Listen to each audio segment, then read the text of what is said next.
Screen button. Yeah. Yes. Okay. Hello, everyone, and welcome to the Tinnitus Relief Summit 2026. This is my favorite time of the year, Tinnitus Awareness Week.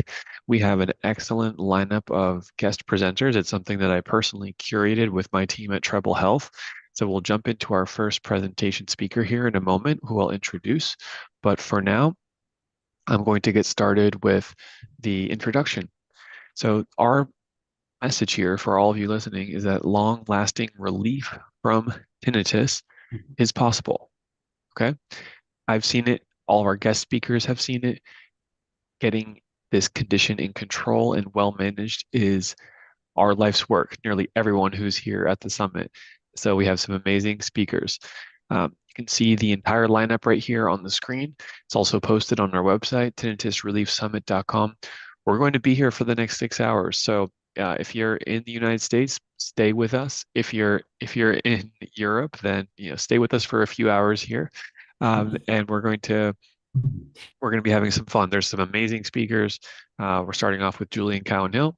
We have Dr. James Henry, who's world-renowned tinnitus researcher from the United States. Dr. Ritter, again, neuroscientist, really advanced tinnitus researcher.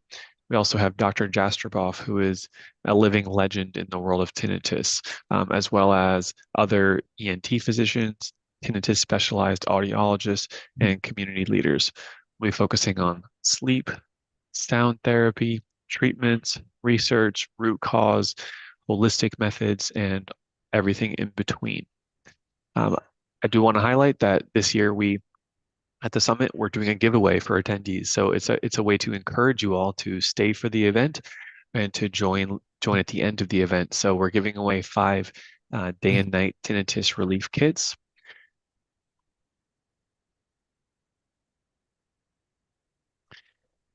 And we're going to announce those at 7:30 p.m. Eastern Time, New York time, this evening during my talk. We're also giving away one full tinnitus 180 treatment by Tribal Health. So this is a really special offer that we have. This is a special week. We want to give back. This is our full comprehensive treatment that we're giving to one lucky winner. So that includes the medical devices that we use, 8 doctor appointments, a 6-month group program, the day and night kit, and much more. At Tribal Health, we see our data, patients get better, significantly get better. The average patient that we worked with here in this timeline that I'm highlighting was able to improve by about 50%. And all the speakers here can share similar stories that there is hope and there are things you can do. So to make sure that everyone here can qualify for this giveaway, we're going to have a 2-minute poll, and then we'll start with our first speaker, Julian Cowan-Hill. So let me go ahead and start that poll for you guys, and we'll get started.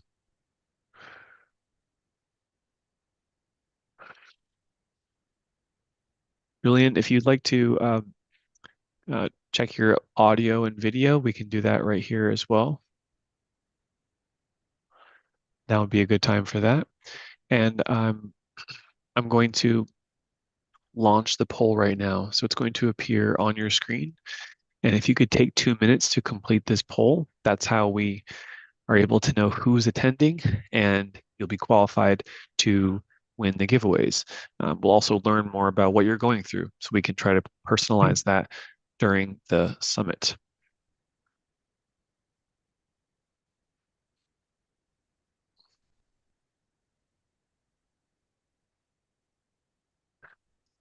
All right, so you guys have another minute and a half to complete that poll. Try to go through the answers somewhat quickly. And Julian, the video's looking great. I can hear you well. We'll give people another minute or so, and then Julian, the floor is yours. Um, if you want to get if you have slides, if you want to get them ready, then you can, when it's the time, you can just press share on the slides, okay? Perfect. And there's over 265 people here live. We love that. I know that a lot of you are, actually from Europe, which we don't have too many evening sessions in the United States with Europeans. So thank you all for coming. I'm so glad to have you here. All right, we're seeing some of the first poll results come in. We'll keep that up for another 45 seconds, so try to get those results in, okay?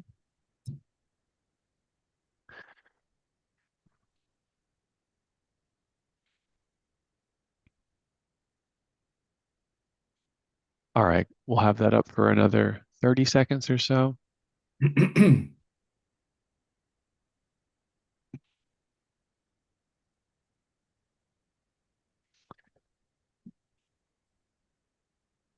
Thank you to those who are completing the poll. We'll keep it up for a little bit longer, and then what we'll do is Julian will share his screen, and I will give a formal introduction of Julian that I have planned.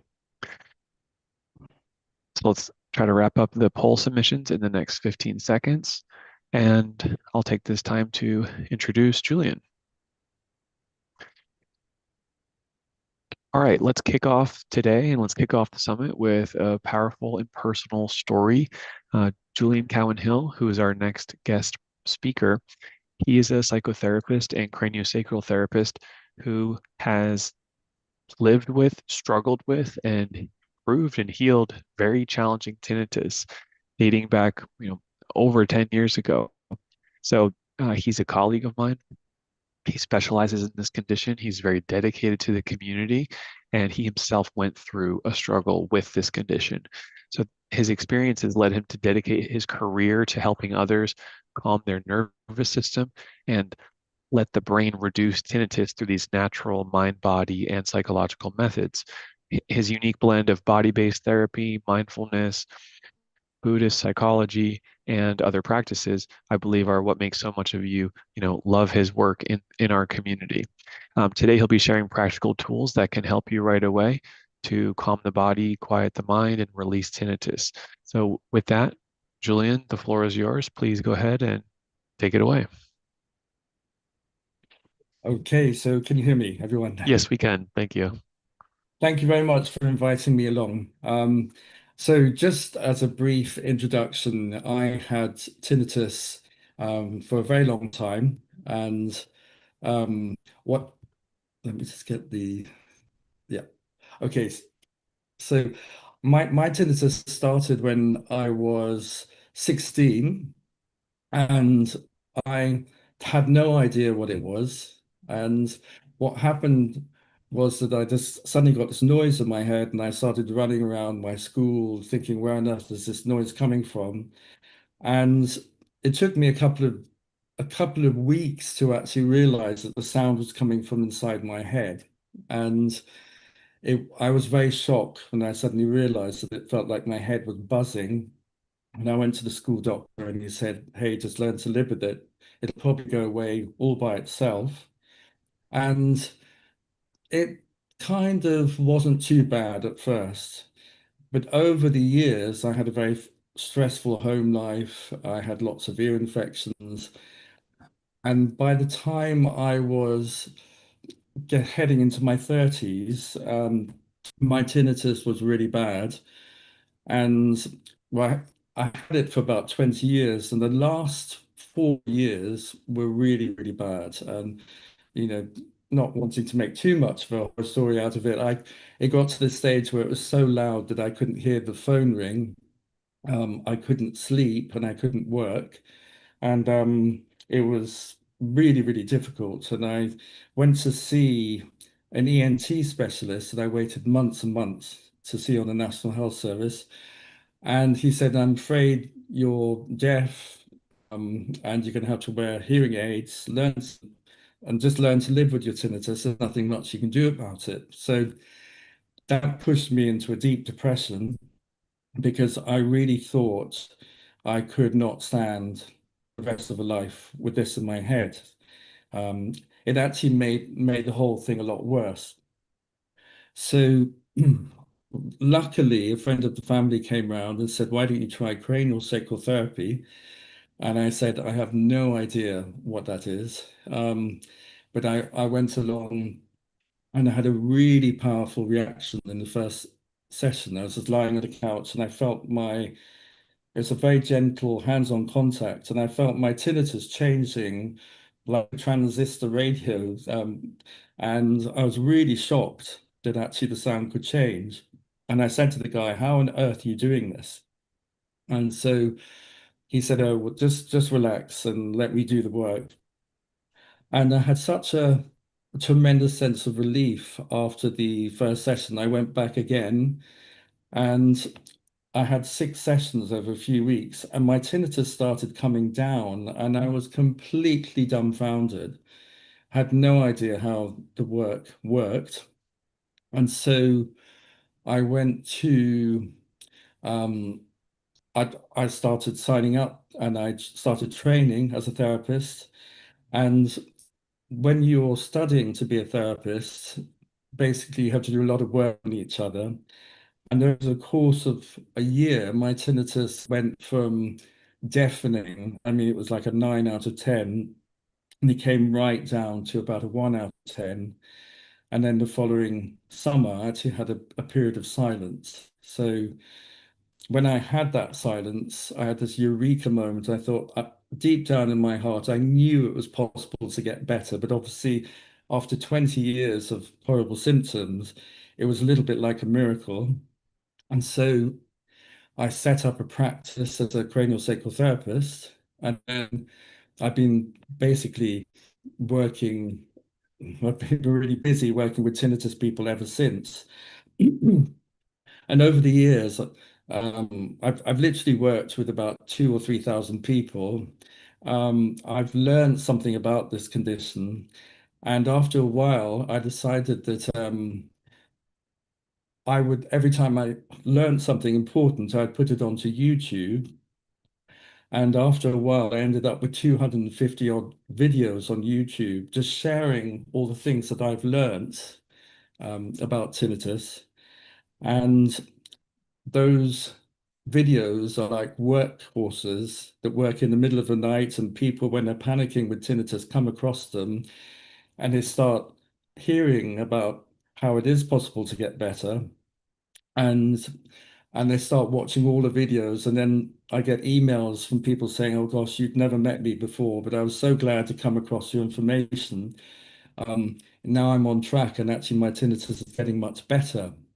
So after a while, I decided to create an app. It's called Quietin, Quietin app. And I've collected all the videos together here. There are no negative messages like the ones you can find on YouTube. And on this app, I have question and answer sessions every 2 weeks for all the people who subscribe to it. And it's created a nice community of people who are getting better. And a lot of the work comes from being body based and settling. We'll talk a lot about that in a minute.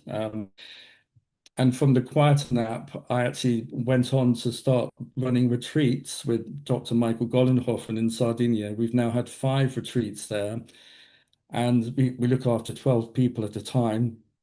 And we get them to fill out the tinnitus functional questionnaire at the beginning of the week, and we find out their results at the end of the week. And actually, for many of them, the symptoms came down by about 50%, which is really, really good. We had really, really good results. So on the retreat, I teach body-based practices, which I'm going to be talking about here, which can really, really help tinnitus get better. So what I'd like to do, I hope you can see this. Um, just minimize that. So my talk is quieten the mind, heal the body, and a natural body-based approach to releasing tinnitus. And at the bottom, I've written safety is the cure, silence is possible. In many ways, getting better from tinnitus is all about feeling safe. And the more you settle and feel safe, and the hypervigilance in your nervous system comes down, the more your brain starts filtering out the buzzy charge that it's reacting to. So let's just move. Okay, so to start off with, I'd like to really focus on the fact that for many people, they think the problem's in the ear, But by far the most important part of tinnitus is the fact that your auditory system, the central nervous system, is turning up the hypersensitivity. Auditory gain really makes all the noises inside your head sound very loud. So inside a live person's head, the heartbeat, you've got lots of fluid movements, you've got lots of pressure changes. And when people become anxious or afraid and they start freaking out about their symptoms, what happens is that the adrenaline levels shoot up through the roof and your hearing sensitivity becomes really hypervigilant. So instead of just listening quietly, your ears turn into radars, listening out for danger, and you become so sensitized that you start hearing the buzz of the brain, you start hearing all the noises along the acoustic pathways. So you can hear white noise, static buzz, you can hear beeps and tones. And you can also, when you're very activated, hear the auditory imagination. So you can get earworms. So, for example, you hear music and the music won't stop playing in your head. Or when I had bad tinnitus, I mean, I had really, roaring jet engines, I had screeching cats, I had brass bands, I had really, really strong sounds. And I remember one day somebody pushed the doorbell, and the sound of that doorbell kept echoing in my mind for like hours and hours, and I just couldn't switch it off. So when you're in this sort of hypervigilant state, your ears become so alerted that you end up hearing the brain buzz. And it can actually sound 3 times louder than normal. So you go into high alert mode, and all the sound inside you and all the sound around you sounds up to 3 times louder than normal. So it, even though today I don't have tinnitus anymore, I had it for 20 years, but since 2002, I've had pretty much a tinnitus-free life. So I'm very pleased to say that I've had 23 years of no tinnitus after a period of 20 years with tinnitus. And these days, I can still sense my hearing sensitivity changing. So if I get on the London Underground, and it can be pretty noisy down there, and I'm traveling and suddenly the screeching gets so loud and I'm going like this. Oh, I think, oh, wow, Julian, you're a little bit anxious. You're probably a bit overawed or a bit tired. And that's a sign that my hearing sensitivity's gone up and I need to go to bed and I need to do my practices to calm down again. But if I'm well, I can go on the underground, it screeches away, and I can completely ignore it. So the first thing to really understand about tinnitus is that our hearing is very changeable. It can turn into radars, listening out far too sensitively, so you end up hearing the brain buzz. And when you feel safe, and I'm pointing to the body, this is a body-based experience. When you feel safe, the adrenaline levels come down and the hypervigilant hearing switches off. And your hearing goes back into screen save mode where it just quietly ignores a lot of the sounds behind you. So many of you will have heard about the fight or flight response. You can see on the left, you've got a happy cat here in rest and digest mode. It can sleep and it can ignore sound and just be switched off and just be absolutely fine in itself. But if suddenly a mouse comes in or something threatening comes along, a dog walks in, the cat's pupils will dilate and turn into saucers. And the vision, instead of being focused on the tiny little field, will suddenly turn into a giant wide-angle lens looking out for danger. And the hearing does exactly the same thing. So the ears, instead of being able to switch off and ignore sound, suddenly become that the ears prick up and they listen out for danger, because if there's a snap of a twig over there, it might save your life. So our hearing is incredibly changeable. And I think a lot of people with tinnitus get stuck in that loop of, oh my God, that person said it will never go away. I have to learn to live with it. And that pushes your anxiety up. The mind starts catastrophizing, and your hearing sensitivity gets even worse. But our hearing is definitely changeable. And the more safe we feel, the more your hearing sensitivity comes down. So, one of my favorite strategies, I've worked on, I don't know, 3,000 people now, hours and hours of body work. As a cranial sacral therapist, you tune into somebody's body and you feel how tense it is or how buzzy it is. And with very gentle techniques, you help drop it into a very still, calm place. Any kind of body work, somebody with a lot of experience is used to doing this. I'm biased towards cranial sacral therapy because it helped me more than anything else, but you need to find something that works for you. But a really nice way of summing up body work and how these natural body-based approaches are so good for tinnitus is you kind of get out of your head and into the body. When we have bad tinnitus, it's literally like your head is in a storm. You've got this horrible, irritating, maddening noise in your head. Your mind is racing, often with catastrophic thoughts, and everything feels incredibly intense. And we can get very stuck in this tight bubble of horrible experience and anxiety.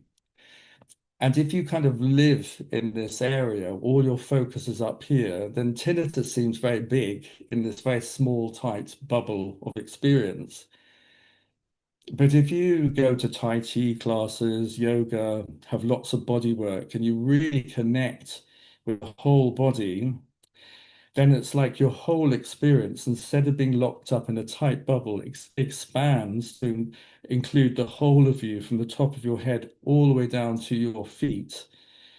And this is a much bigger amount of experience. It's like a long fuse instead of a short fuse. And if you're centered in your whole body, then relatively tinnitus seems much smaller compared to the experience of the whole body of you. And if you can get your body to relax and settle, so anything from massage, shaking, jumping, dancing, Tai Chi, cranial sacral therapy, lying in a hot tub, there are thousands of ways of getting the body to feel, oh, the more you relax and the more you feel that lovely sense of relief and you feel just safe. When you climb into a hammock on a hot summer's day and you just fall asleep, there's not a care in the world. You just switch off. The more you drop into that state of well-being, the more that hypervigilance switches off. So body work really can help you feel safe, calm, and relaxed. And it also gives you a massive distraction. Instead of being locked inside this, you now focus on all of this, and that gives you a lot of other things to focus on. It gives you a lot more space. So if you're in your body, tinnitus is like a small fish in a big pond. Um, so with one of the techniques that I particularly like, and this is something that I teach on the retreats in Sardinia, is what I call the boat mast meditation. So what this is, it's a way of focusing on your spine. And the first stage of it is you're just twisting your head, you're twisting your shoulders, and you're twisting your lower back to feel into the physical spine. And then you rock backwards and forwards to feel the whole spine moving as one unit. So basically, this is a body-based focusing technique that gets you to center your awareness along the spine. And that is a way of shifting your focus from your hearing into your midline. And this is a particularly good practice because everybody can do it. Once you've learned how to do it, then you can practice it really quickly and easily. And the other main practice is in the evening, I get people to massage the face. Um, Anything that calms the face, jaw, head, base of the neck, this whole area, anything that brings the irritability of it down can really bring the irritability of your auditory system down. So the face and the jaw are directly linked to your auditory system. So most people, when they clench their teeth, they can change the sound of tinnitus. So if you combine a nice soothing yawning massage, um, facial massage with yawning, yawning is just about one of the best things you can do to de-stress and release your ears. It opens you eustachian tubes and it gets your ears to pop. You hear little purring sounds with the little auditory muscles releasing. But if you have a really good yawn, you can get tears appearing in your eyes and your nose and mouth go a bit wet. So in the evenings, I recommend people to massage their faces and to yawn and to do it for 10 or 15 minutes, which is quite a long time, and to do in the daytime this centering practice to help you switch from hearing the tinnitus and getting you into your midline. So there are lots of things like this that can do really help you learn to get out of your ears and into a calming, centered practice. And if you go to my app, Quieten app, all these techniques are there. So in the first things first section on the app, you will find the boat mast meditation, which it's a picture of me is in front of the sea like this. And then you'll see the yawning and face massage. And I did tell you how to do this in great detail. And it takes about 20 minutes to do these practices. And once you've learned how to do them, they can really help you let go of your tinnitus and settle your nervous system down. So I think that with a combination of a body-based therapist helping you release can be incredibly helpful. And there are lots of other very simple practices, like one of my favorite ones is the zombie walk. It's like very slow walking in a circle. If you walk incredibly slowly, you have to focus on the body. You need to use a lot of body-based coordination to settle, and it just drops you down into body mode. And walking slowly is very calming and focusing for the body. So that the many very simple but powerful body-based techniques. Humming is another one. I mean, if you hum for 10 or 15 minutes, you actually get the body to secrete nitric oxide, which is a powerful de-stressing gas, which triggers a really amazing response in the whole body, where you can feel your face, your chest vibrating and opening up, along with sighing, or there are lots of tapping techniques.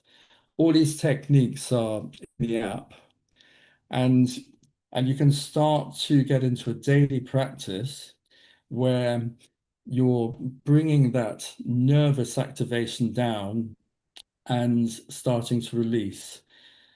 And sometimes this can bring up emotions, and people, when they start crying, that can be very, very calming and settling for the nervous system. Learning how to breathe deeply with a long, slow out breath can be incredibly helpful. So I really encourage everybody to try and find a body-based practitioner. I definitely recommend cranial sacral therapy. Um, and what you want is to get somebody who can release the tension in your face and jaw and ear area and get everything to switch off and settle. Um, yeah, this is just the fact that our nervous system is incredibly changeable. Once you understand how this works and you know that it is changeable, that's already a huge help for many people because you don't feel trapped. When you have a good practice to help your nervous system settle, and especially getting somebody to help you switch off and settle, then this makes a massive difference. And so, at the beginning of our retreat, people come in, they're struggling. By the end of the retreat, they get a good sense of how it works. And we've done enough practice together to really start to sense things shifting. So we're planning to do another retreat in Sardinia in October. Um, so if you're interested, I'll give you my email at the end. Um, so if you have your morning routine of doing the boat mask meditation and the evening routine of yawning and face massage, and then you do some of the body-based practices in the daytime, this will help take your mind off the ringing and it'll help settle your nervous system down, and it can make a huge difference. So you are able to settle, switch off, and to starting off with a yawn, you can start doing yawning and face massage this evening. Um, recovery is not about fighting the noise, it's about reclaiming your sense of safety and having that, oh, the anxiety comes down, the symptoms start settling, and the radar switches off. So on the app, you can download the app. It's free for a month, and then a year's membership. It's like £70. It's like a cost of one therapy session.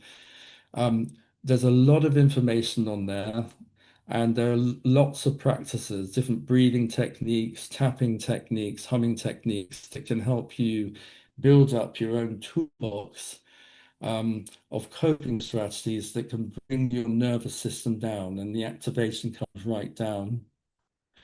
Um, if you're interested in finding out more, and if you'd like to have a copy of these notes, then please email me. My email is info@juliancowanhill.co.uk.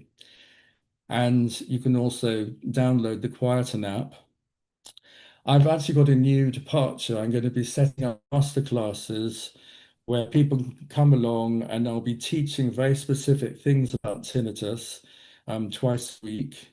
And for those members, I'll make presentations and then there'll be question and answer sessions afterwards so that you can really understand how it works, and teaching different practices and body-based techniques in a lot of detail so you can really get it. And yes, so that's pretty much it's quite a quick tour, but if you think of your body as your best ally, you can work with your body, you can get your body to really settle and feel safe. And with hands-on therapists, they can really bring you down to a much calmer state.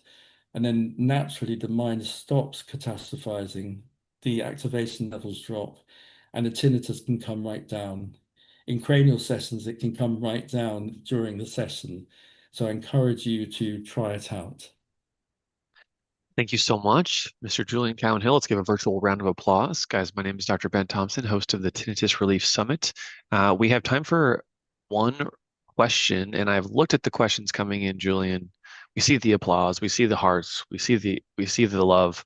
Um, we have one question, and this applies to many people. People are curious about your personal experience, but I think maybe more appropriate is for you to comment on, overall what you see amongst your patients. So the question I saw that I want to ask from the chat is what what does it feel like to be better with this condition? Like, is it quiet? If I'm in quiet, should it feel different? Talk to us about what you see with your clients and maybe your own story. Yeah, people come in completely frozen and overwhelmed and terrified, and they've often been told there's nothing they can do, which is the worst thing that any health practitioner could ever say to a tinnitus person.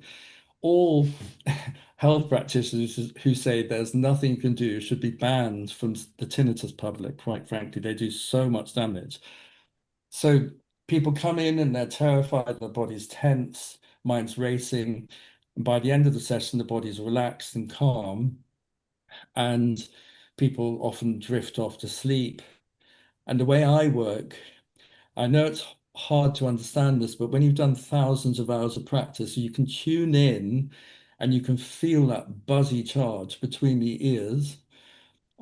Sometimes it takes a few minutes to emerge, and in cranial work, we stay with the tension and the buzzy charge. So we stay with it, we stay with it, we stay with it. And over the course of a few minutes or 15 minutes, it's quite a long time, um, the intensity of it smooths out, and you can feel things going much calmer and smoother. And often these symptoms come down and while you're working on people. And that is a huge relief for people because they get up off the couch, they feel very heavy. Oh gosh, I feel really connected to the floor. And the sound has changed or come down. And that can be a shock for people, especially when you've just been stuck with it going around in circles for ages, like I did. Thank you. And that's such a relief. Thank you so much. All right, guys. Well, if you want to ask Julian a few more questions, I'm sure he has a few minutes to hang around in the chat. So please go ahead and thank you so much, Julian Cowan Hill from England, from the UK. And there's a lot of folks here right now who are in Europe in their evening. So glad you could be here and nice to see you again, my friend. Thank you very much for inviting me. All right, guys. My name is Dr. Ben Thompson, and this is the Tinnitus Relief Summit 2026. One of my favorite times of the year. Here on the summit, we are bringing a diverse collection of speakers from different perspectives. Our motto at the summit is long-lasting relief from tinnitus is possible. And this is hosted by Treble Health, which is a practice that I started about 6 years ago. And we currently employ 10 doctors specializing in tinnitus. And you can find us at Treble Health. Here's the a lineup for today. Next up, we have Dr. Brian Warden, who is an ENT physician who is very experienced, and I'm going to introduce him in a moment. He's presenting on tinnitus treatment in 2026 beyond the conventional. There's a great lineup of speakers after this, so stick around and do try to be here live. This is streaming on YouTube, live stream under the Treble Health channel, so if you need to come back to it, that's where it is. Just a reminder, we have this giveaway, so stick around till the end, 7:30 p.m. Eastern. We'll be announcing this during my talk. We're giving away the Day and Night Tinnitus Relief Kit. We're giving away one of our Tinnitus 180 treatment programs. Can't wait for that. And if you have personalized questions that you want to speak to a doctor about, we offer that at Treble Health. So you can call the number on the screen and we'll schedule you for that, or you can scan the code, or my team will put a link in the chat. So want to make sure you guys are aware you can speak with a Treble Health specialist if you want a more personalized consultation. All right. With no further ado, I'd like to introduce our next guest speaker. This is Dr. Brian Warden. Dr. Warden, great to see you. Dr. Warden is an otolaryngologist and ENT physician who's spent years listening to the struggles of tinnitus patients. He was trained at UCSF in San Francisco, which is a medical center that's really well known in the United States. And then he worked at Stanford, another very well-known institution. So from a evidence-based perspective, Dr. Warden is really top-notch. And he went on to create the Alleviate Integrative Tinnitus Therapy Program, a science-based, accessible approach designed to help people worldwide online. So in his talk today, he'll explore tinnitus treatment in 2026 and why moving beyond the conventional models will help you out. So, Dr. Warden, great to see you. The floor is yours. Thank you so much, Ben. I appreciate it. Let me just share my screen here. Perfect. And for those of us who are here live, the chat is open. Ask questions. I'll be monitoring. And then once Dr. Warden's finished in about 20 minutes, we'll have some Q&A. Dr. Warden, thanks so much. All right. Well, thanks again, Ben, and thank you for inviting me to participate in this meeting. It's really a pleasure to be joining everyone here today. As Ben said, my name is Brian Warden, and I'm going to be talking with everyone today about a different way of looking at tinnitus treatment and my views on how we might approach tinnitus treatment more effectively in the future.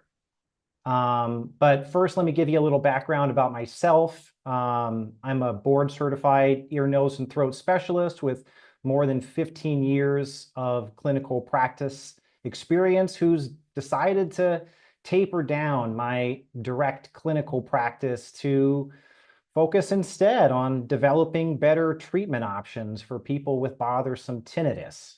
So I'm working every day to change the narrative about tinnitus therapy and to educate both clinicians and tinnitus sufferers about the most effective evidence-based treatment approaches.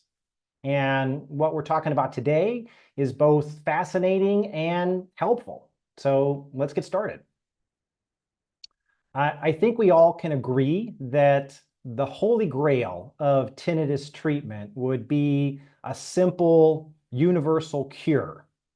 But that may not be realistic because tinnitus isn't a single uniform condition. Patients with tinnitus are actually a heterogeneous group. And in today's talk, I'm not referring to less typical subtypes of tinnitus like pulsatile tinnitus or objective tinnitus, which are clearly different processes and could be topics for another time. I'm talking about subjective non-pulsatile tinnitus, which is by far the most common. So, for instance, I would argue that the 75-year-old man with constant non-pulsatile tinnitus in the setting of age-related high-frequency sensory neural hearing loss has a condition with different neurologic underpinnings than the 25-year-old woman with normal hearing who developed tinnitus after a head injury, or the 35-year-old man who developed tinnitus after orthodontic work and can change the volume of his tinnitus by moving his jaw. And they're all different from the 28-year-old woman who gets fluctuating roaring tinnitus and ear fullness when she hasn't slept well because of her underlying migraine disorder. The tinnitus experience also varies quite widely based on how it is perceived. Is it a tone, a buzz, a hiss, or something else? And if it's a tone, what is the pitch frequency? How loud is it? Is it constant and consistent, or does it fluctuate? Is it in one ear or both? The circumstances and effects can also be quite diverse. Is there underlying hearing loss? Was there a provoking event? Are there other contributing health problems? Is there accompanying sound sensitivity, sleep problems, or concentration difficulties? How much is it affecting the person's quality of life? And how responsive has it been to typical therapies? And clinical research supports this notion of tinnitus heterogeneity. There have been quite a few functional MRI studies published examining people with tinnitus. And functional MRI, for those that are not familiar, is a kind of brain scan that can evaluate in real time what brain areas, networks, and connections are most active. And numerous studies now have compared functional MRI results of tinnitus sufferers with other people that don't have tinnitus to see where there are brain changes that correlate with tinnitus. And to me, what's most notable, if you look at all of these studies, is how much difference there is in the results from study to study. Now, to be fair, there are some brain changes in tinnitus sufferers that have shown up in multiple studies, like alterations in the activity and connectivity of networks involved in auditory processing, attention, introspection, and emotion. However, the results overall are quite different from study to study because each study evaluated a different group of individuals with tinnitus, and tinnitus sufferers are not a uniform population. Just 2 months ago, there was a great research study published that did a special kind of functional MRI scan on over 150 participants. About 90 of them had tinnitus and 60 served as controls. Half of the tinnitus participants came from an Air Force base in Texas, and the others were civilians from Illinois. And as you might guess at this point, although there were some similarities, the scan results were quite different between the tinnitus sufferers from Texas and Illinois. And this reality that not all tinnitus sufferers are the same at least partially explains why a simple one-size-fits-all cure for tinnitus has been so elusive. And I predict that in the future, through various testing modalities and the identification of specific biomarkers, we'll be able to do a better job of categorizing tinnitus sufferers into several distinct subtypes. And with that, we'll have the ability to individualize tinnitus treatment approaches because undoubtedly, unique subtypes will respond differently to various treatment methods. Now, we're clearly not there yet, but even in 2026, we are able to define some tinnitus subtypes based on coexisting health conditions that clearly contribute to the tinnitus and the amount of distress that it causes. And today, in this presentation, I'm going to talk about 3 such subtypes that are quite common. And knowledge about these subtypes is really valuable because if we can help more people realize that they fit within one of these groups, it opens up an additional potential parallel treatment pathway that can be hugely beneficial at reducing the severity of their tinnitus. So the first subtype I'll introduce is what we call somatosensory tinnitus. Now, this subtype is defined by the ability to modulate one's tinnitus by pressing on or moving the jaw, face, or neck. I actually have a mild form of somatosensory tinnitus myself because I can consistently trigger tinnitus in both of my ears if I protrude my lower jaw like this. I'm hearing tinnitus right now. And if I put my jaw joints back into a neutral position, the tinnitus stops. Now, I'm very fortunate in that I typically don't hear tinnitus at other times of the day, so it doesn't really impair my quality of life, at least for now. People with more significant somatosensory tinnitus than me usually have some problems with their jaw joints, which are called the temporomandibular joints, their cervical spine, or they may have abnormal muscle tension in the chewing muscles, neck muscles, or facial muscles. Individuals with this subtype are also more likely to be younger and to have tinnitus just on one side compared with the whole population of tinnitus sufferers. Published survey studies suggest that around 20% of people with tinnitus fit within this group. The symptoms observed by this subset of tinnitus sufferers are thought to be related to the interaction of somatosensory nerve inputs from the neck, jaw, and face with the auditory pathways at the level of the brainstem. So, if you're a clinician and you want to know how to screen your patients for somatosensory tinnitus, or if you're a tinnitus sufferer yourself and you'd like to do a self-assessment, how do we make this diagnosis?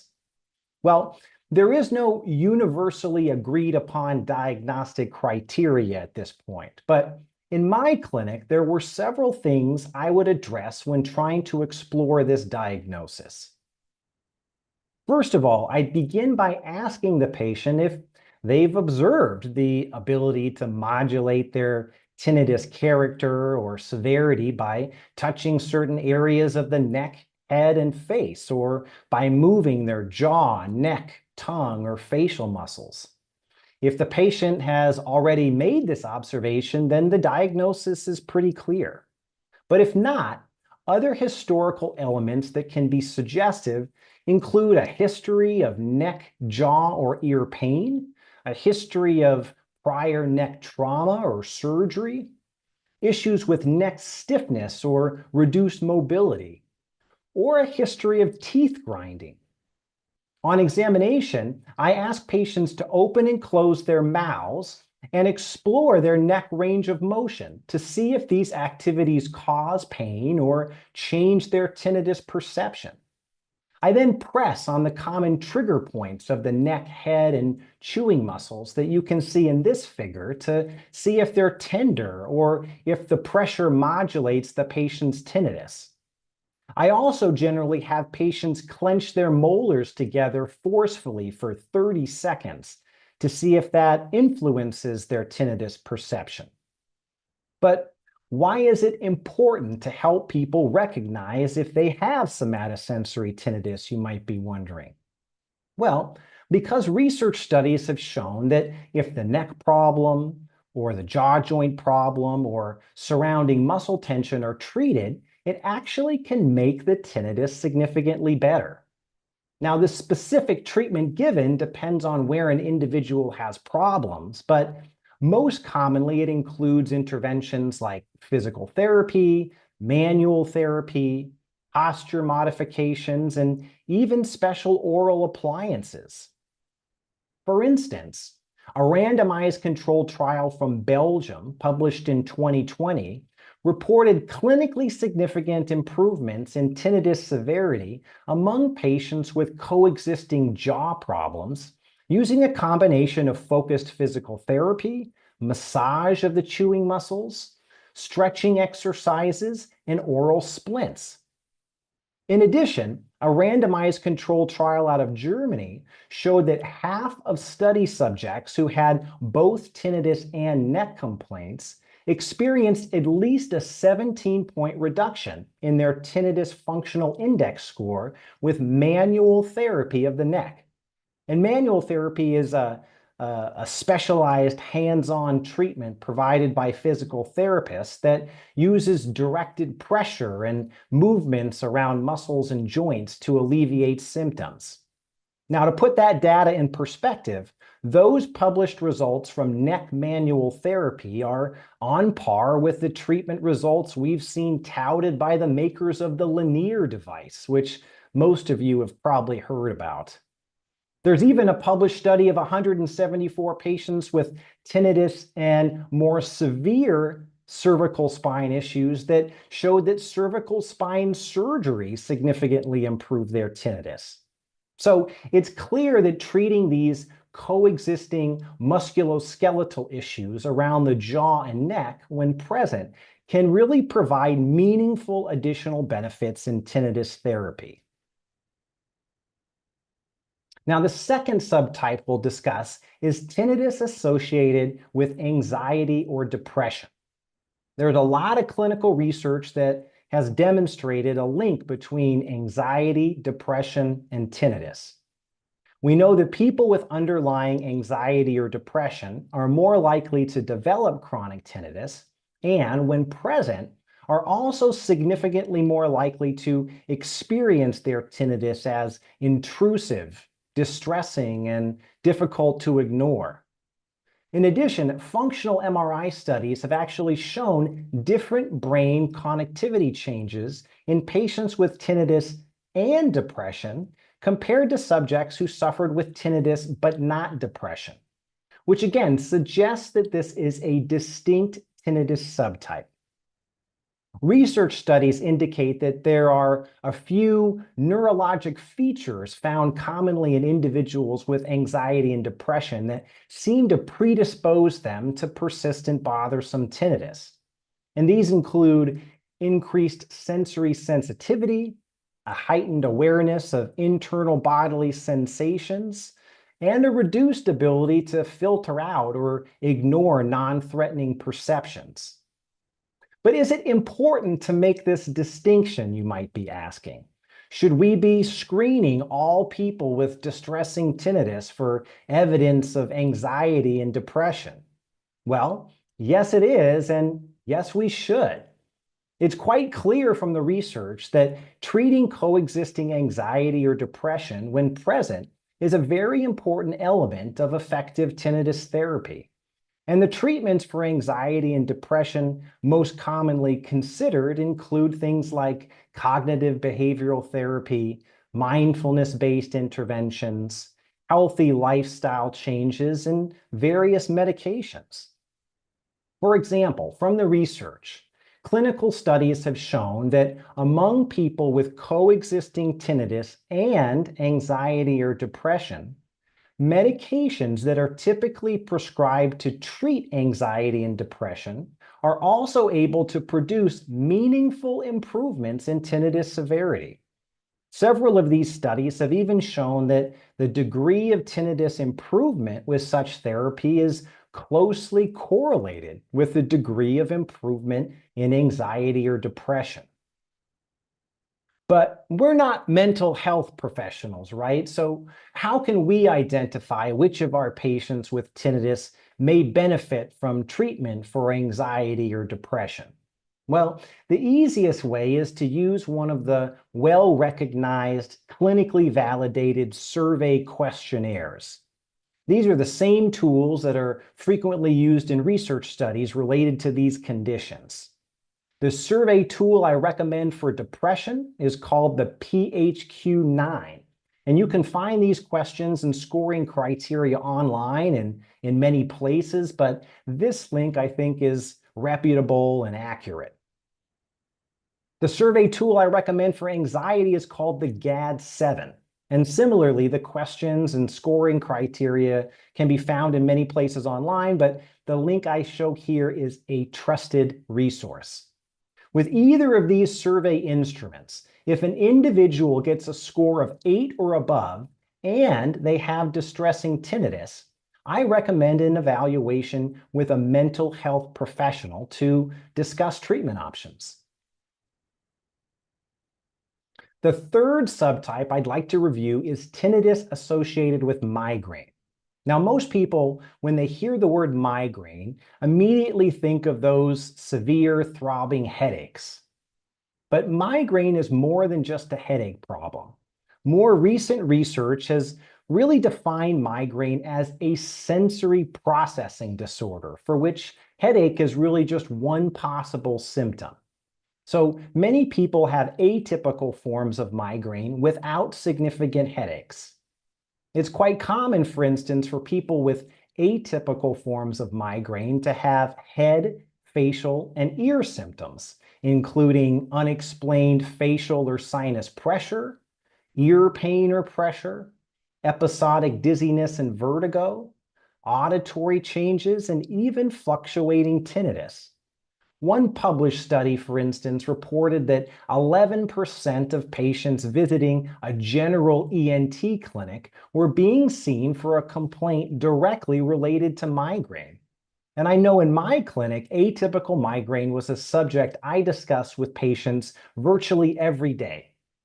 And experts feel that there are several neurobiologic features of migraine that make migraineurs more susceptible to persistent bothersome tinnitus, including sensory hypersensitivity and an impaired ability to habituate to meaningless sensations. So you might be wondering, how do you tell if a person's tinnitus may be influenced by migraine? Well, unfortunately, there is no scan or blood test that's going to tell us with certainty whether someone has migraine. But there are several clinical features that suggest that migraine may be playing a role in a person's tinnitus. The biggest clue is tinnitus that fluctuates significantly in character or severity over the course of a typical week, especially if someone can identify a trigger like stress or sleep deprivation that tends to consistently make their tinnitus worse. Another clue is the coexistence of other symptoms that we commonly see in people with atypical migraine, like those I mentioned previously: episodic sinus pressure, ear pressure or pain, dizziness or vertigo, and sound sensitivity. Migraine also tends to run in families, so a personal or family history of migraine also increases suspicion of this diagnosis. Like the other subtypes of tinnitus we discussed, it's really helpful to make this diagnosis because it opens up the opportunity for other treatments that can improve tinnitus in a meaningful way. There's a growing body of research that is confirming what many otolaryngologists like myself have seen in clinical practice, that treating tinnitus sufferers displaying these features with migraine-specific therapies can significantly alleviate their tinnitus. For instance, a recent randomized controlled trial demonstrated that approximately 40% of participants experienced clinically meaningful improvements in their tinnitus severity with either of two tested combinations of medications typically used to prevent migraine symptoms. So, when I meet a person who I suspect has migraine contributing to their tinnitus, I first educate them about common dietary and environmental factors that tend to provoke migraine activity. Some of the most common migraine triggers include stress, sleep deprivation, red wine, and skipped meals. There are also several nutritional supplements that can be beneficial, including magnesium and vitamin B2. But if trigger avoidance strategies and nutritional supplements aren't effective at minimizing symptoms, daily migraine prophylactic medication is often helpful, and there are many different medications now that can be tried. So, to summarize, tinnitus sufferers are a heterogeneous group. With further understanding and characterization of tinnitus subtypes, more individualized treatment will be possible. However, even with our current understanding, it's clear that tinnitus associated with cervical or temporal mandibular pathology, tinnitus associated with anxiety or depression, and tinnitus associated with migraine are distinct subtypes. And identifying these subtypes is very valuable as it opens up additional parallel treatment opportunities that can be hugely beneficial at reducing tinnitus symptoms. So thanks a lot for your attention, and I hope that we have some remaining time for questions and discussion.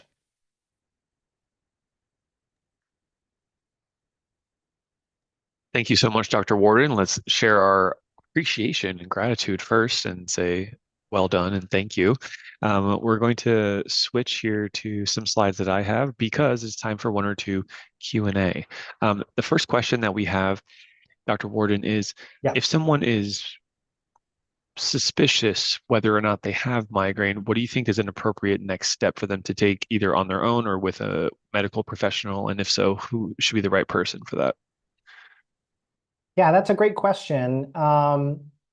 It's going to be different depending on the clinical situation that each person is dealing with in their community with regard to their insurance structure and so on and so forth. But a primary care doctor is a good first step. Primary care doctors are pretty well versed at treating migraine, but they're probably going to be more familiar with just treating migraine headaches. And so you may find that a primary care doctor may not understand how atypical migraine can contribute to tinnitus. So in that circumstance, you might need to seek out a neurologist or a neuro-otologist, which is a subspecialist type of ENT physician that has more experience dealing with atypical types of migraine.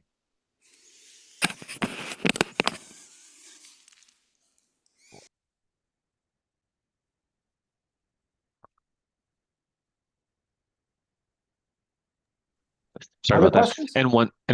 One last question here, Dr. Warden. Where can folks find your work, get in contact, and learn about what you're doing with Integrate, Alleviate in your program?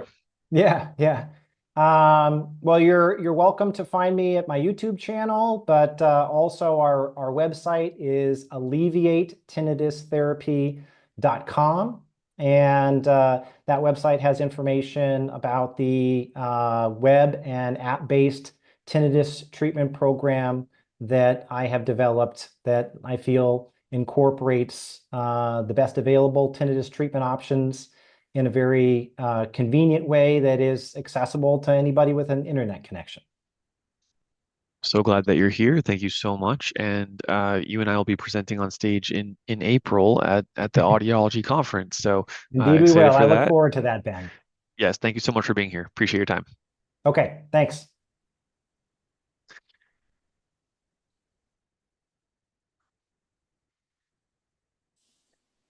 That was excellent, guys. That's what we're here to do at the Tinnitus Relief Summit, is bring you a diverse collection of experts, doctors, researchers, people who know what you're going through and have had so many years of experience that they can direct you or give you the clear advice, the advice you may not be getting from other sources of information. So we're here for the next 5 hours, right? Next up after Dr. Warden, we have a living legend in the world of tinnitus who I'm so excited to introduce, Dr. James Henry. And there he is. Let me give a formal introduction here because this is important. Guys, our next speaker is Dr. James Henry, PhD, one of the most influential tinnitus researchers in the world. For those of you who are not audiologists or doctors or researchers, you might not know his work, but many people have been impacted by his work. His career was shaped by some family connection and some personal connection to tinnitus and hearing, and he led decades of groundbreaking work and research at the VA, working with military veterans in the United States and out of Oregon with Oregon Health and Science University. He's authored over 200 publications and helped establish clinical standards that are used by doctors and that help a lot of patients. In this session, Dr. Henry will explain how tinnitus is measured, why that matters, and how the right assessment of your condition can lead to better treatment outcomes for you. Dr. James Henry, so glad to see you. Thank you so much. You have the floor, and if you present the slides, then you'll be good to go.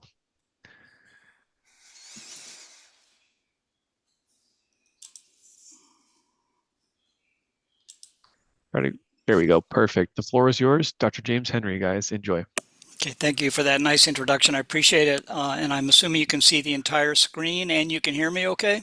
Yes, we can. Okay, great.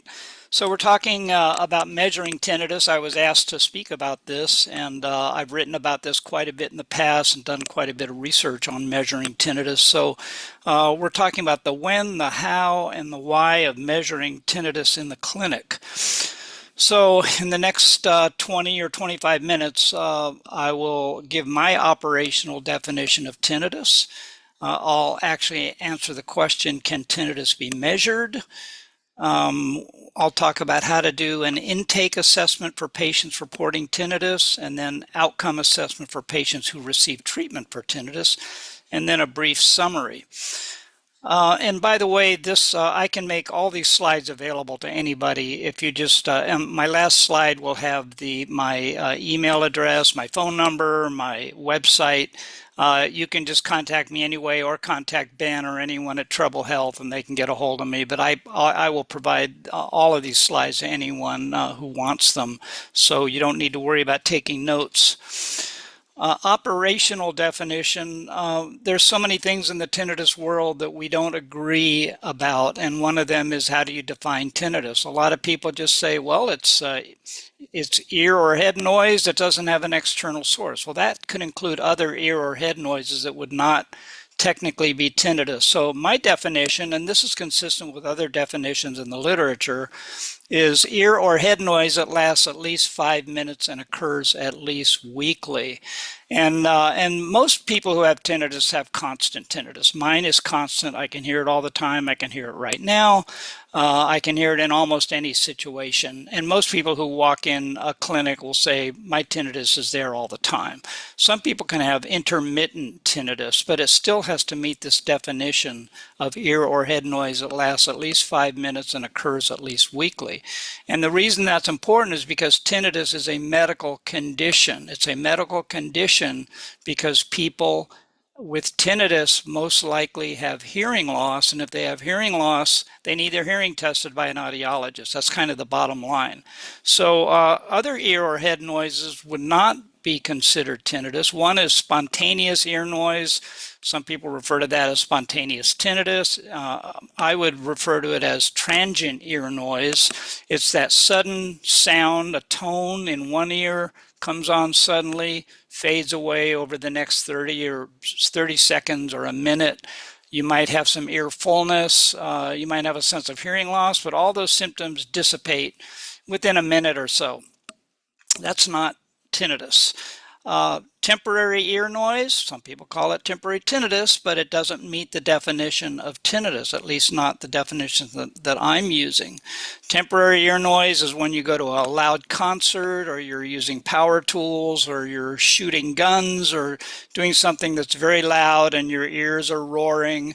And that may last for up to a week or so, and then it stops. So that's a red flag that you've done some damage to your ears, but I would still not call that tinnitus. That's temporary ear noise. And then occasional ear noise, and occasional ear noise is kind of a gray area between occasional ear noise and intermittent tinnitus. So this is one way to look at it. It's kind of hard for some people to say, well, I don't know how long it lasts, and I don't know how often I experience it. But the bottom line is, are they experiencing ear noise that lasts longer than 5 minutes? That would usually rule out transient ear noise. And is there ear noise something that lasts, that's periodic and regular, and over a period of weeks and months they keep hearing it? Then it's tinnitus. So this is one way to think about it. If it's transient ear noise, no worries. If it's temporary ear noise or occasional ear noise, these are red flags. People need to be educated about what tinnitus is, monitor their symptoms, and report them to an otolaryngologist or an audiologist. And then most people have constant tinnitus. If there's any question, and there usually isn't, but if there is, we've developed the tinnitus screener, and this is on my website, but basically it's a one-page algorithm that you can go through and determine, do you have tinnitus or do you have some type of ear noise? And then we have primary versus secondary tinnitus. So we're again in the area of disagreement. Some people would refer to it as subjective tinnitus and objective tinnitus. The American Academy of Otolaryngology has settled on primary tinnitus and secondary tinnitus, and I really agree with those definitions. Primary tinnitus is tinnitus that is confined to the brain. It's triggered in the brain, it's perceived in the brain. That's what most people have. Probably 99% of people who walk in the clinic have primary tinnitus. Some people have secondary tinnitus, which has an underlying medical condition that's causing the sound. And it may be an actual sound with sound waves, which would be a somatosound. Now that's technically objective tinnitus. That means that there's an actual sound going on inside the head, and with the proper instrumentation, it could be perceived, detected, and heard by a person other than the person who experiences the tinnitus. The bottom line with secondary tinnitus is that it requires an evaluation by a physician, an otolaryngologist or an otologist or an otoneurologist, to determine if there is an underlying identifiable condition and can that be remediated, and is it potentially a serious condition. So somebody walks in and says, I have tinnitus. What exactly does that mean? We don't have a a way to distinguish between the sensation of tinnitus, the sound of tinnitus, and the effects of tinnitus, how tinnitus affects a person's life. Many people have the sound without the effects. Some people have the sound and the effects of tinnitus. So if a person says, I have tinnitus, you have to differentiate. Do you just have the sound that you're perceiving, or is it also affecting your life? So that's a critical distinction. All right, can tinnitus be measured? Technically, no. We have no way of actually measuring tinnitus. Now, when we talk about measuring tinnitus, we're talking about usually measuring the sensation of tinnitus. How loud is it? What pitch is it? Is it narrowband noise? Is it a tone? Is it wideband noise? What does it sound like? So when we talk about measure, we have to distinguish, are we trying to measure the sensation of tinnitus, or are we trying to measure the effects of tinnitus? So we use the term measure loosely because of this really inability to actually measure it. It's not like we can put electrodes on the brain and get a number that says that's how loud the person's tinnitus is. It's all subjective reporting. But it's important to measure tinnitus using our loose definition of measure. We want to know, how does tinnitus affect the person's life? How much of a problem is the tinnitus? Does the person need specialized treatment? How effective was the treatment for an individual, and how effective are treatment methods overall? And we want to be able to compare one method to another. We also want to be able to compare methods to placebo if that kind of a trial is possible. Psychoacoustic measures of tinnitus have been done since, for 50 years or more. Back in Jack Vernon's clinic, the Oregon Health and Science University Tinnitus Clinic, they did psychoacoustic testing all the time. Psychoacoustic testing means how loud is the tinnitus compared to an external tone? What is the pitch of tinnitus compared to external sounds? Is it narrowband? Is it wideband? Also, what are the effects of sound on tinnitus? And that would be can tinnitus be masked? Some people, their tinnitus is easily masked by external sound, and for some people it's not easily masked, or it's not maskable at all. And then there's a phenomenon called residual inhibition that comes after masking. When you do the minimum masking level, you raise the level of the noise and you present that for a minute, and then you ask the person what their tinnitus sounds like after you shut it off. And most people will say it's not as loud, or I can't hear it at all. It's a really interesting effect. But actually, none of these psychoacoustic measures are diagnostic, they're not prognostic, and they aren't usable for evaluating outcomes. And I've got at the bottom, yes, this is controversial. So you are hearing my opinion about this based on my years of studying it. I do believe tinnitus psychoacoustic measures are important for counseling patients. It's really helpful to plot the person's loudness and pitch on the audiogram, and then they can actually see what it is, and often they notice it's just a little bit above the threshold. So that it can be a good counseling tool, but from my perspective, that's really all it's good for. There are many studies. People do want to be able to measure tinnitus more specifically, more exactly. And this is just an example of a study where they've shown the feasibility of functional near-infrared spectroscopy, FNIRS, to detect tinnitus-related changes in cortical activity and to classify people with tinnitus from controls and those with mild versus severe tinnitus. So they have claimed some pretty good results, and then they did this follow-up study where they also added heart rate measures, and they feel that adding the heart rate measures improves the accuracy of classifying tinnitus severity, in particular loudness, as rated subjectively. So that's just an example of the kind of research that's going on. It's very interesting, and hopefully somebody really get this thing figured out, how to measure tinnitus. So intake assessment for patients reporting tinnitus.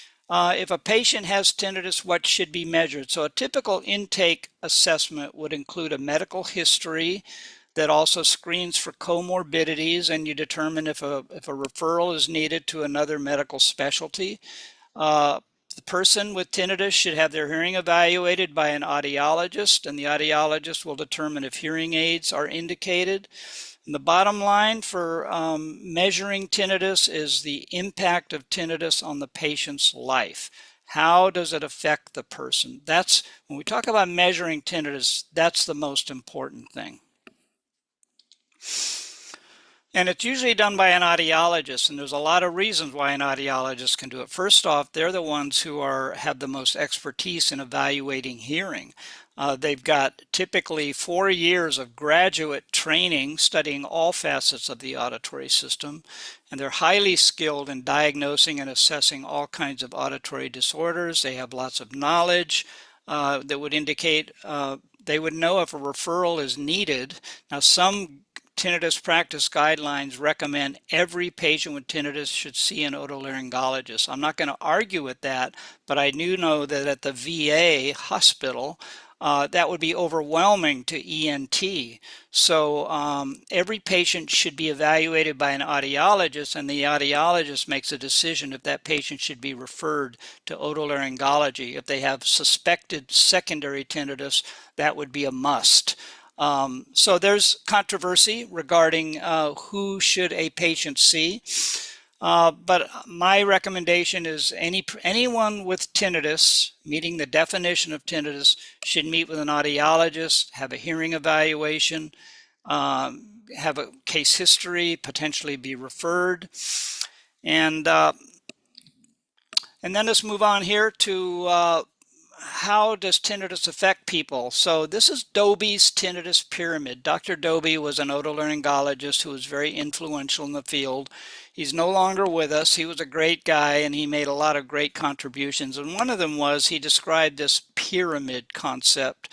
And basically, the bottom of the pyramid contains everyone who has tinnitus, whether it bothers them or not. And then about 80% on the bottom are not particularly bothered by it, or they may just want to be checked to see if they don't have a serious ear or brain disease. And then as you move up the pyramid, you have people who are bothered by their tinnitus, and they're bothered to different degrees.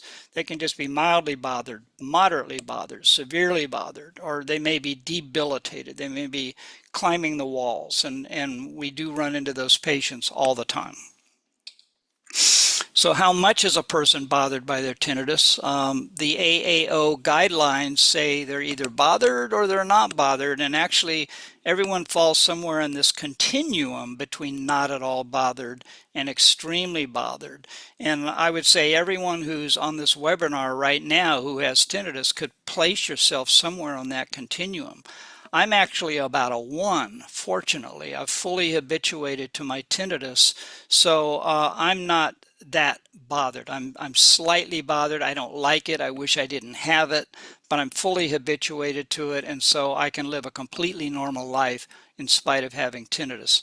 But other people are going to choose different numbers on this continuum.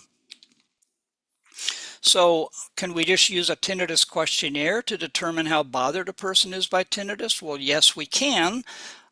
Basically, you have a person answer all these questions on the tinnitus questionnaire, such as the Tinnitus Functional Index, the TFI, or the Tinnitus Handicap Inventory. Those seem to be the two that are most used around the world.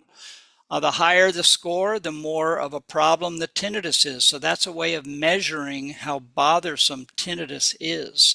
Now, we don't normally recommend that a new patient who has tinnitus, reporting tinnitus, complete a tinnitus questionnaire. And the reason is because so many people with both tinnitus and hearing loss blame their tinnitus for their hearing difficulties. So they have problems hearing. They don't know they have a hearing loss, but they know they have tinnitus, so they're blaming their tinnitus for their hearing problems. So if you have them fill out a regular questionnaire, you could get an elevated score that reflects really their hearing problem more than their tinnitus problem. So we have developed the Tinnitus and Hearing Survey to address that concern. And we recommend this, and when I say we, I mean all my group at the VA, even though I'm retired now. This was where we landed. We developed this over 10 years ago. We've published it, and it's used by many, many clinicians. And basically, it distinguishes how much of a problem is tinnitus versus how much of a problem is hearing. And it separates those, and you get a score for each one. And people who are blaming their tinnitus for their hearing problems will typically have a low score for the tinnitus section and a high score for the hearing section. So it works very well for that purpose. We also can screen for a sound hypersensitivity disorder, that's section C. Outcome assessment for patients receiving treatment for tinnitus. So basically, we want to know how well has treatment worked for the person. And typically, you would complete a tinnitus questionnaire before treatment as the baseline and after treatment as the outcome assessment. And the TFI, the THI, really any tinnitus questionnaire can be used for that purpose. However, not every questionnaire is validated for responsiveness, and responsiveness means it's been validated for the ability to detect change in how they're affected by their tinnitus. And we developed the Tinnitus Functional Index. It was a 4-year project with over 500 patients. I'm biased because I was part of this development effort, but I can attest to this as a well-developed questionnaire, and it has been validated for responsiveness. So this is my recommendation, but other questionnaires may work just as well. And then a study was done by this group at the bottom here. How do you interpret TFI scores? How much is a person bothered by tinnitus? And this is a rough guide. It's not a definitive guide, but if you've ruled out that they're not blaming their tinnitus for their hearing problems, then this is a helpful guide. You're mainly concerned if they're up a 19 or above. If they're 19 or above, then they're either moderate, upper moderate, or high severity. That means how bothered they are by their tinnitus. The TFI has 8 domains of tinnitus distress, so there's 3 or 4 questions for each domain. So you're not only getting an overall index score for overall how bothered are they by their tinnitus, you're also breaking it down between how intrusive is a tinnitus, do they have a reduced sense of control, do they have cognitive interference, do they have sleep problems, and so on. And then you can get a subscore for each of those domains. So the TFI is a very useful tinnitus outcome instrument. One thing we have discovered in our research is you can't rely just on the outcome instrument to determine how well treatment worked. You also need to ask them a global perception of change question, and that's what this shows here. We want to see how well our questionnaires captured your true feelings. The questions below will help us understand what you are feeling.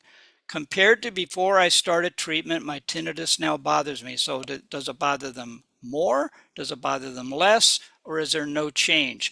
So you really need a combination of your TFI or your THI or your tinnitus questionnaire pre and post treatment, along with a global perception of change question to do a proper assessment of outcomes. How well did the treatment work? How effective was it?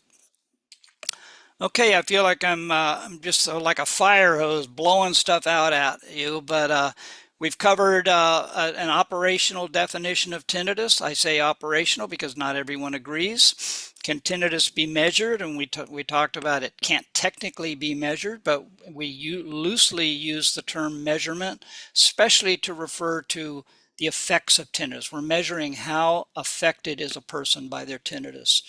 Talked about an intake assessment for patients reporting tinnitus. This is normally done by an audiologist. The audiologist does a medical history. We recommend the Tinnitus and Hearing Survey. The audiologist does a hearing evaluation. That's a typical intake assessment for patients reporting tinnitus. An outcome assessment is pre and post assessment. How well did treatment work? So many patients don't need treatment. They just need to be evaluated. They need their questions answered. They're out the door. They don't need you don't assess outcomes with them. The outcome is they're satisfied with the services they received and they don't need any treatment. But if they do need treatment, they need to be educated before they make a decision to receive treatment. And if they do receive treatment, then you need a baseline questionnaire and you need a post-treatment questionnaire to assess outcomes. And then you also need this global perception of change question to basically corroborate your outcome questionnaire.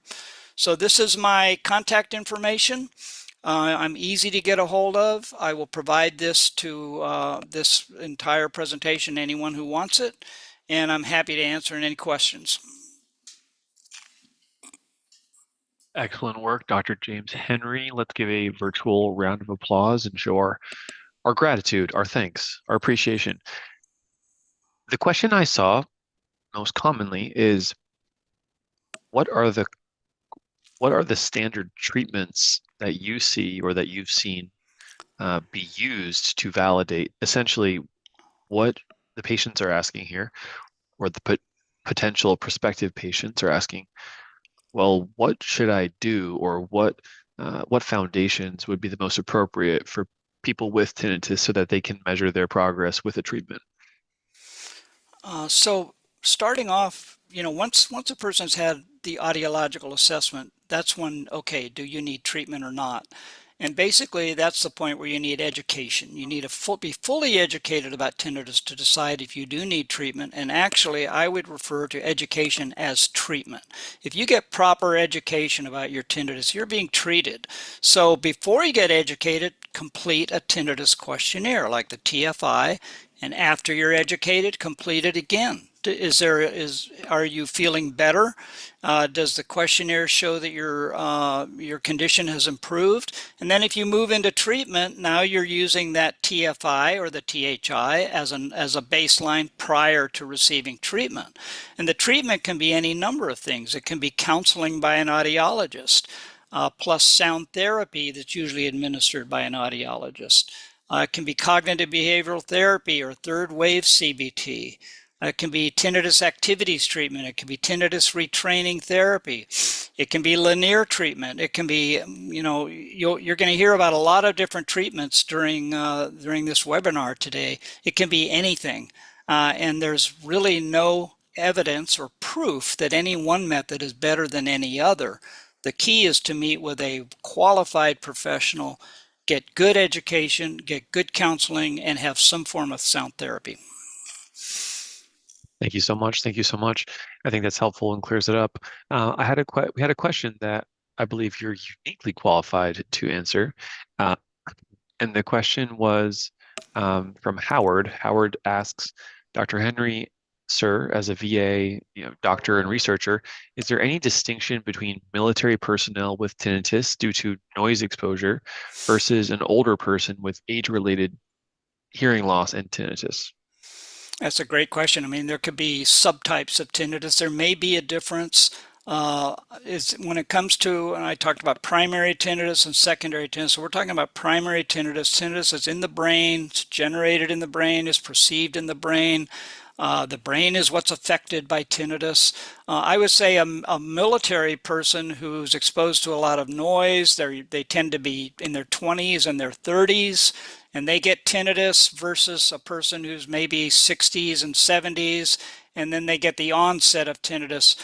Personally, I don't think there's that much of a difference, but people are different and they may be affected differently. The tinnitus itself, until we can start subtyping different types of primary tinnitus, tinnitus is tinnitus. And the effects of tinnitus are pretty similar, and it depends a lot on the person's personality and other circumstances. Thank you so much. And I also wanted to share that you have some excellent books that you've written that are great for people who are not doctors to read, as well as doctors as well.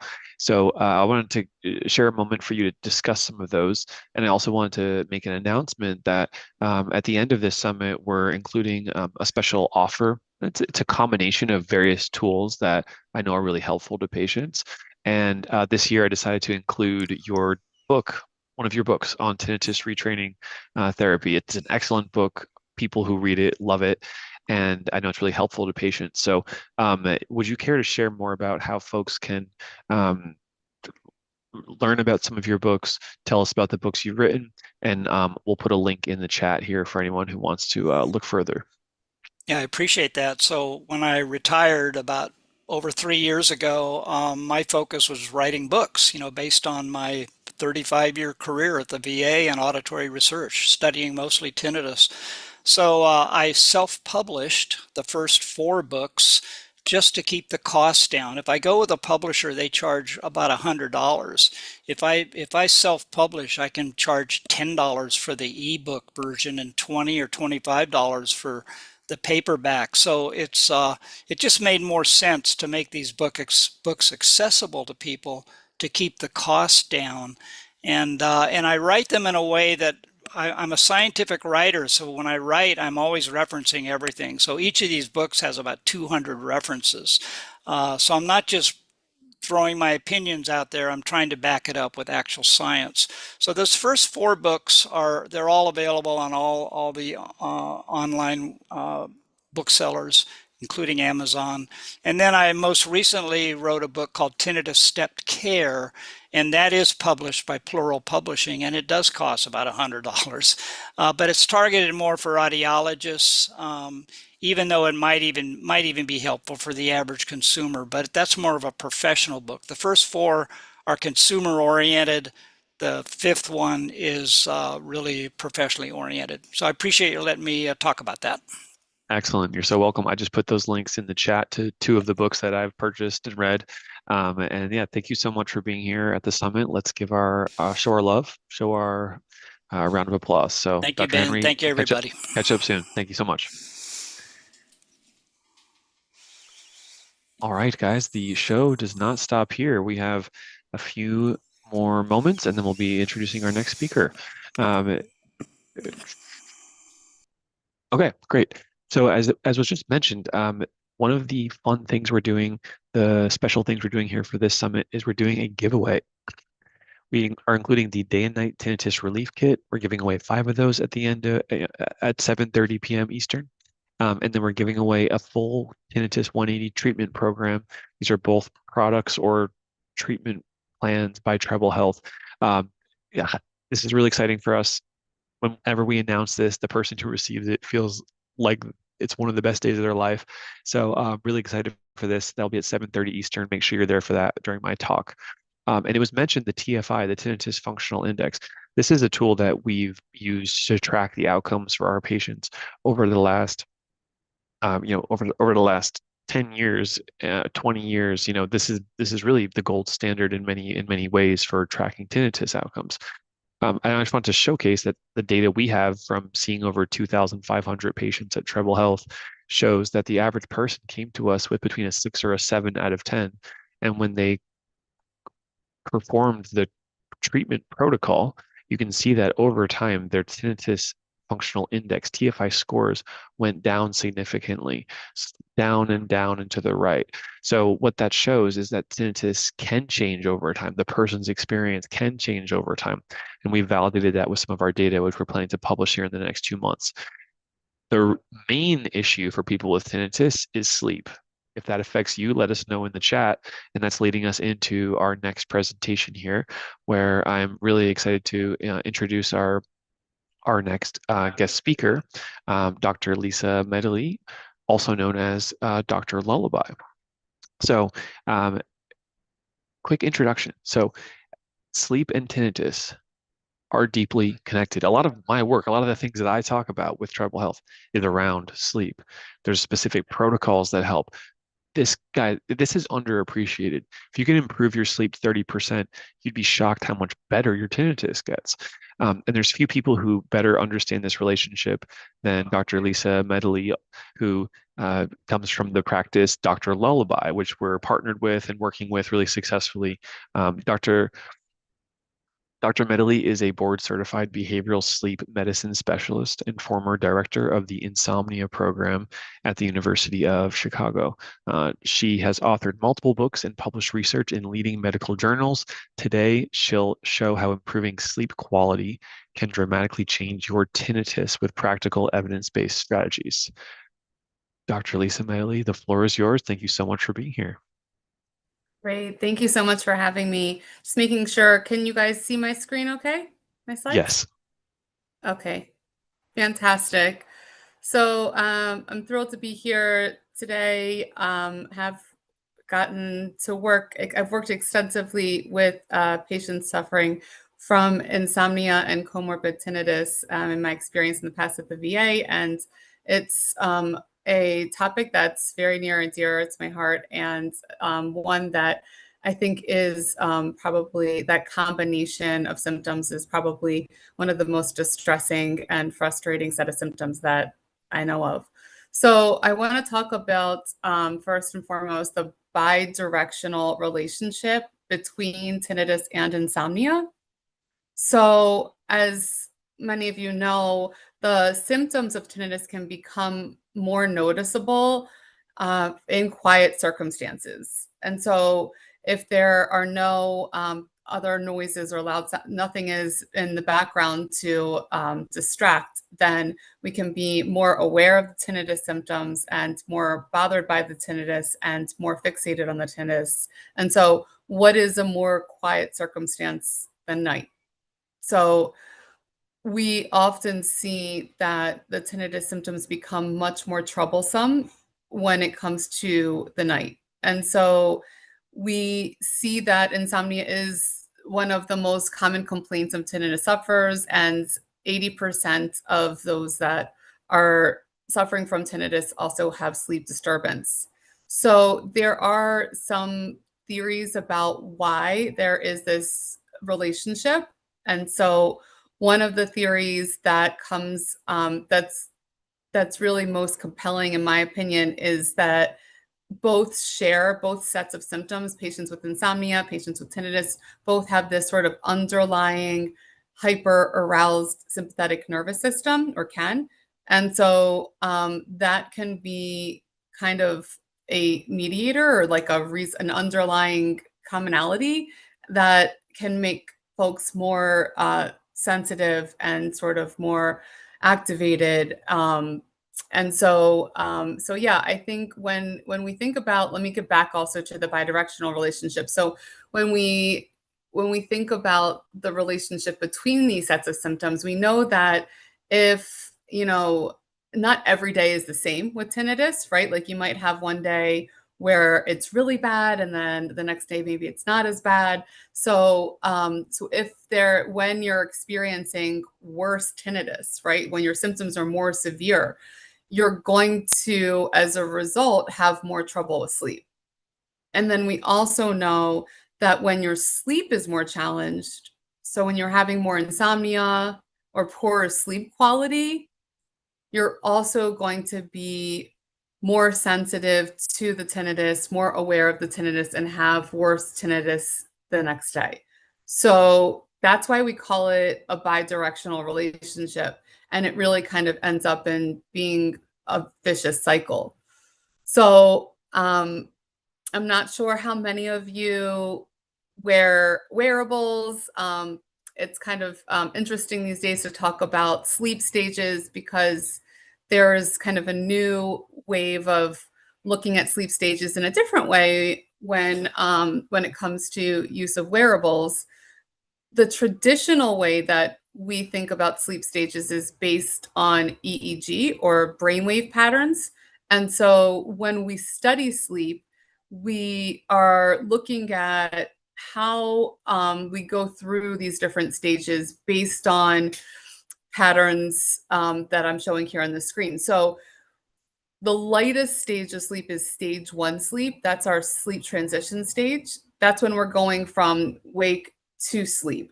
And so then once we go from wake into stage 1 sleep, then our brain waves start to shift into stage 2 sleep, which is when our brain waves form these big K complexes and some of these bursts of activity, which we call sleep spindles.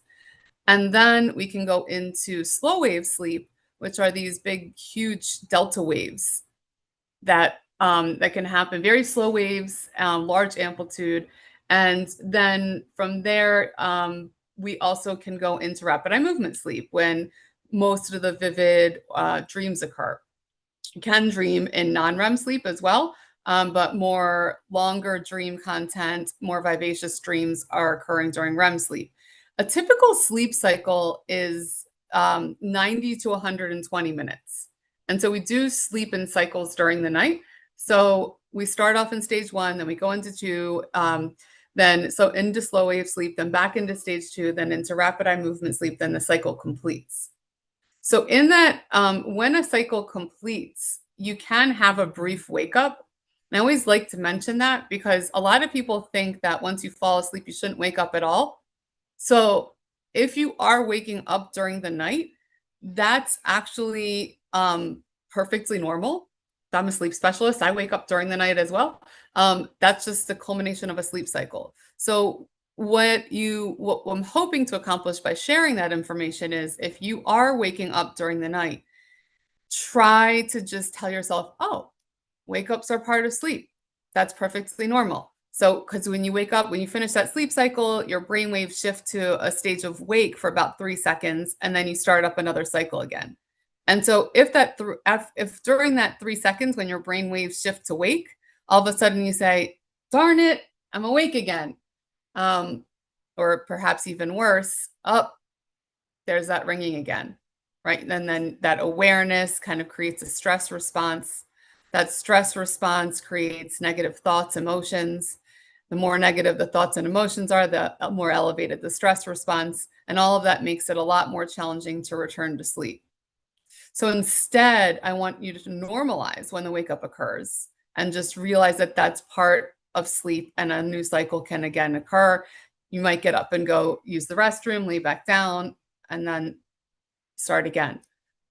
So talking a little bit more about, I did learn from the Treble team that a lot of their patients have talked about how they experience more sleep disturbance in the latter part of the night, like more towards the morning hours. And they wanted to learn and understand more about like what is happening during, like why might that be the case? So we know that so we were talking about slow wave sleep, which is our deepest stage of sleep. People often think that REM sleep is the deepest stage of sleep. Actually, slow wave sleep is our deepest stage of sleep. So during slow wave sleep, we have our brain activity. Is strong and synchronized. I show you what those big waves, those big, huge, steady waves looked like, right? And so that kind of big, that global activity can kind of quiet down the hypersensitivity to signals that might be in the environment or contribute to tinnitus symptoms or signals from other brain activity because there's synchronized slowing down of the brain waves. And then over the course of the night, the sleep pressure decreases. So when you first fall asleep, you're the sleepiest, right? It's the start of the night, you're the sleepiest. You go into that slow wave sleep and you have that higher density sleep. And then as you've kind of gotten rid of the sleep pressure, second half of the night, then you're having weaker and less synchronized sleep. And then the local tinnitus signals in the brain can break through and be more likely to disturb the sleep. I think the other possibility is that if anybody does have sleep apnea or signs or symptoms of sleep apnea, then sleep apnea tends to be worse in the latter part of the night. Sleep apnea is worse during rapid eye movement sleep. And we have our longest stretch of REM sleep towards the morning hours. So if you have fragmented sleep because of sleep apnea, that poor sleep quality is going to make you more vulnerable to tinnitus.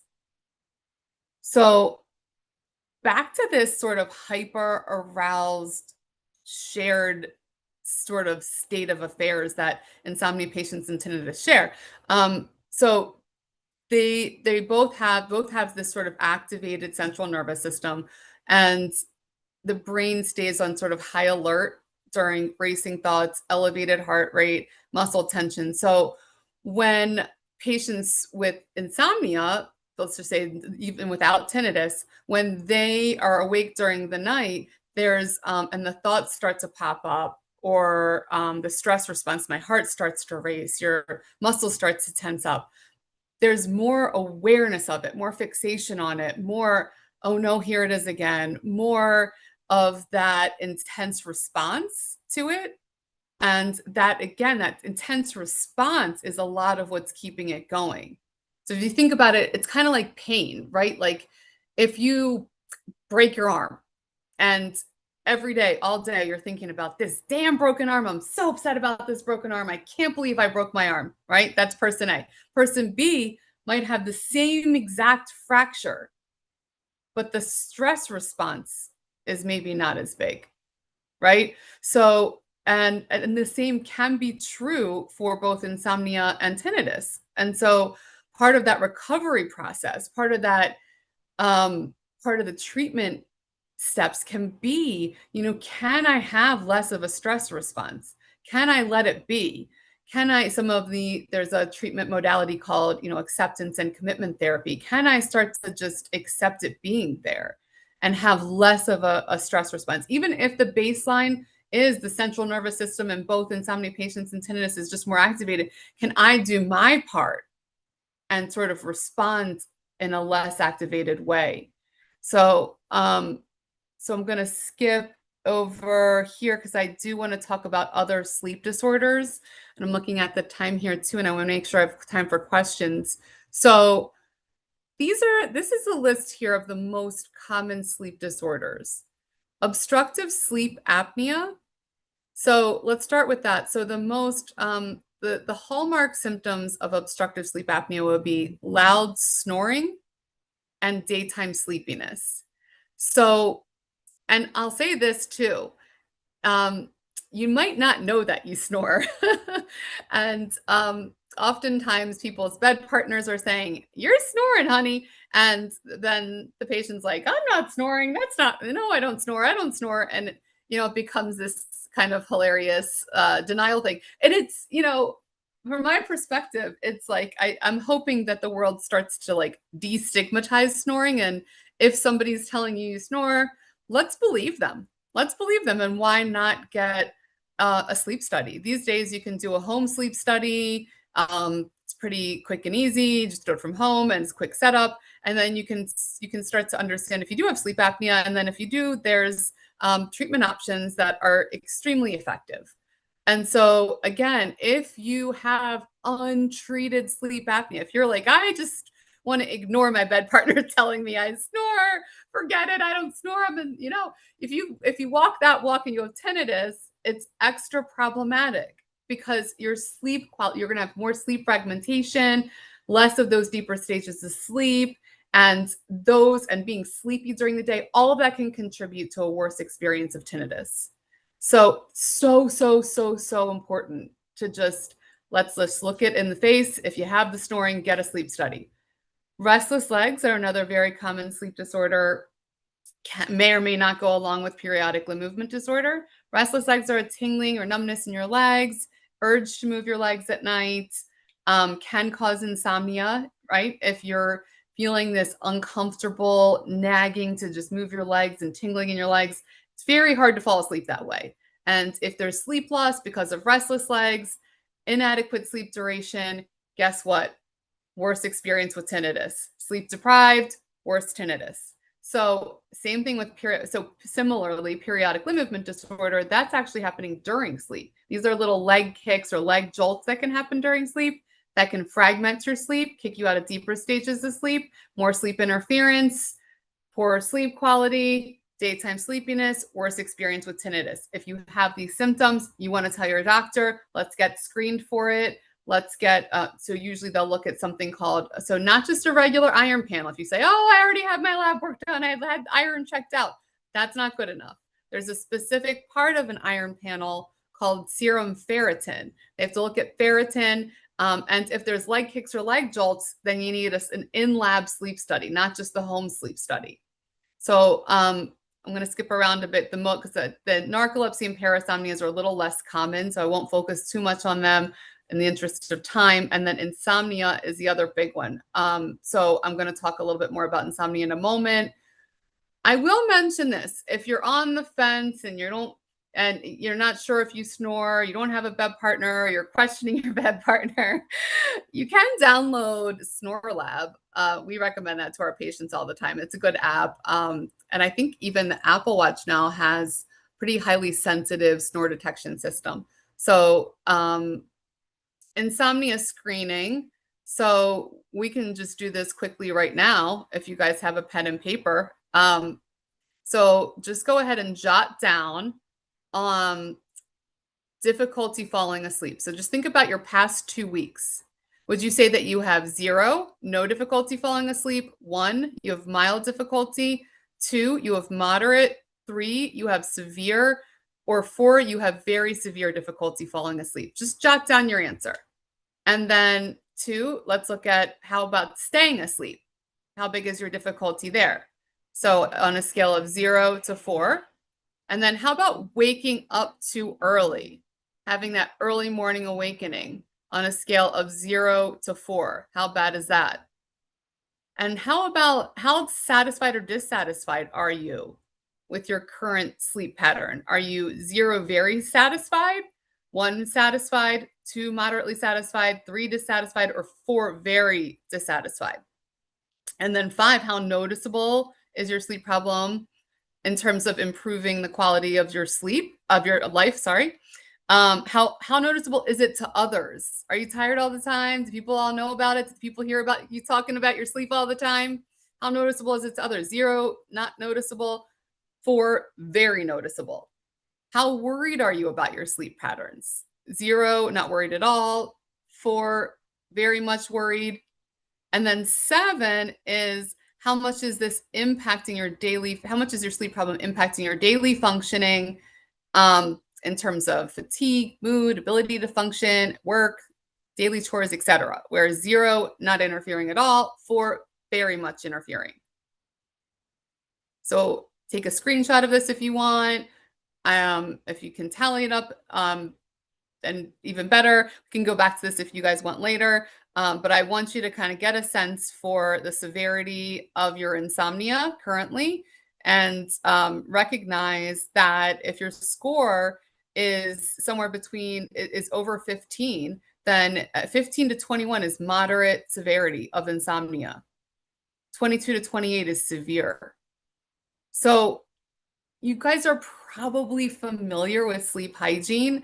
I will say that, you know, a couple decades ago, someone could go to a sleep doctor and not know any of this stuff. But now people know this, like people know the basics of sleep hygiene. And, you know, I think that's great to know the basics of sleep hygiene. Knowledge and action are 2 different things, right? So what I want, and also like there's different versions of sleep hygiene tips that are out there in the public sector. So I kind of wanted to clarify, you know, signal versus noise, like what is really important in terms of taking action that you can start with tonight. I would say because of what we keep talking about with the central nervous system, just kind of having a more wired response, a more sort of activated central nervous system. And if we can lower just the overall stress response and just kind of slow down the system, that's our best chance of success with sleep and optimized control over tinnitus. Because of that, the pre-sleep ritual is what I want to emphasize for you. What do I mean by that? I mean, well, this first starts with identifying a bedtime. So we do recommend that people have a consistent bedtime and wake time. And we often are helping our patients to figure out what the ideal bedtime and wake time is for them. It varies depending on the person. Now, 1 hour before you get into bed, close your eyes. Such an important hour. It's so important what you do during that hour. So yes, you hear everybody say, turn off your devices.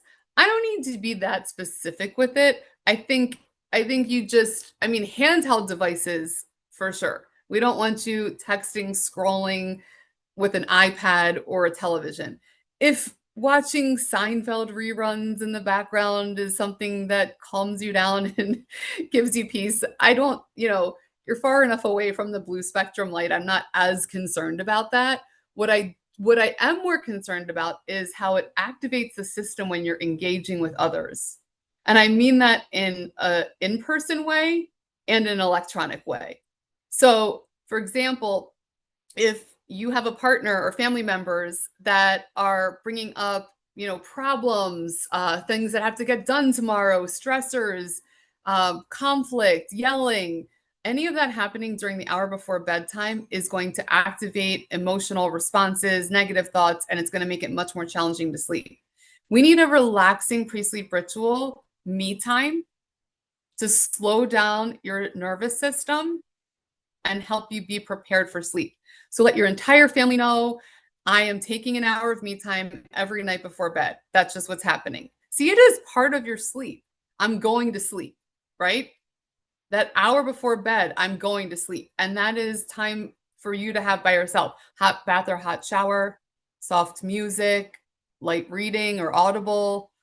Those are all great activities. Adult coloring books. Those are great things to do during the hour before bedtime. And I can't stress it enough that human interaction on the electronic or in-person side really, if it's going to be in person, it needs to be like quiet time, cuddle on the couch time, but not out loud time is what I would recommend. And then, if you're moderate or severe insomnia, then cognitive behavioral treatment for insomnia is recommended. And so the data is very strong. So 82% of those in this particular study that went through cognitive behavioral treatment for insomnia, which is a 5 to 8 session program, did respond very well, both in terms of the insomnia and tinnitus symptoms. So overall, I'm good with time. Okay, so overall, just remember, the better you sleep, the less distressful the tinnitus, the less intense the tinnitus, the better you sleep. Okay, I will pause now. Excellent. Thank you so much. That was excellent. Let's give a virtual round of applause and show our calm, awake, not sleepy appreciation. Thank you so much, Dr. Medley. And the first question, because many people will ask, oh, this sparked something for me. I'm doing many things wrong with sleep. I probably could use some help here. This is actually way more than just tinnitus. Those are common thoughts I think that people are having here. So we started working together. You have a team of sleep specialists. The Dr. Lullaby is the name, and your specialists are now part of the Treble Health program. And we can also connect the Treble Health community and patients with your team. So would you care to share more about what that would look like? Let's say someone did a number of telehealth sessions with you. What would they receive? Yeah, absolutely. And so, what I would recommend is, honestly, like we are not tinnitus specialists. So I would so anyone that's here needs to be in the care of Treble, and then the Treble folks can then refer to us through the partnership. And so, and from there, what we would do is we would really try to customize your cognitive behavioral treatment for insomnia program, knowing what we know about how the Treble clinicians are working with you, and kind of help and make that as customized as possible. We do very data-centric work. we are looking at your sleep numbers. Probably we're just as obsessed with your sleep as you probably are. We look at the numbers, we're analyzing trends, we're trying to understand, is there a delayed or advanced sleep phase? Are you a night owl or morning lark? We're assigning you a sleep window. We're helping you learn tips and tools for how to get better control over the mind racing, how to calm down the stress response, the frustration and anxiety that occurs.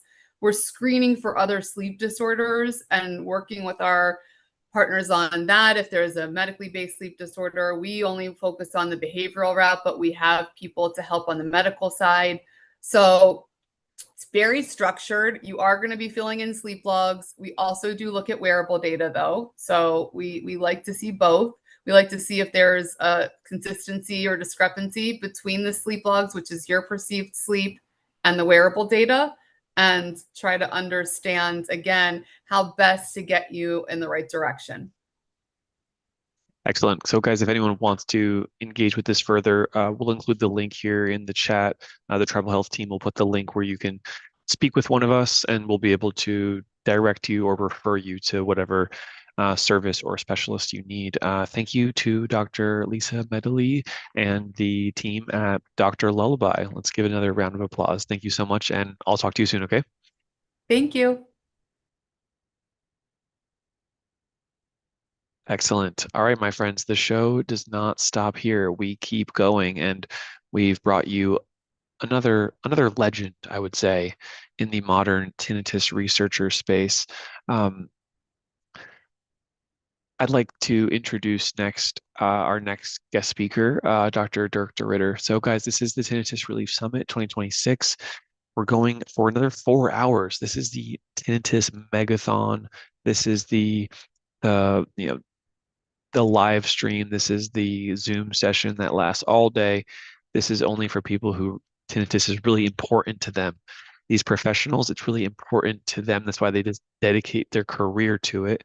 You guys as individuals, it's important to you to get this taken care of, to get this solved, to get this in a better place. So when we come together here, it's really fun. And right now, there's 350 people here live on Zoom. So just imagine an auditorium of 350 people that would fill out a theater, that would fill out a music hall. This is really special. Thank you all for being here. All right, so next we're excited to introduce Dr. Dirk de Ridder. After this talk, we'll have the poll. So if you want to qualify for any of the giveaways we're doing, you have to complete the poll. The next one's after Dr. de Ridder, and then we'll have one around Dr. Jastroboff as well. So make sure you're here for those. All right, Dr. de Ridder is here, and we are good to go. So let me do a formal introduction here. Dr. Dirk de Ridder. So really, he's one of the world's leading neuroscientists in the tinnitus space. He's an excellent researcher. His background sees tinnitus as a global system, so looking at different regions of the brain, how that is affected by tinnitus, various approaches, whether that's through medical devices or neurological approaches, how we can rewire and change the brain in a modern way using the best technology and the best research, potentially medication. It's all on the table with Dr. de Ridder. He's really evidence-based and very open-minded, and that's one of the reasons why I love his work. He is a neurosurgeon and professor at the University of Otago, and he has over 300 scientific publications and major contributions to neuromodulation technologies. His work in many ways has reshaped how we think of tinnitus and the brain. In this session, he'll explore and share some of the newest research advancements in neuromodulation and what it means for all of us. Dr. de Ridder, so happy to have you here, and thank you so much. Thank you for this kind introduction, Ben. Let me join my screen. Excellent. I can see your screen. You're all set, and we're so happy to have you here. Thank you very much. So yeah, the idea is that if we want to understand tinnitus, we also have to look at the brain and not just at the ear, because even though tinnitus might be triggered in the ear, it's ultimately the brain that generates a sound, just like a brain will generate a depression or anxiety associated with it. So if we look at it from a historical point of view, initially, we were phrenologists thinking that tinnitus was generated in only one part of the brain, and that if we would switch off that one part, we would have solved the problem. That's how I started about 20 years ago. And I thought, well, we can solve the problem of tinnitus in 3 to 5 years if we just know this, if we find a single spot that generates it. But then, and around 2010, Winnie Schnee was the first one to say, well, actually, that will not work. We have to go to consider tinnitus as an emergent property of whole networks. So we all switched to network neuromodulation, among which bimodal stimulation. And that doesn't seem to promise equally well what we want, meaning reducing the sound or the loudness of the sound. So Ben was so kind to ask me to talk about rebooting. Can we reboot the brain so that ultimately we can reduce the sound? So for those who are not in the neuromodulation field, what is neuromodulation? Well, neuromodulation is based on the concept of neuroplasticity. And neuroplasticity just means that the brain can adjust and modify its organization, not only the structure, but also the function, adjusting itself to changes in the environment. And from that point of view, pathologies like tinnitus should be seen as maladaptive neuroplasticity. So something has gone wrong in the rewiring of the brain based on hearing loss, based on stress, based on other triggers of tinnitus. Now, if that is the case, then neuromodulation is nothing else than trying to reverse this maladaptive neuroplasticity to a normal neuroplastic brain. And we can try and do that by inducing changes in the brain via application of different kinds of stimuli, which could be electrical, magnetic, ultrasound, pharmacological, or optical stimulation. So in the clinic, there is multiple forms or multiple ways how we can modify brain wiring. And this can be done via magnetic stimuli. This can be done via different kinds of electrical stimuli. So you can use direct current, like a car battery, alternating current, like the light in the house, random noise stimulation. You can use ultrasound stimulation. You can use photobiomodulation, so using optical stimuli. And you can even train the brain by using neurofeedback to work in a way that we would like it to do. So we've got lots of these means to try and modulate the brain. But what is wrong? So what was wrong is that initially, based on phrenology, which was developed in the 1800s especially by Franz Gall, who thought, well, every part of the brain has one specific function, so there has to be a kind of tinnitus spot in the brain. And this was first shown in at the end of the 1990s by Rodolfo Llinas, who used the magnetoencephalography, meaning that he was recording magnetic activity that was released from the brain. And what he found is that that in tinnitus patients, you have abnormal activity in the auditory area, just like in pain patients, you have abnormal activity in the somatosensory cortex. So basically, it kind of confirmed the phrenological approach. So then the treatment was easy. We apply magnetic stimuli to the brain. And unfortunately, what happened is that the benefit was not what we expected. We expected to silence the tinnitus using magnetic stimuli. And since then, multiple studies have been done. And if you look at a meta-analysis, which basically combines all the studies that have been done on a specific topic, for example, magnetic stimulation, what we see is that there is an improvement, but only for suffering, not for loudness. And the benefit of suffering is about 7 or 8 points on the THI scales, which is just the MC idea, which means the minimally clinically important difference. So it does seem to have a benefit, but unfortunately only on the suffering and not on the loudness. And to be fair, there was one meta-analysis that showed that there was not really an improvement. So, okay, maybe magnetic stimulation is not optimal. So what if we do electrical stimulation? What if we apply electricity to the brain? Because ultimately the brain does work via electricity and chemicals, of course, such as neurotransmitters. And what we saw is the same thing. There was an improvement in distress, but no improvement in loudness. And the amount of benefit that we get for distress was about the same as what you would get with CBT or with magnetic stimulation, meaning more or less 9 to 10 points on a THI. So for those of you, just to give you an idea what that means, it means about a 10% improvement on the tinnitus suffering. So TMS and TDCS targeting only the auditory cortex, this spot that Rodolfo Llinás had shown to be abnormally active, actually can reduce the suffering, not the loudness, in contrast to what we expected.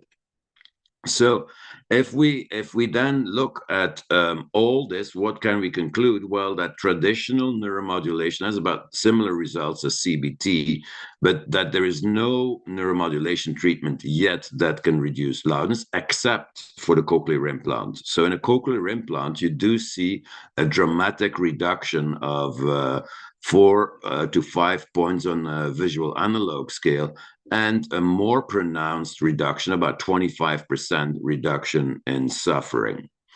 And if we look at all the meta-analytic evidence, so if you put all the evidence together that has ever been developed, then we see that most other treatments can reduce the suffering by about 10%, whether it's TMS, TDCS, CBT, or even acupuncture. Now, then we said, okay, well, maybe the current doesn't get where it should get. What if we implant electrodes on this auditory cortex area? It should give a stronger signal. But how do we know who to implant? Well, we used magnetic stimulation, and if they would respond to magnetic stimulation, then we would go ahead and implant an electrode overlying the auditory cortex. And what we found is that in total, about 2/3 of the patient had a 50% loudness reduction, and this was good. It was a study on about 40 patients.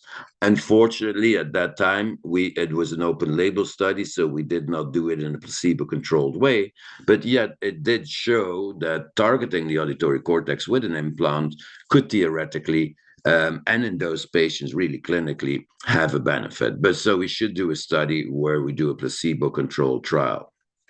And the question then, of course, is, even with an implant, why does not everybody respond? Well, there is multiple possibilities. One is that we just have the wrong theory, that this phrenological approach, there is one area in the brain that generates tinnitus, is wrong.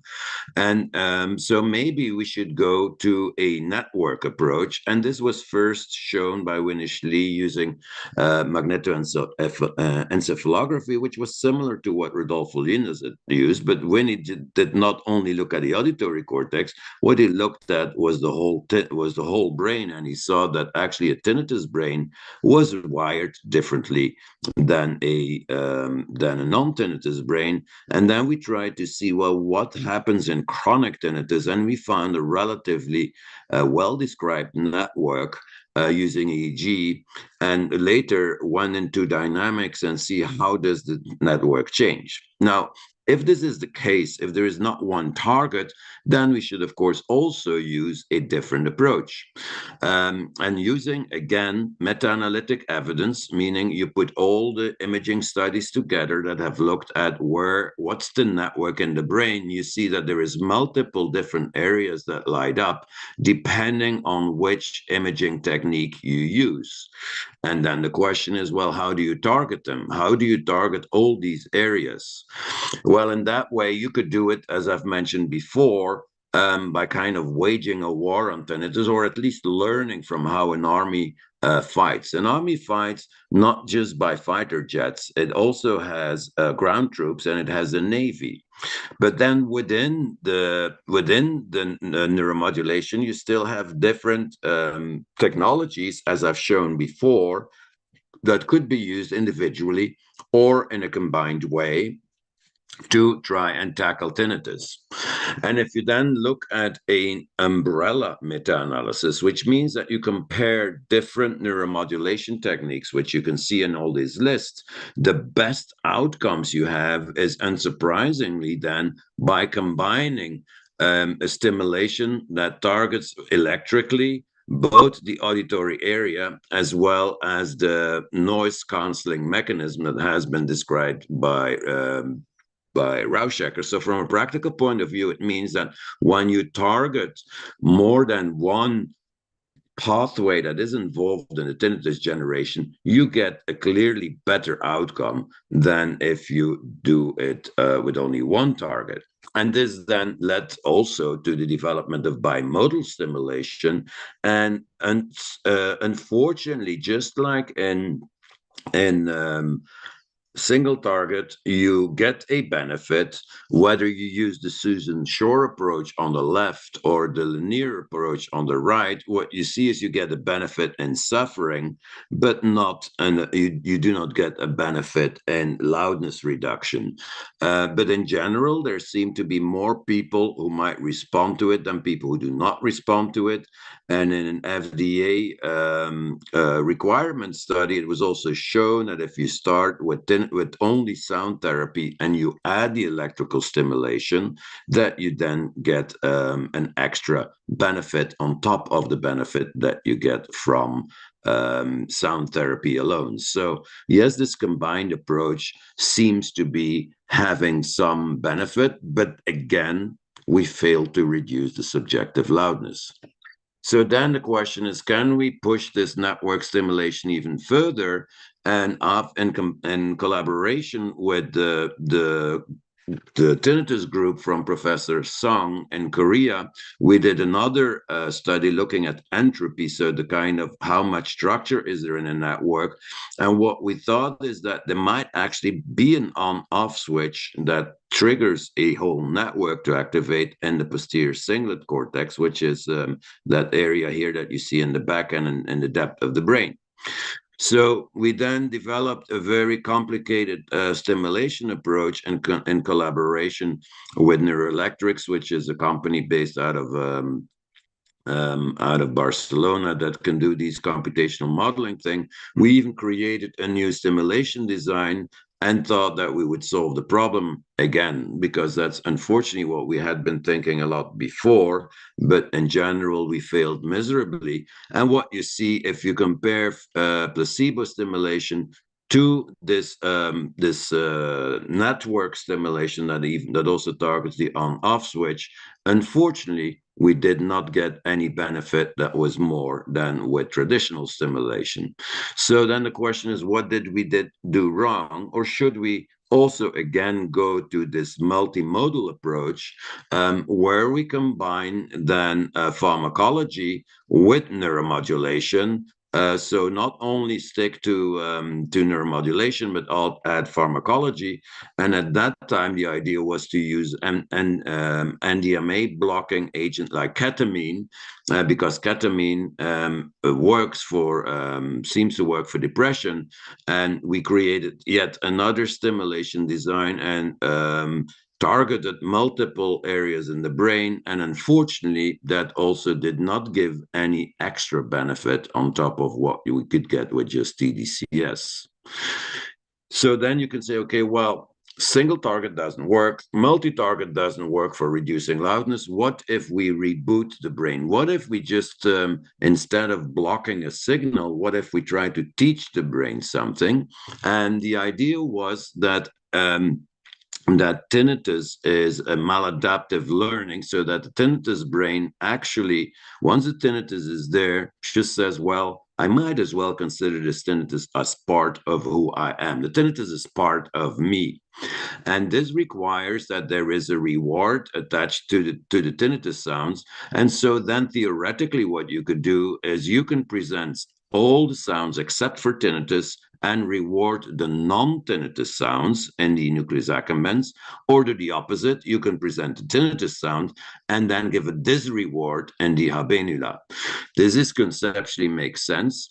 And so what this is of course something that we could not reach non-invasively at the time, so we had to test it first in animals, which we did in collaboration with Yuan Zhang and John Reynolds in New Zealand. And what you could see is that if you do sham noise exposure, so the animals do not get tinnitus and you do not give stimulation, basically you do nothing, of course, nothing happens.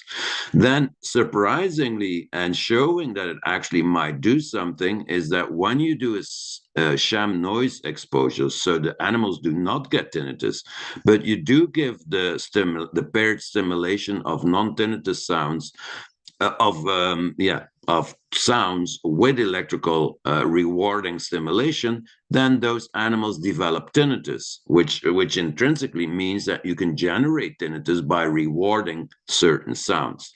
And then when you generate tinnitus, but you do no stimulation, you get tinnitus. Because you don't treat it. And then ultimately the last group where you generate tinnitus and you try and treat it, you see it, they really benefit. But unfortunately, after a month, there is a rebound, which means that we might have to repeat the approach. But from a theoretical point of view and from a preclinical point of view in animals, it does seem to work. But the question is, how do you get to those deep targets? Well, for a neurosurgeon like myself, is we can just put an electrode there, but you want to have some evidence on beforehand that it might work. And so now there is two new techniques that could get there. One is called transcranial focused ultrasound. And with focused ultrasound, you can get to the nucleus accumbens because it can really focus energy right at the deep structure, not influencing others. So that being said, we could try and use this, and Tinnitus Quest will actually fund the first transfocused ultrasound approach to targeting, for example, the accumbens, not in the paired way like we did, but that could potentially be a follow-up study. Furthermore, you could also use temporal interference stimulation, which was developed by Neil Grossman, who works in UCL in London. And this is another technique where you use two different stimulation devices, and where they meet, you can get a specific activation pattern. So that's another approach that you could use in order to get to deeper structures without influencing other structures. Another rebooting approach could be neurofeedback, and very recently Nicholas Gnenko from who works now in Switzerland has shown that if you use fMRI and you train the auditory cortex, so rather than trying to suppress it or interfering, you train it to function normally, it can actually outperform CBT. Unfortunately, again, only for suffering and not for loudness. The same can be done using EEG, which is way more approachable and easier to do than in an fMRI, has shown that if you look at the studies that have been performed in general, you can reduce again the suffering, but not the loudness, unfortunately. So in conclusion, tinnitus neuromodulation approaches evolved from phrenological single target approaches, and we tried not only the auditory cortex, we tried the anterior cingulate, we tried the parahippocampus, we tried the dorsolateral prefrontal cortex, to going to network approaches that also seem to be beneficial, but only for suffering. And the future might be in rebooting. And this requires new technology, which has been developed right now, such as focused ultrasound or temporal interference stimulation or neurofeedback. And in the further future, we might require to combine that not with ketamine, because ketamine has a disadvantage that it blocks neuroplasticity, but by using other products, potentially like psychedelics, and we will start a psychedelic neuromodulation study with sound in next month in New Zealand, and hopefully we will finally get rid of this negative approach that we can only seem to improve suffering and really reduce the loudness. And with that, I hope I've given you an overview of not failed studies, but the progressive further insights that finally should help us develop neuromodulation approaches that not only improve suffering, but also loudness. And with that, I'd like to thank you for your attention. Excellent job. Very, very informative. I can only imagine the amount of work, study, knowledge, stress, and brainstorming conversations you've had with colleagues to come to those conclusions. Thank you so much. And like you said, this is the scientific process of learning what works. You often have to learn what doesn't work. We have some questions here, and we'd like to jump to some live Q&A. So, Dr. DeRitter, the most common thread that I'm seeing of the questions is for someone who has tinnitus right now that wants to implement some of your research. What would you recommend they do for the next baby step, or maybe go to this type of clinic, or consider this type of approach? Yes, so what people should really understand is that there is a difference between clinical practice and science. In science, we want to understand how things work. In clinical practice, we want to improve the individual patient, because what we do in science is we look at group data, not at the individual. And for some people, actually, some of these approaches work very well, and they can get a loudness reduction, but not to everybody. So if you see, for example, that 30% of the people have a loudness reduction, 30% doesn't change loudness, and 30% might actually worse, then that result is 0. So it doesn't mean from a scientific point of view that all these treatments are useless for loudness. It's just that they haven't proven to give an extra benefit.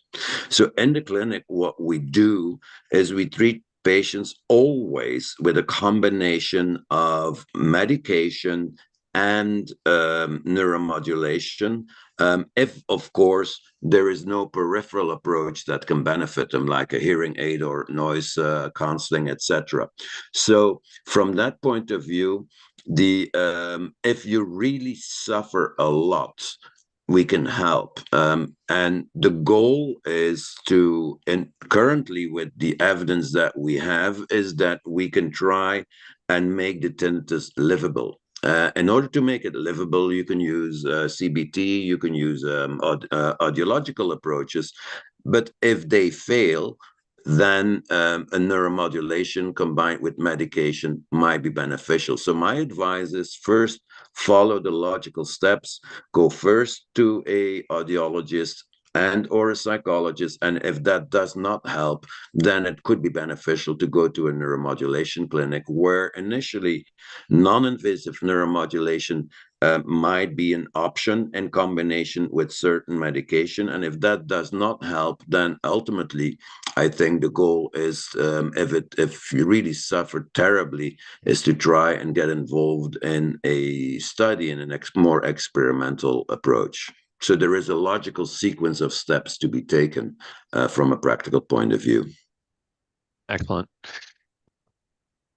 The next question here is an excellent question that I want you to address. So Michael K asks, how do you reduce suffering if you don't decrease the loudness? Michael says the loudness causes suffering. How do you respond to that? Yes, that is correct. We know that loudness and suffering in general, at a group level, correlate non-linearly. What it means is that if we can reduce the loudness to a score of 4 or less, the suffering in general will also be better. But the suffering also worsens the loudness, because if you suffer, what happens is the sensitivity of your auditory cortex increases, and what might normally sound to you in a state like a 4 might go up to a 6, and then that gets into a vicious circle. So what we try to do is we try to combine this, and the medication that we give for that is we try to block your dopamine D1 system, which focuses on the sound. So if you can defocus, that already helps. Then we combine it with a cocktail, actually. So we give a cocktail. If you consider the brain an overdrive generating the sound, then there's three ways of reducing it. It's like a car. If your car goes too fast, you can press the brake, and pressing the brake means that you add some medication that works on GABA, because GABA is the brake in the brain. Then you can release the accelerator, and the accelerator is glutamate. So you block glutamate, for which there is only one anti-epileptic drug that can do it. And then you can shift back gears, and that means that you work on dopamine, serotonin, and noradrenaline. So it's a cocktail at extremely low concentrations that might benefit you in reducing. And this can sometimes reduce the loudness, even dramatically. We haven't done a full study yet on the whole cocktail, which we should do.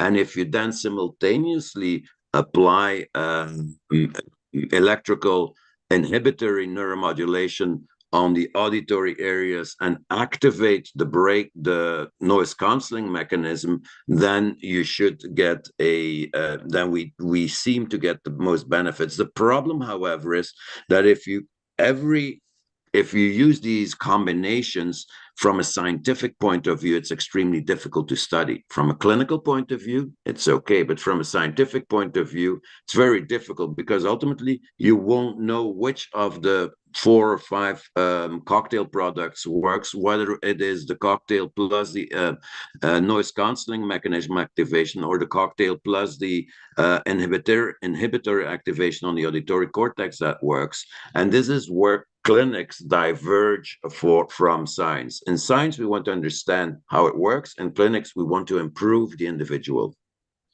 Thank you so much. Hang on, I have one last question if you have time. Just wanted to give a moment. So we are doing a giveaway here. We have a sound therapy day and night kit. We also have a full tinnitus treatment program. It's really special to give this away, and last year was a really special moment. So in order to qualify for it, you have to complete the poll. I'm going to put the poll on the screen now. So if you haven't completed it, then you have 2 minutes to do so now, and then we'll ask Dr. DeRitter one question, and then we'll go to our next speaker, Dr. Gail Brenner. Let's bridge the topics here, Dr. DeRitter. So up next, we have Dr. Brenner, who is a tinnitus specialist, and her topic is on bimodal stimulation and her experiences as one of the first Lenire providers in the United States. So she's been using Lenire for about 2.5 years, formerly a specialist, and also a specialist in tinnitus retraining therapy over the last 20 plus years. So would you be able to bridge the topics here of, for someone who's considering bimodal stimulation or neuromodulation devices, what advice do you have, or any thoughts that you have as we go into our next talk? So it's a very good question, because there is a little bit of controversy about Lenire, and of course I in the clinic see people who have failed Lenire, because if they would not have failed, if they would have been a success, then of course they would not come to the clinic. What is interesting about Lenire is that it does seem to give a benefit over just auditory stimulation in itself, but if the patients expect in general that the loudness will disappear, then it is not a optimal treatment. If they say, well, I just want to improve my suffering, my distress, what the bother that I get, then I think it is certainly an option to consider. It also depends. It's all about expectation management. If you say, well, I want my sound to be completely gone, then I say, well, it's probably an expectation that cannot be met by Lenire, nor by Susan Shore's device, nor by TMS, nor by medication. We do see it in about 3 to 5% of the population, that we can really get it to zero. But it's all about the expectation. And if the expectation is really good, I want some improvement, then I think it might be one of the many options that are available that have been scientifically studied. Whether the science was, you can always criticize the science, but we have to admit that Lenire at least did a lot of studies to show that it can generate a benefit on the suffering. Thank you so much. Very well said. And now we're going to transition into the doctor in Philadelphia on the tribal health team, Dr. Gail Brenner, who has worked for years with traditional methods and also with Neuromod's Lenire device. So this will be a really exciting perspective to hear. Dr. DeRitter, let's give you one last round of applause, show our love. Thank you so much. And you've been to a few of our summits, so I really appreciate you collaborating, and I get a lot out of it myself. Thank you so much. You're welcome. All right, I'm going to end the poll right now. Very good. So the next presentation here at the Tinnitus Relief Summit, where our motto is long-lasting relief from tinnitus is possible. Our next presentation here is Dr. Gail Brenner on bimodal stimulation and Lenire. Let's bring Dr. Brenner to the stage. Gail, how are you? How are you doing today? If you want to start your video and turn on the audio, then we can get things ready to go. Hello, hello. Great. Hello. So How are nice to you? be here. So nice to be here with you. Thank you for Thank you. Thank you giving so this much for this presentation. opportunity. Now, can you hear me loud enough? Yes, Okay. coming through very well. That's great. That's great. Okay, so just wanted to get on the same page. Do you have visuals you're going to share today or I do. not? I have a Okay, PowerPoint. Shall perfect. I share You can my? pull that up. Yep. Okay, that's All right, great. guys, I want to do my introduction here. So, our next speaker is Dr. Gail Brenner, one of the most experienced tinnitus audiologists in the United States. She has over 40 years in the field. Dr. Brenner has dedicated her career to tinnitus, and she was among the first clinicians trained in tinnitus retraining therapy with Dr. Pavel Jastroboff. And Dr. Brenner is also one of the earliest providers of the FDA-approved Lenire device. So today she'll break down her experiences working with patients in the real world. How do people get better? What should you expect if you're looking for treatment options? She'll break down bimodal stimulation and the pros and cons and the details of it. So Dr. Brenner, thank you so much. If you'd like to share your screen, you can do so. You may have to press the share button if you haven't already. Share button. There it is. Terrific. Share. Oops. Very good. Okay. There we are. Yep, I'm confirming that we can hear you and see you. So, guys, let's give our virtual round of applause and welcome Dr. Brenner to the summit. Thank you for having me. This is great. So where shall I begin? Thank you. Where shall I begin?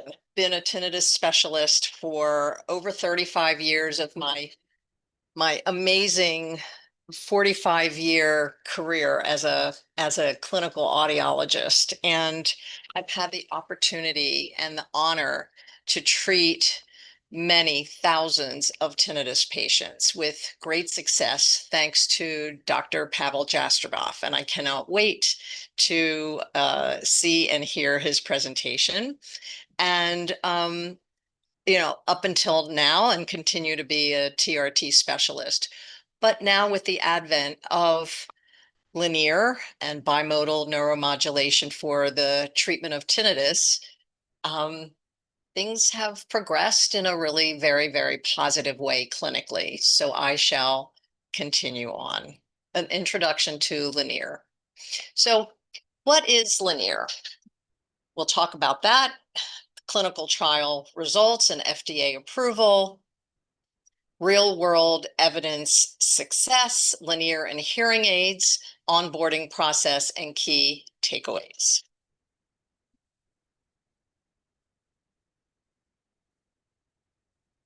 So what is Lenire? Clinically proven, FDA approved tinnitus treatment device.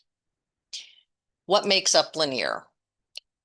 3 components. We have a tongue tip, which is an intraoral device, as you can see here, we have 32 tiny little electrodes that are placed on the tongue comfortably. It's on like a pad that are placed on the tongue that deliver tiny little pulses on the tongue. And I say it's like bubbly champagne, but it's not even. It's just a very tiny little tingle, which is calibrated in the office together. We have Bluetooth headphones, European headphones, which give a very nice high fidelity sound. And we have the controller that controls a start and pause, resume treatment, and volume. So we have 3 components to the Lenire system. How does it work? It's a bimodal neuromodulation, and thanks to Dr. DeRitter, I don't have to go into too much about neuromodulation, except to say that it is much more effective than neuromodulation alone, that when we combine, a dual modulation, it's much more effective. It's a supercharging of brain plasticity. So it's delivering the mild pulses to the tongue combined with sound. So we're stimulating the brain in 2 ways to change and the plasticity, the abnormal plasticity due to the tinnitus, and change the pathways so that the brain is not paying so much attention to the tinnitus and reducing tinnitus symptoms. So we're stimulating the auditory system through the ears with a soundscape, and we're stimulating the tongue, which is stimulating the trigeminal nerve to the brain. And again, tiny, gentle, little pulses that you kind of feel in a very, very gentle wave.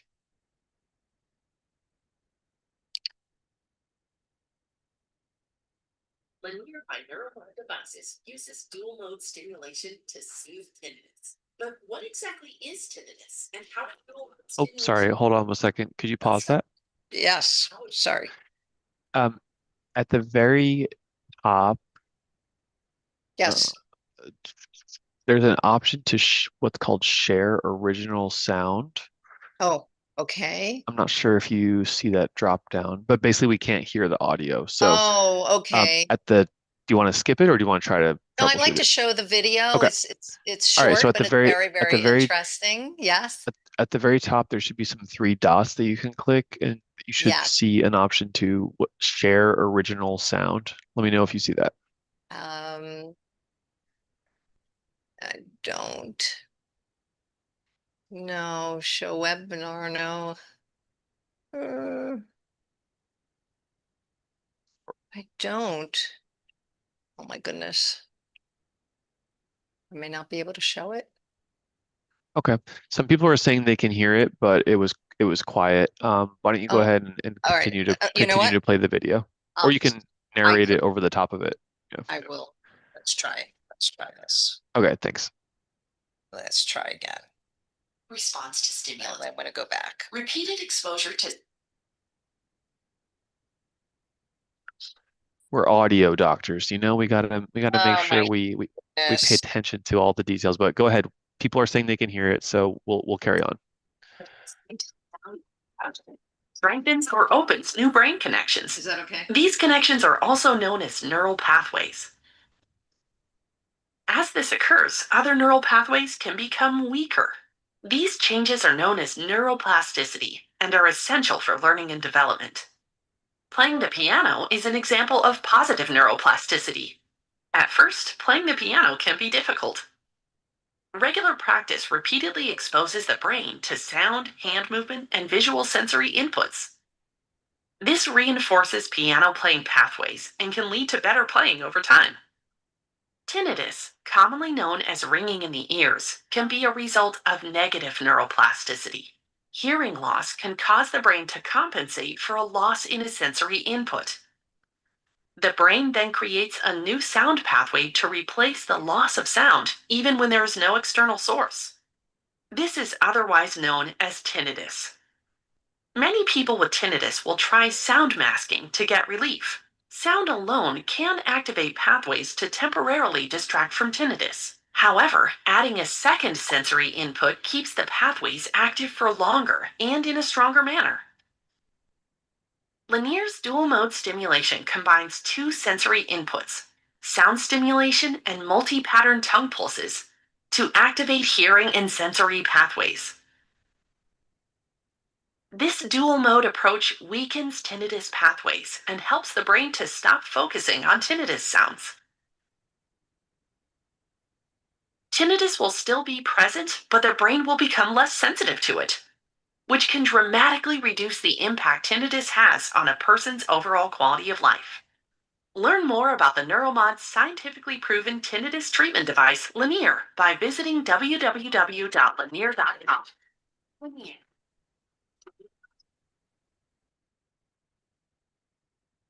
Good. Everyone could hear that, I hope.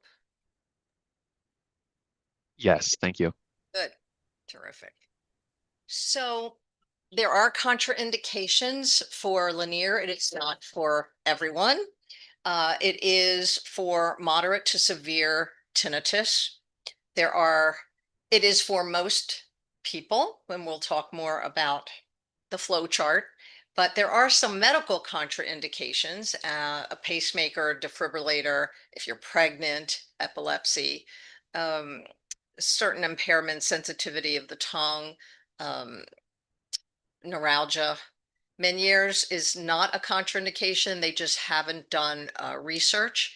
And pulsatile tinnitus is actually not necessarily a contraindication, but medical clearance, of course, is indicated.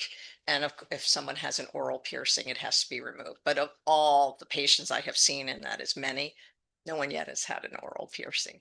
So we have to be very careful about the contraindications and have medical clearance for that.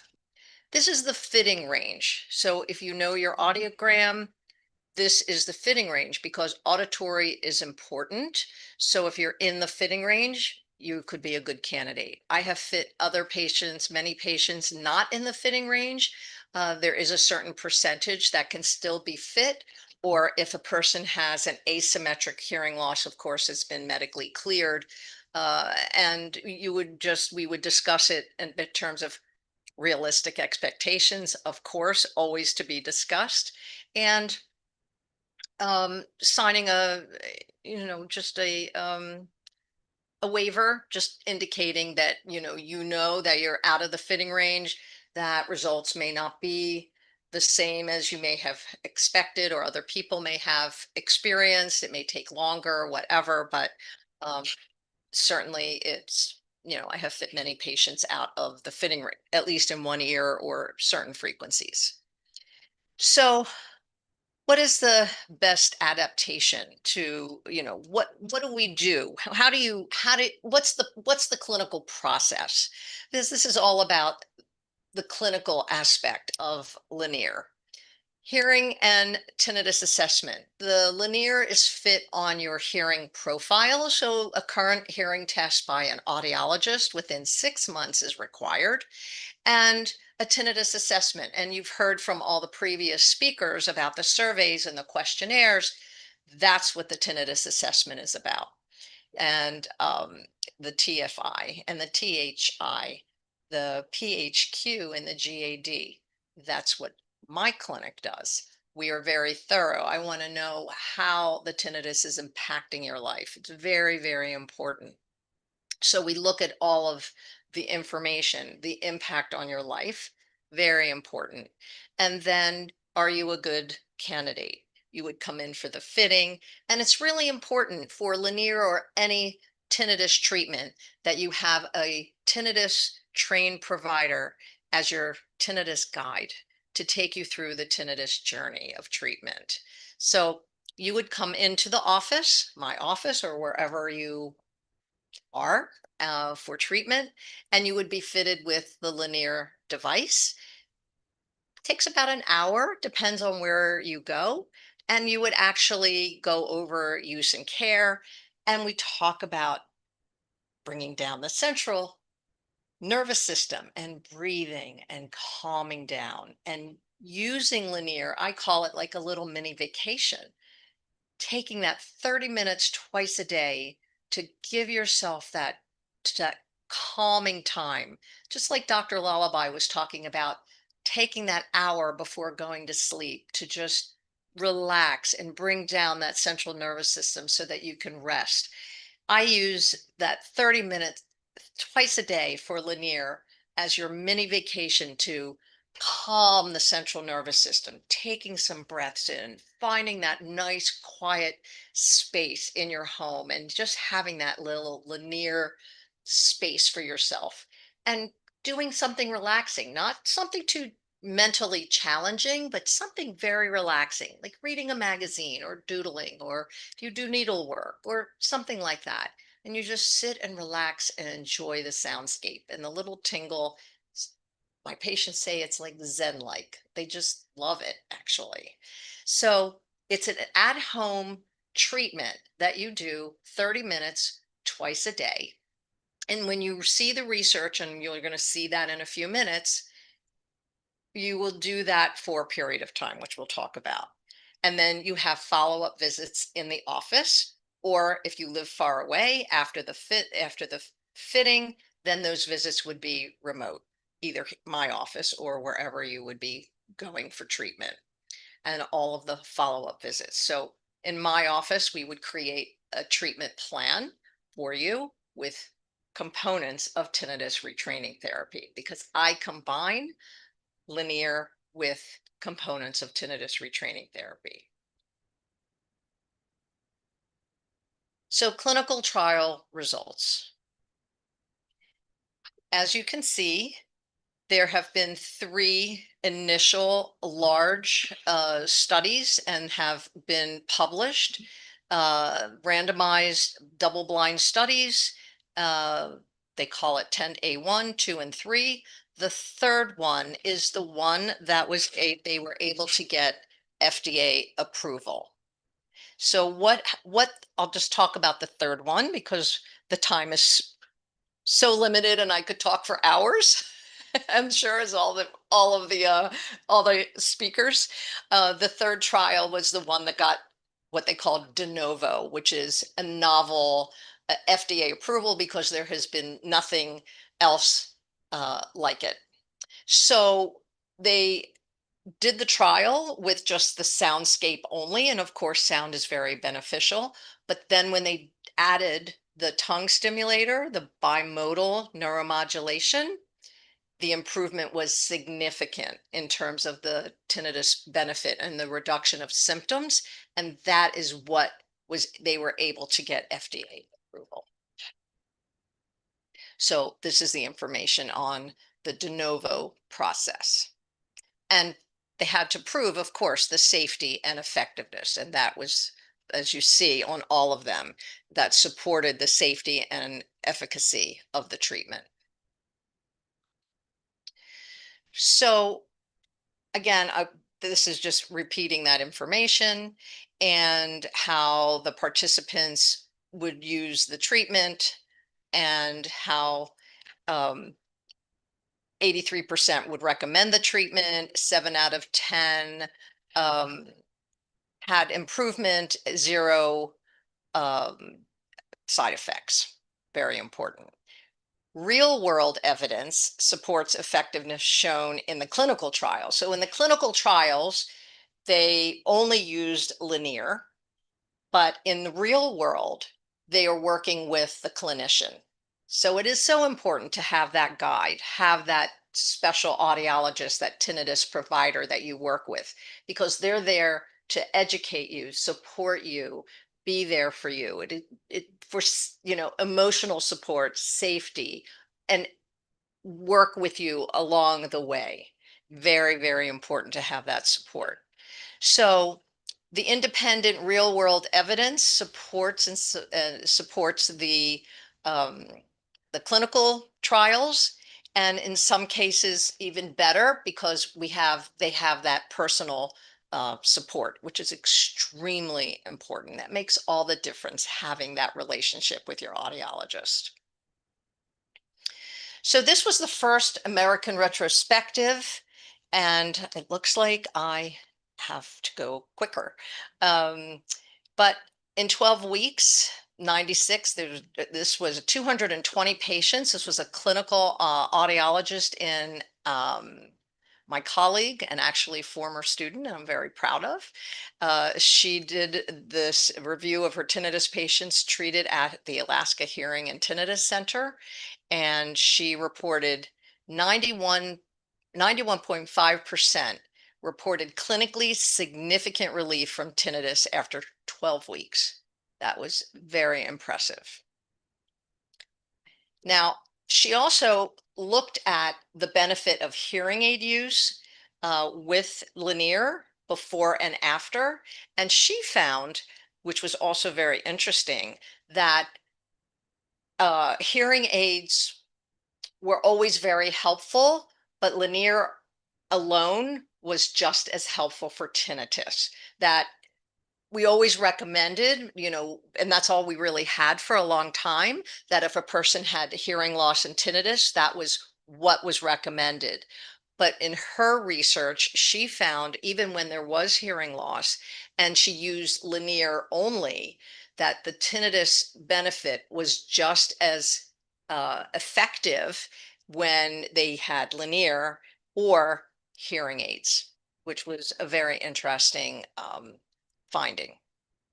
So the question is, should hearing loss and tinnitus be managed the same way? Hearing aids, counseling, TRT, Lenire? It's a very good question. And here's the flow chart. So, and this was brought up in an earlier lecture, I think it was Dr. Henry, that a lot of patients say, well, it was my tinnitus giving me the hearing problem, but in fact it was the hearing. So it gets kind of mushed up together, and it's sometimes hard to know, is it the hearing loss, is it the tinnitus? This is why for my patients it's extremely important for the questionnaires to be filled out and to have my initial consultation with the patient so that we can sift out what is the primary issue. Is it the hearing? Is it the tinnitus? And it's very interesting sometimes at the end of the session what emerges. So if tinnitus is, if the hearing loss is primary, then of course, then we will proceed with hearing aids upon medical clearance. If tinnitus is the primary, then depending candidacy, it might be tinnitus retraining therapy. Depends on the patient. We have to make some decisions about that. So if they already have hearing aids and their tinnitus continues to be a problem, then certainly upon candidacy, we'll proceed with Lenire. So we have to really get to know the patient and see what the issues are, and do they need medical attention. That's why we take a very in-depth history, the medical history, tinnitus history, noise exposure history, medications, and all of that. We have to look at that, and anxiety and lifestyle, and we look at all that and we discuss all that, and we work on managing that. And sometimes we have to refer out for other specialists. It depends. We don't just look at the ears, we look at the whole person. It's extremely important. So key takeaways. Lenire offers an option for tinnitus treatment for patients not yet seeking hearing aids, or if they already have hearing aids, it's fine. Lenire enhances tinnitus relief from hearing aid patients seeking further improvement. Lenire can provide clinical, meaningful benefit beyond hearing aids, and patients should actively communicate preferences, ask questions, and discuss treatment options. And Neuromod provides comprehensive training to their providers. So that's really important to know. So any questions? So much more to discuss. Out of time, I believe, today. And this is how you can reach me and Nicole, my patient care coordinator. Happy to answer any questions. Yes, we'll first say that Dr. Brenner's clinic and Treble Health are now part of the same group, so we joined forces, and this has really been really exciting, and we're reaching more people and collaborating in a really nice way. So if you want to get in touch with Dr. Brenner and work with her out of the Philadelphia clinic, if you're within driving distance, then you can contact her on the screen, or you can also schedule a call through Treble Health, and we'll be able to get you there as well. Can I add Gail, something? yes, go ahead. What I didn't add was I was invited as part of the phase 1 training in Dublin to be trained. I was one of 14 in the United States to be trained on Lenire and bring the technology back to the United States. So I have been fitting Lenire since 2023. And my research my data has been analyzed, but it's not published yet. And my results have been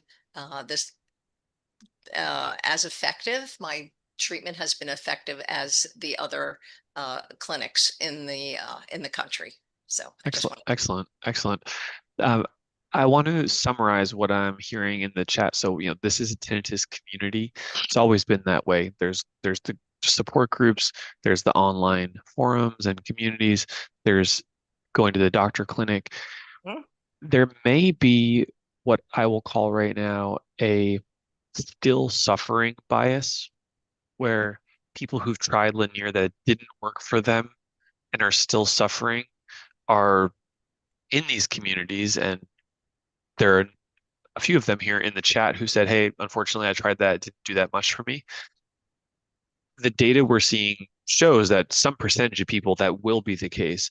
So could you speak to this? You've been in these kinds of conversations for decades of when is it appropriate to give hope? When should we tamper down the expectations for people here who are maybe doubtful that this would work for them, or they're scared that if they try it and it doesn't work, then they'll have lost time, energy, money, etc.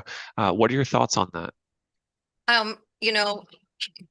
Every treatment, as available, there is nothing called 100%. So expectations have to be realistic, and they have to be seen for a consultation, and there has to be a discussion. Are they a good candidate for whatever treatment it may be? Hearing instruments, counseling, CBT, whatever, Lenire, whatever. And so expectations have to be realistic. And that person either sadly went to somebody who may not have been trained properly, even though, they were trained, or maybe some patients are so anxious that they actually don't absorb what they're supposed to be doing with their Lenire, and their expectations are not realistic. I'd be happy to see those patients. I'm not saying I'm going to make it 100% right, but I would be happy to see any one of those patients who are not doing well with their Lenire. And if I may use that word reboot, but reboot with them and have a consultation and have them come in and take a look at what they're doing and see what we can do to help them. So, I mean, there should always be some kind of benefit, and through treatment. So, that's what I have to say. And it could be that anxiety is too high, or they're not sleeping, or it could be other things that need to be managed. So that's what I'm saying. I'd be happy to see those people who are still really suffering. Absolutely. And yeah, some people are having some skepticism. However, you, me, the tinnitus community overall has been shown through real world examples, through patient experiences, through FDA approved research studies. The evidence has been built so much that for someone to say, oh, that doesn't work, it's wrong. So you have worked with people hands-on in your office before, during, and after treatment with bimodal stimulation. I'd love to end it on, generally overall, what are you seeing in the real world with your patients? Are they getting somewhat better, Are they getting dramatically better? Is it going away? What are you seeing in the real world, and how many patients have you treated? I've treated over 100 patients, and my success rate is approximately 85% success rate, meaning it's a meaningful, as Dr. DeRitter was saying, it's a meaningful improvement in their reduction in their, see, I can't show you my data at this point, but a meaningful reduction in their symptoms, less aware, less annoyed. And when they're less aware, less annoyed, they're sleeping better, better quality of life. But don't forget, I am working very closely with my patients. If the anxiety is very high, I am referring them for treatment. I am using components of tinnitus retraining therapy. I mean, I use many different modes of management for my patients. It's not just like a clinical trial and here's your Lenire and you're going to go home with it and that's what you're going to do. It's supplemental to everything else that I do. So, it's a combination. And that's what Dr. DeRitter was saying. It's not just one. I mean, he was talking about neuromodulation, but it's the same thing with tinnitus. It's not just linear and it's not just one treatment method. It's a combination and it's very individualized and it depends on what the patient needs. Excellent. Thank you so much. And You're welcome. guys, let's give a virtual round of applause for Dr. Gail Brenner presenting on her bimodal stimulation and the Lenire device out of the Philadelphia clinic. So Treble Health now has 2 clinics in our group, and we're working very closely with them every day. One of them is Dr. Brenner's practice in Philadelphia. Another is Dr. Melissa Karp's practice in Charlotte, North Carolina. I'm highlighting those 2 clinics because they actively fit Lenire. So if you want to work with Treble Health and Lenire, or if you're curious if you're a candidate, then I would encourage you to schedule a free consultation with our team. I'm showing the information here on the screen. So if you're watching this on your computer or TV, you can scan this code with your phone and then schedule the consultation. Or if you prefer to give us a call and schedule it over the phone, you can call one of our patient care coordinator team members at the 855-605-1597 number. We'll keep that on the screen for another moment, and we're going to introduce our next presentation with Dr. Diana Viteri on the Treble Health team. Gail, thank you so much. I'll talk to you soon, and you did a great job. You're very welcome. Thank you All so right. much. Bye-bye. Bye-bye. Okay, next up, I'm really excited to introduce Dr. Diana. Next up, I'm really excited to introduce Dr. Diana Viteri from the Treble Health team. So Thank you so much for having me. Just a quick reminder, this is the Tinnitus Relief Summit, where long-lasting relief from tinnitus is possible. We have some excellent speakers. Here's the schedule. We are now 50% through the summit. This is a marathon. This is binge watching for tinnitus. This is put your sweatpants on and watch this from your computer or TV for the next hours. This is an intense tinnitus deep dive, and I'm really excited to introduce our next speaker, who will be discussing about sound sensitivity. The topic is Hyperacusis Explained: Why Sounds Can Be Too Loud and What Solutions Are There to Help. Dr. Diana Viteri is one of the best clinicians to clarify this issue on the Treble Health team. She is an audiologist with over a decade of experience specializing in tinnitus, hyperacusis, sound sensitivity, and misophonia. She trained extensively with Dr. Paul Jastroboff, who will be presenting later, in the tinnitus retraining therapy course. And she launched a tinnitus program at Weill Cornell Medical Center in New York City, a well-respected and highly touted audiology medical center in New York. So in this talk, she'll explain why sound sensitivity develops and what can truly help to reduce it. If you don't have sound sensitivity, then make sure you're here for the remaining sessions today. And Dr. Diana, I'll pass it to you. Thank you so much for having me. Ben, can you hear me okay? Just I double can hear checking you my okay. mic. You might want to change your microphone to the headset. I think it's currently coming from the camera, but I can see you great, and How is this I'll sounding? stop. Is this better? That's a lot better. Thank you. Excellent. I'm going to go ahead and share my screen now. And can you see my slides? Yeah. Yes, Great. we can. Excellent. Well, thank you so much for having me. This is actually the first summit that I've been able to sit through live, so I'm also learning a lot. It's been great to be here and to learn from pioneers in the field. So we are going to switch gears a little bit for just for the next 30 minutes.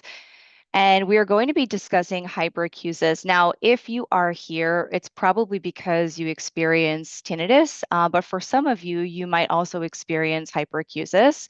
And then for some of you, beyond that, you might actually only experience hyperacusis without tinnitus. So hyperacusis can present both in somebody who experiences tinnitus or not. It can absolutely be experienced in isolation. And so we're going to talk about why sounds are perceived as too loud and solutions to help.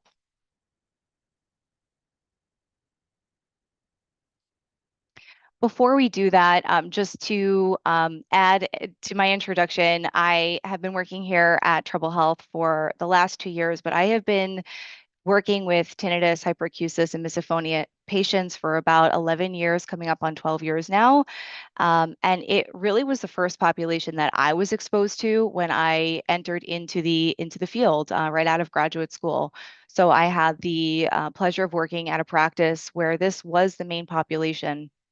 And it was very clear to me very early on that this was an underserved population, and that more answers were needed, and more help and more solutions were needed for these people who were dealing with these different types of conditions, auditory conditions. I was lucky enough to have been trained by Dr. Jastreboff, and he really bolstered my knowledge about tinnitus, hyperacusis, and misophonia from very early on. So I feel very grateful to have had that experience. What I'd like for you to take away from today's presentation first is just to have a really good understanding of what hyperacusis is and the different subtypes of hyperacusis. We are going to very briefly touch on the common mechanisms. That topic alone deserves its own presentation.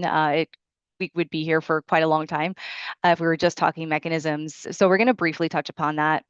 And but I would like to highlight key symptoms of hyperacusis, how it presents in the clinic, what patients are reporting, and also highlight the different treatment options that are available, because there is treatment, there can be an improvement in quality of life. It's not something, just like tinnitus, it's not something that you just have to live with and learn to deal with. There are solutions to help, and that can really significantly improve somebody's experience. So before we talk about why hyperacusis matters, I just want you to think about this question. Think about all of the sounds that are around you, right? Think about you're sitting in maybe an office, at your home, wherever you're taking this Zoom call, and there's sound around you. We're never in complete absence of sound. So we hear thousands of acoustic events every single day. I happen to be sitting in this office here, and I hear the ventilation system in the office. I hear my children downstairs. They're shrieking with laughter. I'll have to find out what's so funny. But there's a lot of sound happening around us all the time, and we're really able to parse out and tease out what we're paying attention to. There's a filtering system built into your brain, and that filtering system will allocate how much attention you pay to sound based on level of significance. So approximately 90 to 95% of the sounds that we hear in one day actually get filtered out by our subconscious or subcortical areas. And that's mostly because those patterns of sounds have been deemed to be unimportant, insignificant. You're not paying attention to them. Those are ambient noises, sounds around you. For somebody who has hyperacusis, the sounds that they hear that are around them, things like clanking of utensils or slamming of doors or children shrieking with laughter. These sounds that I may consider to be fairly innocuous are not to that person. In fact, it can really, they become very hypervigilant of the sounds that are around them. And so having hyperacusis means having a significant impact on social, emotional, professional, academic well-being. It can really strain somebody's family dynamics as well as have an impact on someone's mental health. It is definitely a misunderstood condition. It is a condition where sometimes people are labeled as being too sensitive or their hearing is too good. And that's really not what's happening. And sometimes even in a medical setting, it can be minimized. Patients seek help and they're met with, oh yeah, I'm sensitive too, or I'm not quite sure why you're hearing those sounds so loud, but it must be in your head. I mean, these are things that patients have said to me that they've been told by professionals. So that lack of validation is, I think, puts not only the patient at a disadvantage because they're left feeling alone, they're left feeling like there's nothing that they can do. But it doesn't promote any understanding of their condition. So it's important for us to be aware and to have education around this condition in the same way that it is for tinnitus. It has been estimated that about 8 to 15% of adults report some form of sound intolerance, and this somewhat varies based on definition. But in general, that's a decent percentage of people. And again, it can often coexist with tinnitus or in isolation. So what exactly is hyperacusis? Hyperacusis is a reduced tolerance to everyday sounds. So it is the sounds that you or I would hear, again, dishes clanking, doors slamming, putting a dish down in the sink, putting a coffee mug onto a desk. These sounds that we would ordinarily filter out. It wouldn't really garner our attention. But to somebody with hyperacusis, these sounds can actually sound sharp, loud, uncomfortable, painful, or it can just create a general sense of discomfort within their body. They may say, I don't really experience physical discomfort. There's just something that I really don't like. And this is a very different experience to when somebody says, yeah, a sound is annoying and it just sounds like nails on a chalkboard. That's a very, very different experience, and we'll talk about that.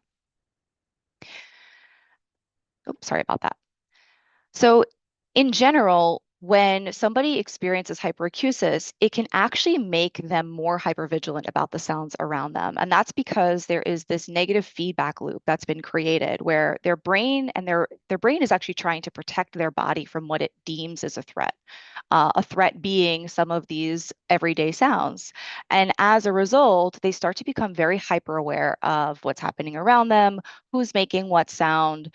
And that is the reason why it is actually very easy for somebody with hyperacusis to start isolating themselves, to start declining social invitations. So in general, it can really result in not just a reduced tolerance to everyday sounds, but a hypervigilance to what's happening around them. There are a number of different subtypes that are currently commonly accepted. The first being loudness hyperacusis, and that is when sounds actually feel loud, right? So that person is experiencing a phenomenon in which a sound is coming that they know they actually know that it's not loud, but the way in which they are hearing it is loud. So the interesting thing about loudness hyperacusis, and this is important, is for somebody who experiences loudness hyperacusis, it becomes really difficult for that person to discern what sounds are loud and safe versus what's loud and unsafe. That becomes really blurry because everything that they're hearing feels loud. And so the person who experiences it is often left feeling like every sound that they're hearing is causing harm. And that's oftentimes not true. I didn't include a slide here, but when sounds start to border on 85 decibels, that's when it can start to become harmful. There is a calculation there, and that is 85 decibels can be experienced for about 8 hours before it becomes damaging. And approximately every 3 decibels that you increase from there, you can be exposed to that sound for about half the amount of time. So with loudness hyperacusis, it is a loudness phenomenon. But again, every sound starts to sound loud, and so that person feels that all sound is unsafe. Pain hyperacusis is, or sometimes described as noxacusis, is when sound actually causes physical pain. These are the people that will say, I hear sound and it causes a sharpness, a tingling, a dull aching in my ears. There's a physical perception. And we'll talk about this in a few slides, but there is a belief that the mechanism behind this has to do with some referral networks and cross-referencing into the nociceptive pathways or trigeminal nerve pathways, and that's actually what induces the physical perception of pain. And then there is annoyance or fear-based responses, also sometimes known as phonophobia, which is sound associated with anxiety or fear. That's primarily driven by a conditioned response. Sometimes it can be trauma-based, or it could just be experientially based, or just that there's a general annoyance of sound, a general intolerance to sound, but it doesn't necessarily mean that that person is hearing it at a louder volume. Hyperacusis, so while hyperacusis can fall into one of these subtypes, hyperacusis is not misophonia and it is not recruitment. Misophonia is an adverse emotional response to specific types of sounds. Specifically, it has to do with certain patterns of sounds. Usually it's lip smacking, chewing, slurping, drinking. Usually they're mouth-based sounds, but they can be other repetitive sounds like pen clicking or typing on a keyboard. But that doesn't have to do with the intensity of the noise. That actually has to do with the patterning of the noise. And then hyperacusis is also not recruitment, which is a cochlear phenomenon. And that usually is seen when there's been some type of auditory dysfunction in the cochlea, which results in an abnormal growth of loudness. But that is cochlear based, whereas hyperacusis is actually promoted more within the central auditory pathways.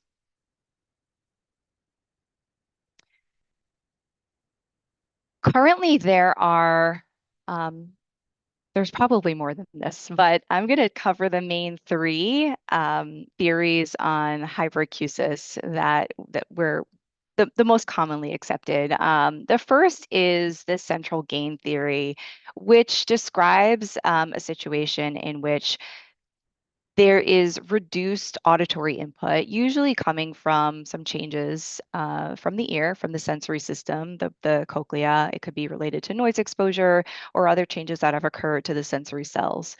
And as a result of that reduced or altered input, it can actually lead to an increase in neural firing within the central auditory pathways. So basically, the central auditory pathway is compensating for some of the lack of energy that it's getting from that peripheral auditory system. And as a result, the neural synchrony becomes stronger and stronger. And so that person perceptually starts to hear sounds louder than they actually are. The second is the reduced inhibitory signaling. Think about the brain, the ear, the auditory system as having kind of a braking system, right? So like in the same thing in a car, right? You brake to slow things down. The brain also has that. The auditory system has that. And we have that so that sounds can come in kind of a safe, natural way, and not every sound comes in with this flood of energy. But when that braking system is dysfunctional, actually more sound can get in and up to higher levels of the auditory system, and that can actually create this over abundance of sound within the central auditory pathways. And last but not least, there is or can be an abnormal auditory limbic system interaction, and essentially that is when there is a maladaptive connection between your auditory and your emotional circuits, which cause sounds to trigger distress, fear, worry, panic.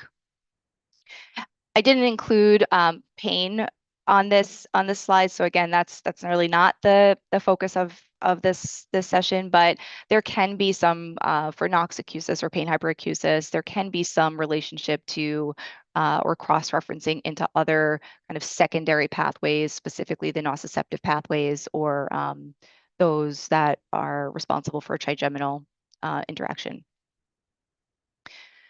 This list is not exhaustive, but these are some of the main triggers or co-conditions that you see with hyperacusis. So noise exposure being one of them, or one of the primary factors. Tinnitus, again, a common overlap. Migraine, TMJ, head injury, concussions. If there's any brain event, strokes as well, Lyme disease, autoimmune, inflammatory processes, anxiety, and stress. So again, this list is not exhaustive, but these tend to be the more common conditions that we see as a result or that can trigger hyperacusis.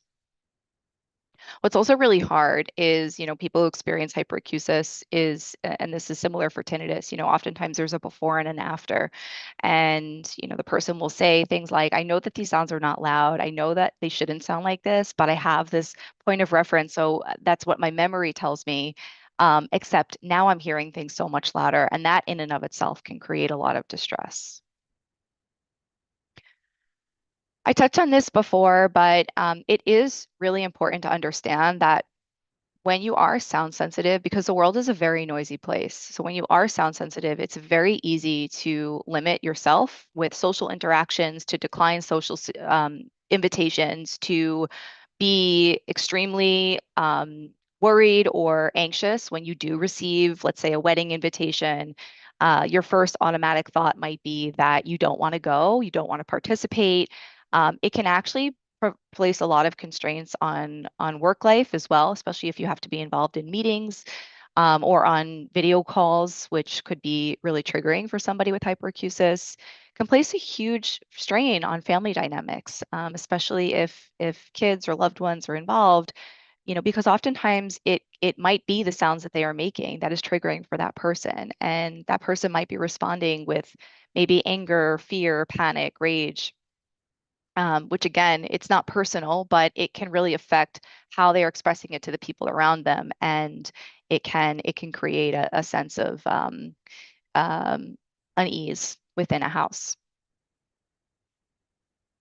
So how do we assess for hyperacusis? We have some clinical tools. We have some, diagnostic tools that we use in a clinical setting.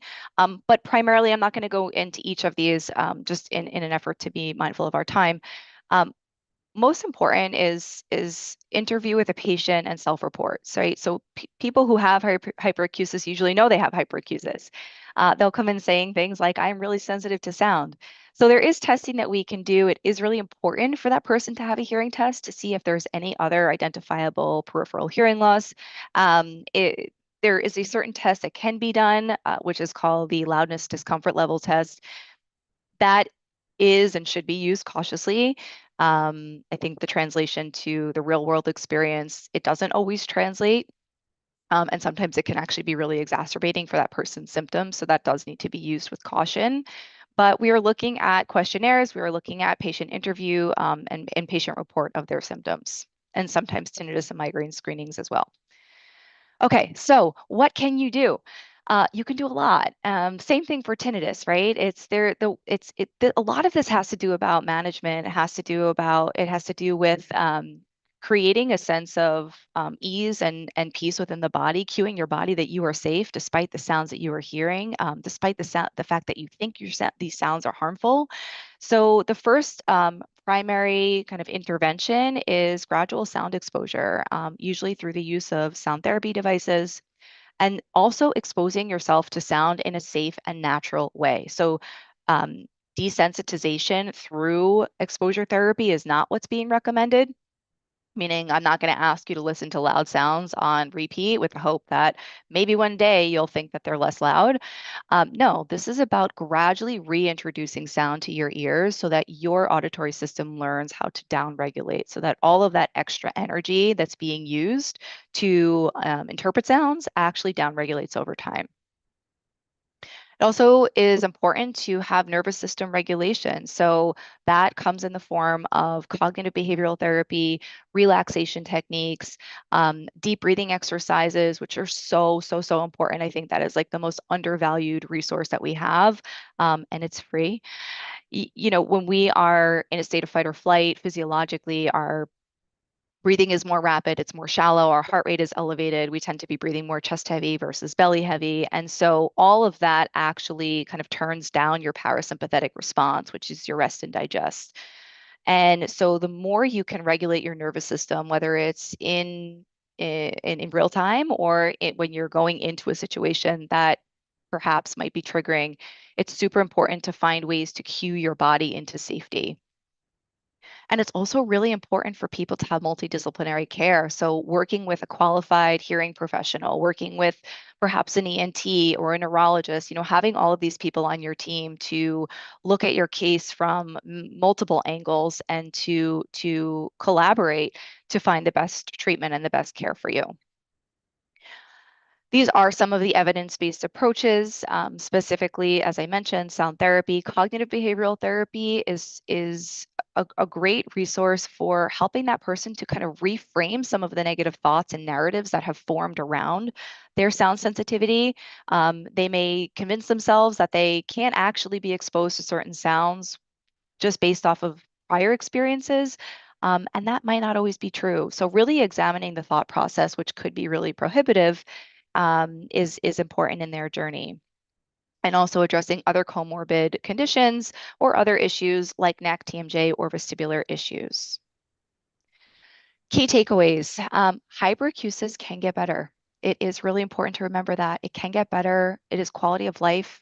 When it's not treated, it can feel really limiting.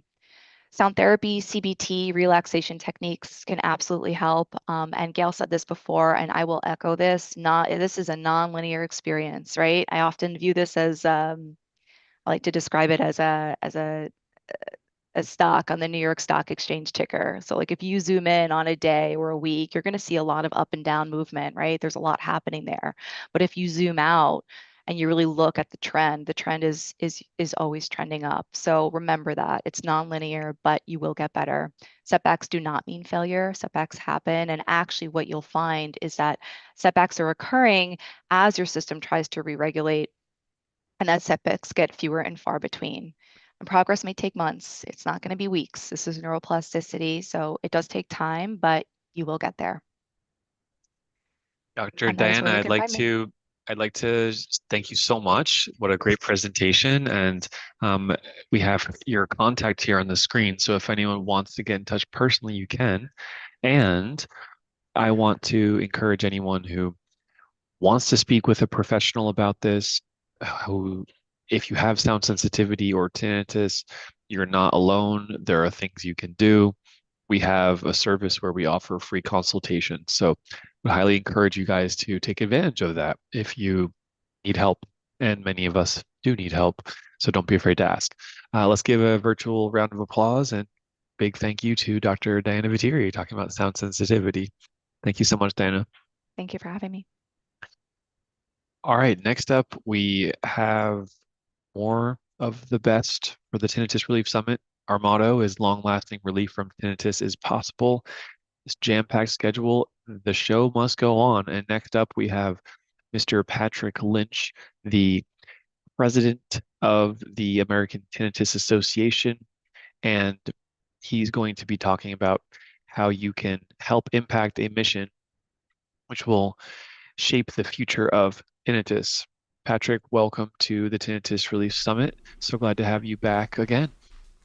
Ben, Dr. Thompson, thank you so much for the invite. 2 years in a row. Fool me once, shame on me. Fool me twice, shame on you. Thank you for being kind enough to have me back. It's a real pleasure. And kudos to keeping a live seminar this long on time. So I will not be the reason you fall behind time. Let's do it. Let's do it. Let's do it. And I want to give a formal introduction. So thank you. I will say that earlier this week, I was on LinkedIn and I saw Patrick Lynch here on a legitimate TV set. it looked like it was Sunday morning news. It looked like it was in New York City. I don't know what it was. I didn't recognize the station, but I knew it was impressive, professional. And Patrick is one of the spokespeople. He's one of the leaders at the United States main nonprofit for tinnitus patients. So he leads this nonprofit dedicated to tinnitus education, advocacy, funding research, and improving the skills of the doctors as well. So it's really all-encompassing and a big mission to take. Patrick himself connects to tinnitus because he himself experienced very significant tinnitus at one point in his life, and he can relate to the patients who are going through this. He can relate to all of you. He has decades of experience in leadership and fundraising, and he has a powerful personal story as a cancer survivor, which allows Patrick to have the empathy and the hope for everyone with tinnitus who's really struggling. Today, he'll share how the American Tinnitus Association is shaping the future of tinnitus care. And from what I've seen in the last few years, since Patrick's been at the helm and this organization is working on improving itself, is that you guys are really stepping it up, and I'm seeing the results. To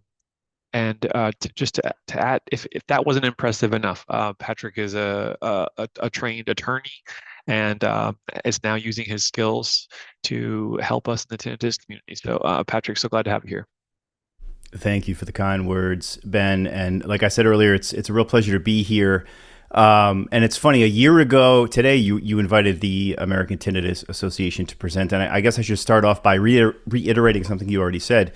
I'm the chief executive officer of a 501c3 public charity. We are a charitable organization with a charitable purpose, which really is as simple as to bring relief to the over 50 million Americans that we know have some version of tinnitus.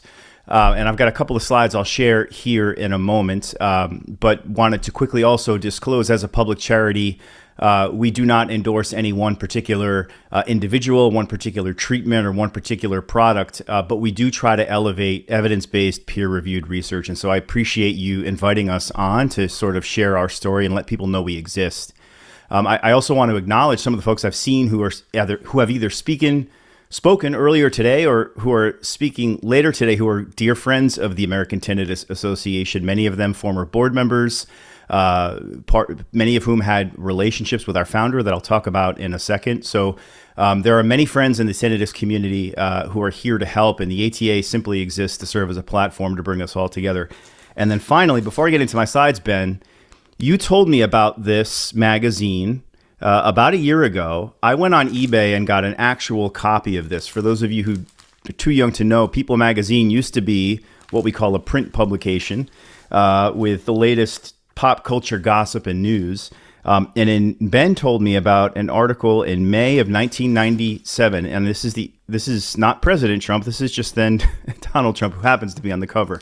But if you flip to page, and I have that right here. I could. Oh, you have the graphic. Share. I was about to show the graphic. Even better. There you go. You've got it. So you're the reason I have this magazine in person. So William Shatner back in the day used to fundraise and advocate on behalf of the American Tinnitus Association, and that was thanks in large part to Dr. Jasterboff, who I know has already been mentioned earlier today and is speaking later today. So I want to do a special shout out to Dr. Jasterboff and Captain Kirk for doing their part for many decades. So without further ado, I'll hit share screen here and go through a couple of slides that help illustrate what I wanted to talk about when it comes to the ATA. Hopefully you can see the desktop, and then I'll hit slideshow. Yes, we can. The floor is yours, and yeah, let's try to go 15 minutes, and no worries we'll at all. I can definitely do that. And for anyone, we do have a specific ask. I have a specific ask here that we're going to try to get 5 people who are here live to graciously donate $100 to this nonprofit, to this charitable organization. So you're going to learn why someone would even do that, but a lot of people in the tinnitus community do it, and it makes a difference. So Patrick, the floor is yours. You can take it away, and in about 15 minutes we'll recap and go from there. All right, sounds good. Let me know. I'm using Google Slides here, so sometimes it doesn't play well with Zoom. You can see the ATA logo, I hope. Looks great. Full screen, All and I right. can hear you perfectly. And do you see the slides? Singular. Yes. Okay, perfect. All right, great. So, yes, so thank you for the advocacy, Ben, and for the plug. I think one of the things for us to keep in mind here today for a summit like today is, what can I do now? What can I do today? What's going to make a difference right this second? And beyond searching for reliable information, reliable treatments, and reliable providers, there's also something everyone can do, whether you're a patient or a provider, which is check out the ATA and consider making a gift to furthering the mission of the ATA. As we all know, over 50 million Americans have tinnitus. The American Tinnitus Association was essentially founded to focus on three things. And we recently did a study that reemphasized that our network wants to hear about these three things, which is provide patient support, provide both patient and provider education, a lot like what's happening here today, and to fund research toward the pursuit of better treatments for tinnitus. For more than half a century, we've been at that. We were founded by a gentleman named Dr. Jack Vernon, who recognized, and Dr. Charles Eunice, both of them recognized in the early 70s, there was a need for folks to know that there were people focused on tinnitus, and there was a need for folks to know about what that was. So they had a unique idea. Maybe if folks give us a donation, we can raise money for research and share a newsletter at the same time. Over the last 5 decades, that's been the core part of our mission. Today, it's a magazine and digital distribution, but at the center of it is research, education, and support. And we are happy of the work we've done to date. And just since I've joined the American Tinnitus Association, we've distributed nearly $1 million in research toward future treatments. It's a very, very impressive stat. But the money that goes toward the ATA funds all three of those values: research, patient support, and provider and patient education.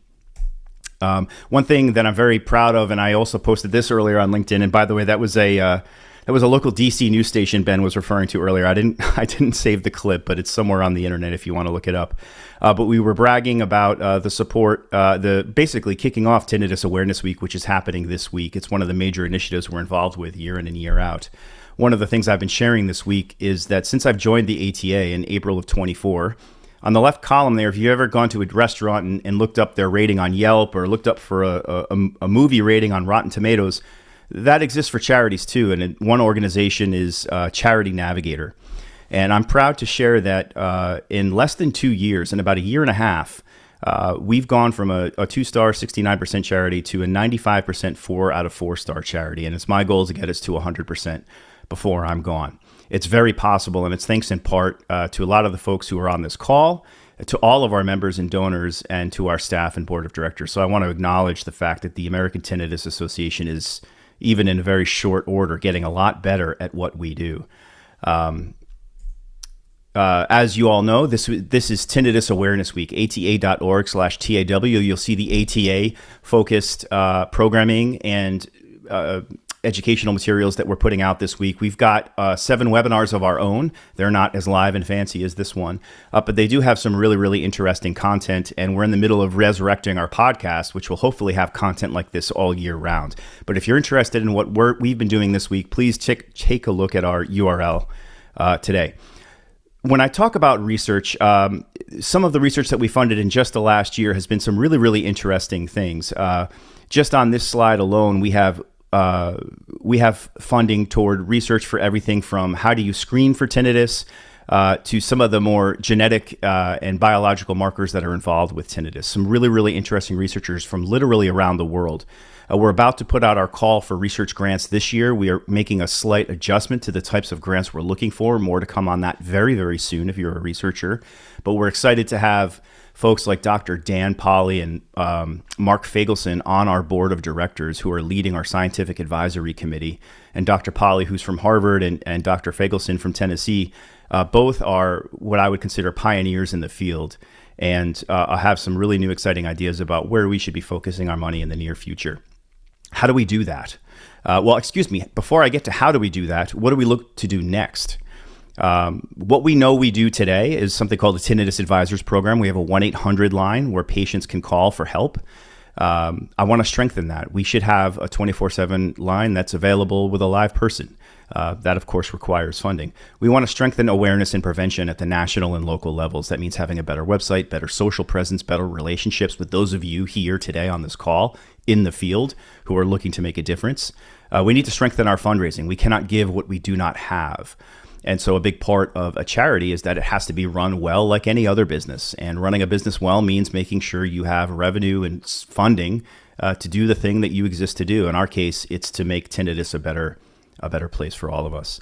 And of course, we want to strengthen our research funding. It's something we've done over the last 55 years, but wouldn't it be great if we were funding bench to bedside research, multi-million-dollar grants? That's a goal of ours. Some of the new ideas that we've been talking about that we're hoping to launch, either hypothetically or in the very near future, one would be a provider education program. There's a lot of them out there. I know some of the folks on this call are taking part in them. The ATA wants to do its part as well. We believe a rising tide lifts all boats. And so the more education that's out there, Dr. Henry's a great example of this, the better off we all are. Folks like Dr. Henry and others in our stakeholding program are going to help us put together an ATA version of tinnitus education so that more providers at every level can at least have a 101 level understanding of how to handle a patient with tinnitus. And conversely, if more providers know about it, more patients have more resources. We're also working on something called a Tinnitus Advisory Group, what we call the TAG. We have this on the research side called the SAC, our Scientific Advisory Committee. The TAG is that version of that, but for everything else related to tinnitus, trying to gather all of the voices, as many as want to come to the table, and help the ATA come to some consensus on certain basic things that we can all agree upon when it comes to tinnitus and the treatment of it. And then imagine, this one's much more pie in the sky, but imagine if there was a tinnitus center of excellence that focused on research, education, and clinical care, all three under one roof. This is a vision that we're exploring. I have some exciting announcements regarding this coming up very soon as well. But we have folks who are very interested in trying to make something like this a possibility. The only thing stopping us at this part isn't vision, it's funding and support. So how do we make this thing happen? How do we make these things happen? Well, Ben mentioned considering making a gift today on this call, and we're thankful for you even considering. Even $1 goes a long way. But people like to talk about philanthropy. I shared this last year with you, Ben. But the Greek and Latin origins of philanthropy are rooted in two words, philos and anthropos. So folks like to say they're a philanthropist, or some charities talk about a culture of philanthropy, and it's important. Giving shouldn't be transactional. It shouldn't be you give me $50 and I give you a widget. It should be bigger than that. It should be based in a vision. It should be based on love. Philos is actually loosely translated to English means love, and anthropos means man, humanity, or humankind. So when you put those two together, philos and anthropos, you have love of humankind. That's what the ATA is trying to create in the near future, a culture of philanthropy, people supporting a vision. And like I said earlier, we cannot give what we do not have. I often quote President Kennedy, who famously said, "Ask not what your country can do, but ask what you can do for your country." I think the same is true for tinnitus. And whether it's the ATA or a sister organization, I think what's important for some of us to realize, we're all frustrated. I've been suffering from tinnitus since my second bout with cancer in the late 90s. I'm now a 3-time cancer survivor. I'm proud to be able to share that story as a 3-time survivor. I still struggle with tinnitus. The synergy there, ironically, is that I'm still here to tell my cancer story because of all the treatments that have come around. And what treated me in the late 90s would never be the treatment that someone gets today. The same can be true for tinnitus. We may not find a cure, but we have treatments that work today, and we know 30 years from now there will be new treatments that work better in the future. The ATA wants to be a part of that. So if you haven't already, please consider making a gift to either the ATA or any of the other amazing charities that are dedicated to this. The one thing I can tell you about the ATA, we are the longest serving charity in the United States exclusively dedicated toward making this thing a better place. I'm going to stop share screen and thank you for the time. I hope I'm within the 15 minutes, Ben. And I'm happy to answer any questions if any have popped up. I haven't been paying attention to the chat. Barbara Streisand does have tinnitus. This is a good point. You'd be amazed how many celebrities and influencers have tinnitus, as a matter of fact. Do the math. If 50 million Americans have tinnitus, that means every kind of demographic does. But one thing we do know, musicians, entertainers, and the military are disproportionately affected. One of my initiatives in the next year or two is to get those groups more involved. And I have exciting announcements on that front coming very, very soon as well. Oh, look at there's me. There we go. I want to highlight that if someone donates today, and I have a goal that I want to set. Last year we crushed the goal, guys. I did not realize that the credit cards would be pulled out so quickly. Again, this is philanthropy. This is helping create a better future for everyone, even people you don't know who are going to have tinnitus in the future the same way you did. So I get really amped about this because usually I'm promoting treble health, but this is a different thing to promote. That's really exciting. So where will the money go? I know that, for example, one of the main questions people have is, well, how do I know where the money goes? And specifically, what do you think are, for this audience, Patrick, what do you think are the initiatives that we're funding that would be the most exciting or encouraging for people to donate towards? That's a really great question. And I serve as a recovering attorney. When I used to practice law, it was as a corporate attorney. And I happened to have a lot of quote unquote nonprofit clients. And in my first year of law, my boss, the guy who was sort of stewarding me through learning the law, gave me a really great lesson, which was that in the law itself, 501c3, there's nothing about the word profit or nonprofit. It's tax-exempt organization, corporation, charitable mission, charitable purpose, but there's nothing in there about profit versus nonprofit.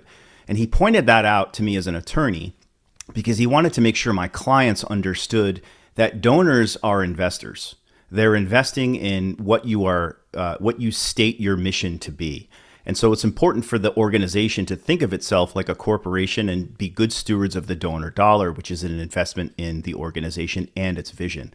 That means having solid books, having an audit, having a good, strong organizational budget, as well as all of the other basics that a traditional business would have. I mentioned at the top of the talk an organization called Charity Navigator. I think if you're donating to an organization like the ATA or any charity, I think the first thing to do is take a quick look under the hood.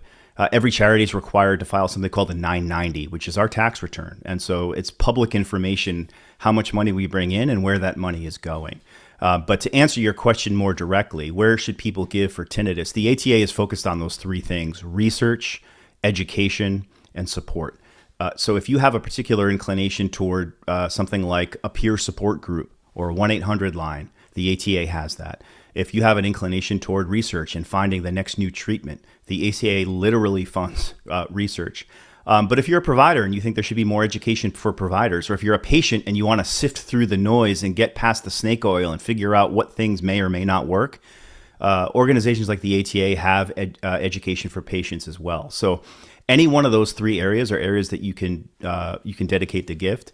I like to say that for most charities, believe it or not, the best way, unless you have a substantial multi-million-dollar amount to give, sometimes the best way to give is actually to the greatest need of the organization. It's the organization who has boots on the ground that know where the money can be most quickly directed. Having said all of that, you and I have had conversations about directing money toward research because it's a personal passion of yours. So that is a really good place to put donor dollars if you wanted to do that. But I would encourage folks to give where they can toward the best need of any organization if possible. But the three areas where we really have tremendous focus are in those three I just mentioned: research, education, and support. Excellent. Well, keep running a tight ship over there so that we can get the investment where it needs to go. But I want to excite everyone because this story will be a bridge to where we go next. So tell us about Dr. Susan Shore's early research and the ATA's role in it. For those who don't know, this is an emerging research. Over the last 10 or 15 years, Dr. Susan Shore's research, originally out of University of Michigan, really took this concept of bimodal neuromodulation very seriously and started to show results that were different, that were perhaps like a step change difference, or it was a forming modality. So what's the ATA's involvement in that historically, and then we'll bridge to close it out here. I appreciate you bringing that up. Thank you. We're honored because of our 55-year history to have some incredible ties to some incredible people. Dr. Shore is one of them. Dr. Shore is a former member of our board, chair of our board, member of our scientific advisory committee, and most importantly, we're very proud that she's also a former grant recipient of ours. We were what we call a seed grant funder to some of her early work. which led to what we all know about from her and her organization, Oracle, today. As a matter of fact, today is Wednesday. I think it was yesterday. It's either yesterday or tomorrow. A conversation I had with Dr. Shore and John Pearson, her business partner, has gone live on our YouTube channel. You can go to ata.org/TAW to see the link for that. But we're proud to be a former funder of her research. We're proud to have her as a former board member, as a donor, as a member. And there are dozens of stories like Dr. Shore's that we're working to gather to share with everyone to see, well, what's the ATA done? We're going to gather a lot of stories like Dr. Shore's and say, hey, you've heard of this person? We funded them in the early days. And so even folks who might be critical of, hey, what's $20,000 or $50,000 going to do? And in the world of research, people talk in millions, tens of millions usually.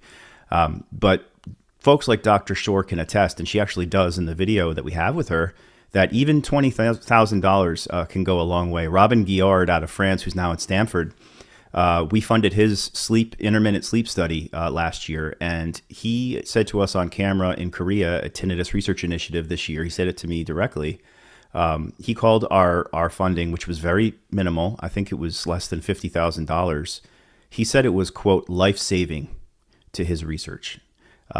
Those are the kinds of things that the old parable of the young boy who's throwing the starfish back into the ocean. The old man comes up and says, there's a beach full of these starfish. How could you possibly save all of them? What are you wasting your time for? And the young kid looks at the old man, looks at the starfish, throws another one in the ocean, and he says, I might not be able to save all of them, but I just saved that one. That's sort of what we look at research like. We'd love to throw them all back in the ocean, but Dr. Shore is a former recipient of ours. Dr. Guillard's called the grants life-saving. Who knows who will be next, but we hope that it will keep a lot of really interesting things on the table. So with that, guys, we wanted to, I personally wanted to ask you guys if you're open to donating to the American Tinnitus Association today. I put this link here if you want to scan this on your phone. Essentially, this goes straight to the page where you can select the amount that you want to donate. And it's a very quick process. Last year, we had about 15 people who donated. So what I'm asking, if anyone feels inspired by this or that they are in a mood of helping people or giving, I would really encourage you guys to type in the chat right now how much you are going to donate so that we can document the amount and really just collaborate with everyone and have this community support. So the chat is here right now. We're going to keep this up for a few minutes, and I really encourage you guys to say yes for people who are inspired. Patrick, is there any? I see Chris here in the chat says. Chris is going to donate $50 here through the link. That's excellent.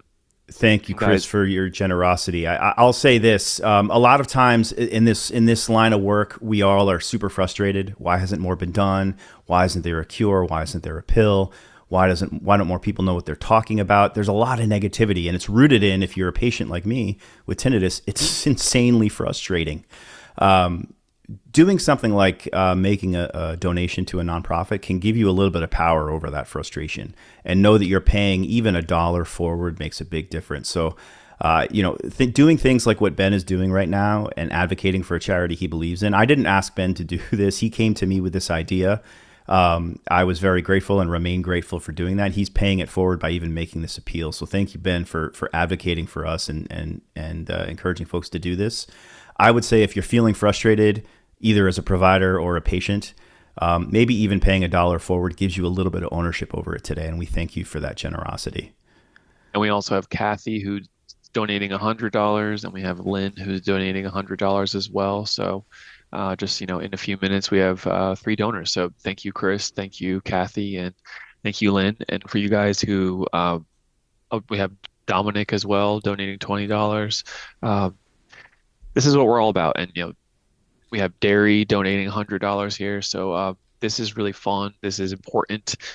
We have Genevieve. Hey, Genevieve. I know we've spoken before, donating $25. Thank you. That's thank incredible. You guys so much. That Goosebumps. really, Yes, thank you guys so And I much. saw in the chat someone said to make sure I hold on to the hard copy. I promise I will. I may even get it for those of you who are into baseball card trading. You can get it certified. I may get this one certified and put in some protective covering. I actually read his message as this person really likes the physical magazine, the ATA magazine. Yes, that's how I read that chat message. Oh, well then, in that regard, this is something that we're going to be talking about coming up in the near future too. Believe it or not, print is dying. These things are getting more and more expensive for us to produce. We will keep producing it, but we have to do it in a responsible manner. You'd be amazed at how much, well, you know, Ben, how expensive color print is. Said she's donating $100. Thank you, Allie. Thank you for your great work. Thank you, Allie. Thank you, Patrick, as well. And Patrick from the Netherlands. Thank you, guys. Incredible. International donors. Now, we're now an international organization. This is great. Science knows no borders. We're going to keep the magazine going forward. It's rooted in our newsletter and our founder.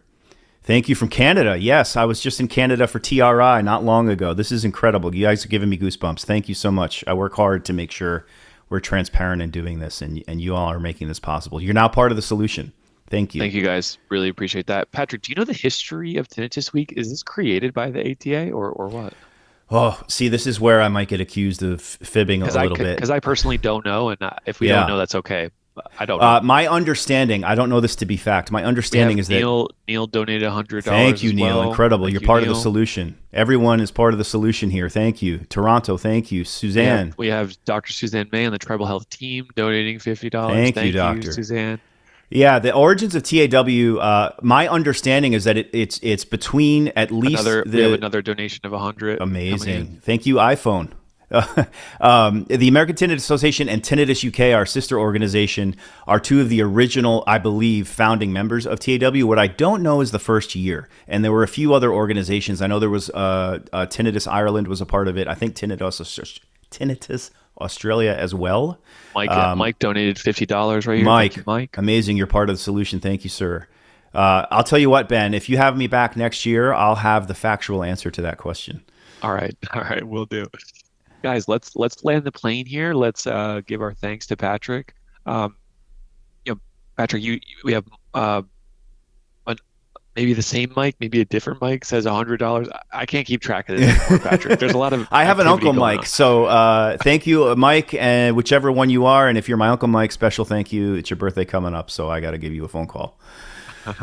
All right, so just looking forward, if you can give us one thing that you're personally excited about for your organization, and knowing that this is a group of people who struggle with tinnitus and are trying to struggle less or trying to get their life back. What is one thing that you guys are working on here in the next 10 months of the year that you want to highlight, and then we'll wrap it up. Thank you. Yeah, I think the thing I'm personally most excited about is finally being able to invest in some more programmatic staffing and initiatives. We've had a very lean team for a very long time. COVID had a big hit on us, but we're finally at a point where we're pretty confident in what we can do in terms of planning for staffing. If any of you own a business, you know there's only so much you can put into your operating budget based on what you're projected to bring in that year. The ATA is no different, but I'm pretty excited that we're finally planning in to invest both programmatically and staff-wise in our programming. So there should be more initiatives coming very, very soon in terms of online education, patient education, and things like our peer support groups. We just awarded our first round of peer support group grants, for example. So folks who have been voluntarily running these peer support group groups for people with tinnitus, they've been doing it for free with no support. This was the first year we finally were able to give a small amount of money toward people who were doing that for minimal expenses like a Zoom subscription or coffee or other materials to promote the group. So we're looking to do more stuff like that this year. And I think in the next 6 months, we're going to have some pretty big announcements, both on the staff side and on the application side. I love it, man. You're a great addition to the tinnitus community. Thank when you. you joined a few years ago. But, that former lawyer background, super interesting. 3-time cancer survivor, incredibly inspiring. You're also from Rhode Island. I'm from Rhode Island. Yes, We Ocean connected State on represent. that. The That's small right. state in the country. Most That's people right. say I've never met someone from Rhode Island. Well, guess what? If you're watching this, No. you're meeting two. Yeah. Yes. And there's more of us out there. I could get into a whole Rhode Island conversation alone. I will also point out, you pointed out that the lawyer thing. I am a patient advocate leader, so I will readily admit to folks, I am not a doctor. I am not a provider. I don't have a background there. But I think the ATA sort of purposely went in that direction. They wanted a patient advocate voice. So I'm sort of allowed to kind of ask questions that others might not necessarily ask. And I will readily admit I am the least intelligent person in the room most times, including today. So, Ben, I want to thank you for your leadership by example here. This is really inspiring. And everyone who's on this call, I see Dr. Henry's name here. Dr. Henry is a giant on whose shoulders we stand. People who are much smarter than me who continue to try and move this needle forward. It's really, really moving. And I see some more gifts coming in. We have Thank Dr. you, Stephen. Jastreboff. Thank you, We have Frank. Dr. Jastreboff in the audience. Dr. Oh, Henry's. Dr. Jastreboff. Yes, thank you. This is like the Mount Rushmore of this tinnitus is like the all stars researchers of tinnitus. Yeah, and the ATA exists to get the next Mount Rushmore established. So we need to thank and celebrate those who came before us, and we need to support those who are coming after us. Dr. Jastreboff is the biggest example of that. I just saw him recently at TRI with his wife. It was a real honor to finally meet him in person. I love it. I love it. All right, Patrick, thank you so much, guys. ATA, you can find them at ata.org, and we're going to continue on with the educational content in the Tinnitus Relief Summit. Thank you, Patrick. Thanks again, Ben. Good to see you all. All right, guys, the Summit Megathon continues, and you'll really enjoy the next presenter because I interviewed him about 2 years ago, and that video on YouTube has about 200,000 views. So this is an incredible person who's an ENT physician. His name's Dr. Kevin Pang, and his talk is called Inside the Ear, What ENT Doctors Know About Tinnitus That Most People Don't. So this will be a recorded video, and right after this, in about 20 minutes or so, we'll have Dr. Michael Gollenhofen discussing the root cause of tinnitus,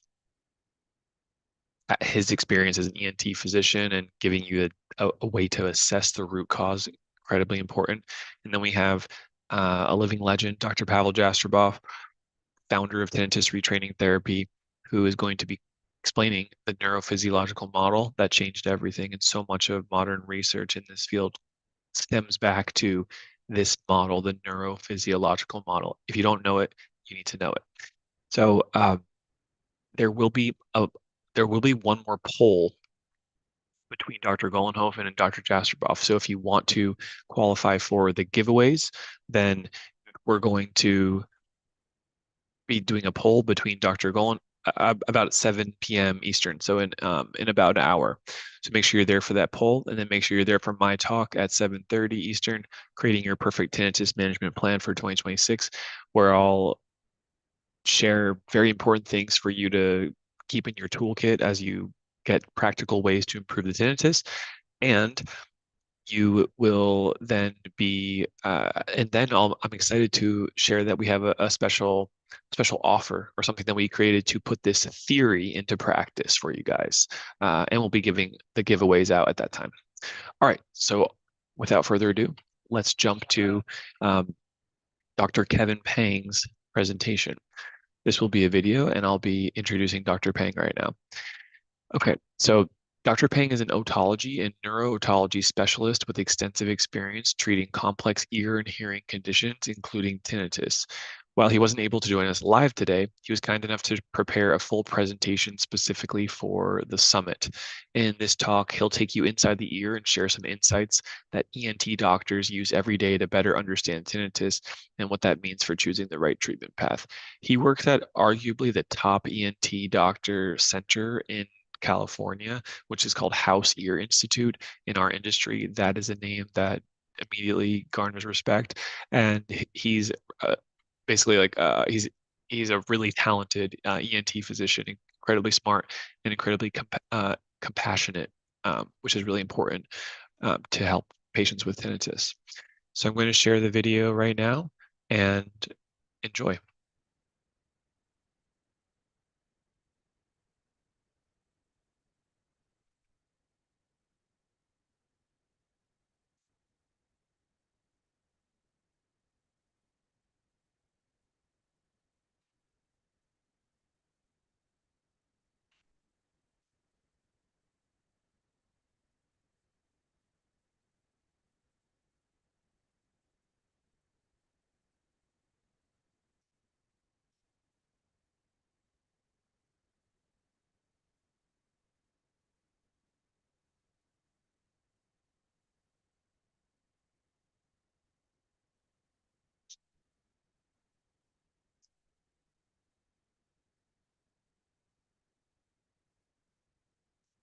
All right, hang on, guys. I'm trying to troubleshoot the audio.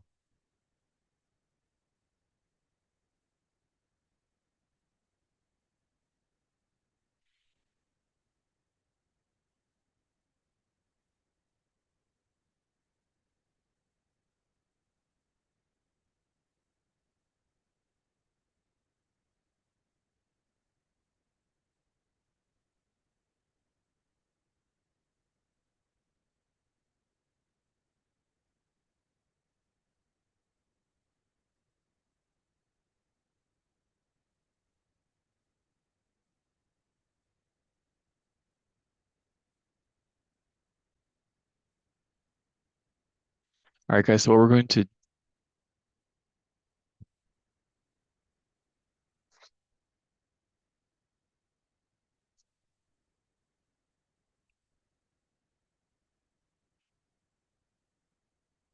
just hang tight here for a moment.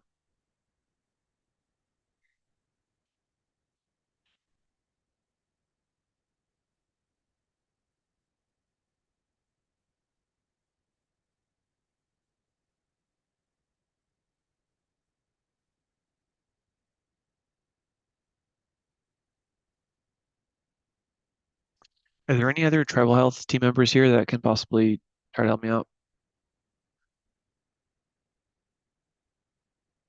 What can I help you with, Ben? Um,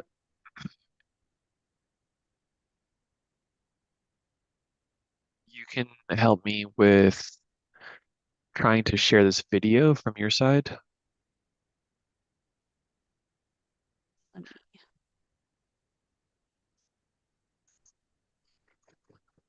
I know that another person shared their video earlier. I might have to download the video. That if you could try downloading that video, Suzanne. Okay.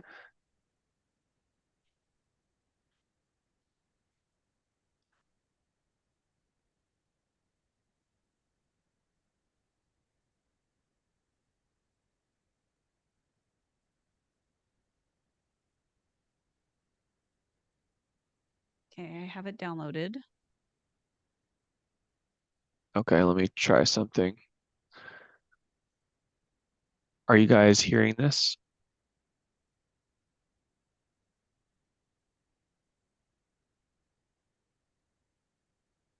Suzanne, are you hearing that or No, no? I'm not hearing that. Okay. Do you want to try that from your side? It might be because I'm streaming to YouTube. Yeah. You want me to try sharing my screen? Yeah, try to share your screen on that video file and then um, press play. And then in the top right on your Zoom screen, there should be an option of like more or like three dots. And then there should be an option that says share original audio. Do you see that by any chance? You might not see it, No, but if you want to I try to don't. play this video, it might work from your side. I try.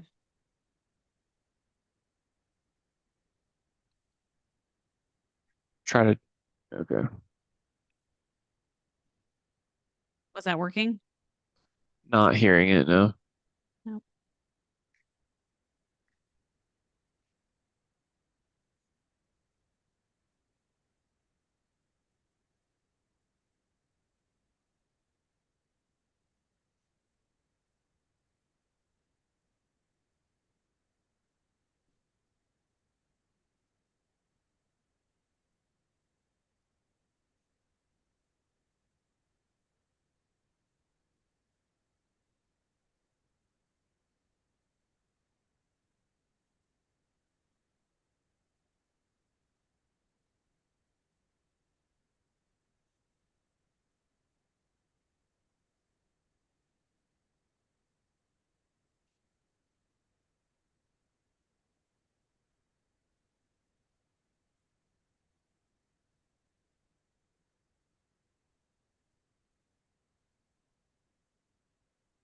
You don't see any options that say at the top, like share original sound or something?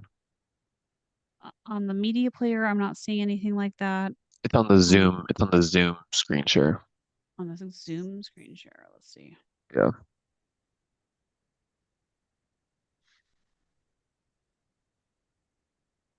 Yeah. No, I don't have that option. Under more at the bottom or at the very top, the three dots.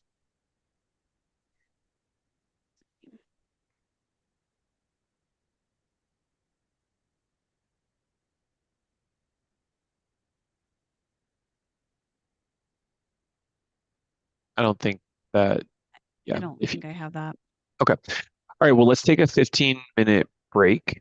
For those who want to watch the video that are here in the Zoom screen, I will put the video here in the chat. You can click that link, and then we're going to start here in 15 minutes to continue on with the summit schedule.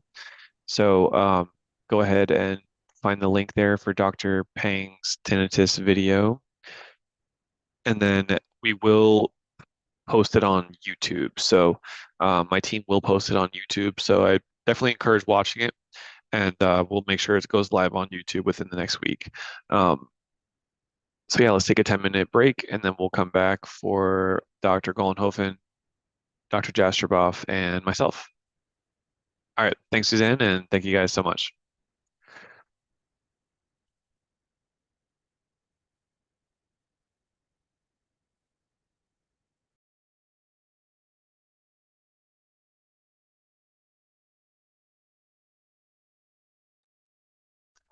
Jessica, are you here by any chance?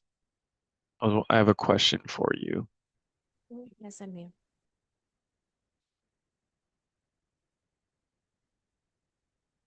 I'm wondering if you can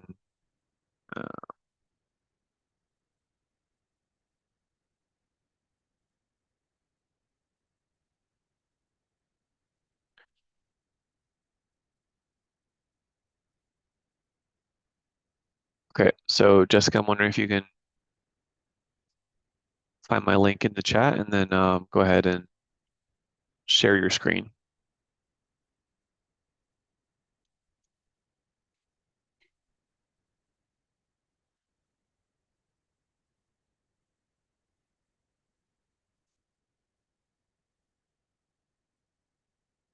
All right, so Jessica, if you can see the PowerPoint link that I sent you in the chat, and if you could just go ahead and share the screen on the slides that I sent you and just show slide number 1, okay?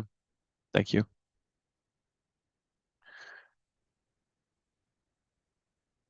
All right, guys, so we are taking a 10-minute break and we'll come back in 10 minutes. Thank you.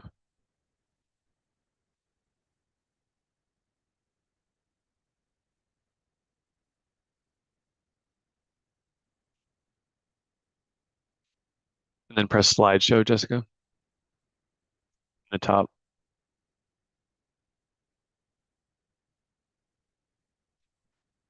Perfect. All right, thanks, guys. We'll be back in 10 minutes.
Hello, Ben. Can you hear me? All right, guys, we are back and we're ready to go here. So we're getting started with our next presentation. Dr. Michael Goldenhofen, great to see you. Very good to see you too. Thank you very much for having me. You're welcome. You're welcome. All right, so we have a few housekeeping announcements. Soon after this talk, we'll have a poll where you can enter to win this giveaway, which we're going to be announcing at 7:30 Eastern, which is in 1 hour, 5 day and night tinnitus relief kits, and 1 treble health tinnitus treatment program. So stick around for that. Right now, we have a presentation by Dr. Michael Goldenhofen on the root cause of tinnitus, how ENT doctors can find it with you and unlock the right treatment path. Quick introduction. I first met Dr. Goldenhofen because I had seen his dedication and specialty in this field in Germany, and we reached out and we recorded a conversation that was great. I felt like it was a great conversation. Didn't think that much of it. There was a video of it recorded. It was shared, and it has over 1 million views in the past few years. The specific topic of that is what we'll be talking about today, which is the root cause of tinnitus.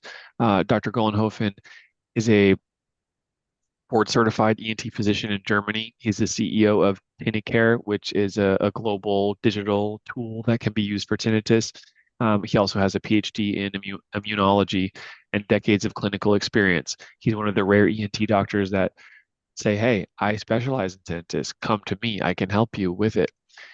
He combines modern medical science with holistic approaches drawn from global traditions. And in this talk, he'll explore how identifying the root causes rather than just the symptoms can unlock more personalized and effective tinnitus treatment for you. Dr. Goldenhofen, I'll pass it to you, and I would love for you to share with us your framework and get to the root cause of your presentation. Thank you very much. And yes, I would like to talk about what the root cause disorders of tinnitus usually are. There are very many, but only a very few number of important root cause disorders. Maybe we have to differentiate here because between the root causes, which are, I think we heard that today already, very deeply rooted in the personality of a person, also of a tinnitus sufferer. But for an ENT physician, first of all, it is important to find out about the root cause disorder causing the tinnitus perception. When I go to a doctor and I have a headache, I want to know why. And this is exactly what I need to do as an ENT physician when a tinnitus sufferer comes and says, I have a tinnitus perception. I want to know why, and I want to know what to do. So this is, first of all, something I would like to introduce.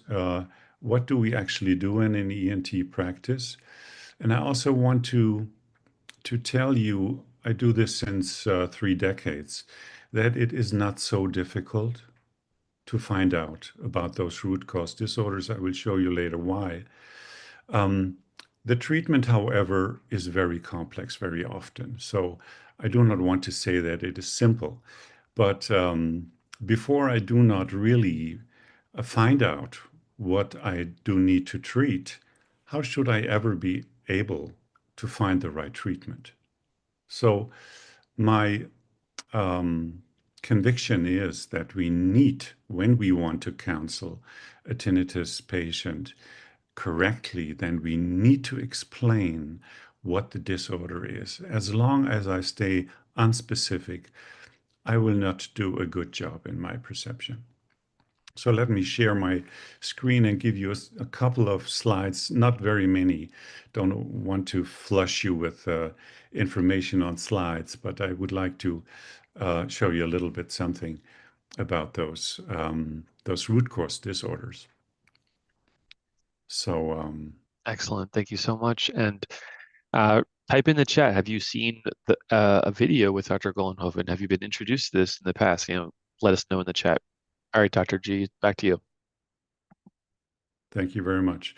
So talking root cause disorders means that we as ENT physicians see the the auditory system of a human being, which is displayed here in detail, which means the auditory brain. And we heard from Dr. Ritter absolutely correctly that primarily a tinnitus perception happens in the brain. Of course it does, because there we perceive consciously sound. But then we have the brainstem areas where the hearing is integrated into many other functions. And of course, the ear itself. So this shows us the most important places, locations in the hearing system where tinnitus is generated, where those disorders are located. And is that very difficult? No. So far, it's actually rather simple. And when we as ENT physicians want to find out about those disorders which cause the tinnitus, we need, first of all, and this is often forgotten right now, we need to ask questions. We need to let the patient feel and know that there is somebody who listens. And I pointed out 10 questions today which give me an idea what disorder is most likely the cause of the tinnitus perception. And that's rather simple. So I ask, since when do you have the tinnitus perception? Where do you hear it? It's such an important detail to know. Is it on one ear? Is it in your head? Is it on both ears? How does the tinnitus sound? Is it a low frequency sound, a high pitched sound, and so on? Is there a hearing loss? Because one of the very important root cause disorders, of course, is hearing loss. So we want to know, is there a hearing loss? Is it a sudden hearing loss? Has it been there for a longer time? Are you wearing hearing aids? And so on. Then we ask for vertigo, because some rare disorders would have vertigo as well. And then we ask, how are you doing with your tinnitus perception? Do you show decompensation symptoms? And we ask, how is your sleep? You had this presentation today about the sleep, how improve the sleep. So we can tell from the sleep quality about how a patient is doing. Work capacity, very, very important. So are you able to do your job or not? This creates such a huge distress when we have to see that the work capacity is lowered. And then how is the quality of life? And this is already the 8th question. Then we ask, are you taking any kind of medication that could be involved in the tinnitus perception? We know those painkillers and so on that are very important to know about. And then, is the tinnitus onset linked to some life events that would give us an idea that this could be something involved in the cause? Dental treatments, accidents, surgeries, mental traumas, and so on. So here you also see on this side the little diagram which shows the different symptoms and the answers that patients give us to our questions, which let us find out about the most important root cause disorders. And then we usually, in more than 85%, we would see either a hearing loss, or we would see sensory motor disorders. Dr. Brian Warden explained to you the somatosensory subtype today already very in detail. And we would see distress disorders that change the auditory perception in a human being, so that a tinnitus perception, which is actually intrinsic, so we're all having an intrinsic tinnitus perception that we usually filter. You heard that before as well in the Hyperacusis lecture. And the moment we lower this filter activity, then we perceive a tinnitus sound, of course. So then we investigate what kind of tests are we doing in an ENT practice. Well, first of all, of course, we're doing our hearing tests, an audiogram and maybe autoacoustic emissions. So we check the hearing. But as we heard before, very often it's not the ear or not primarily the ear. So we also, as ENT physicians, would investigate the neck and the spine and the dental system and the masticator system.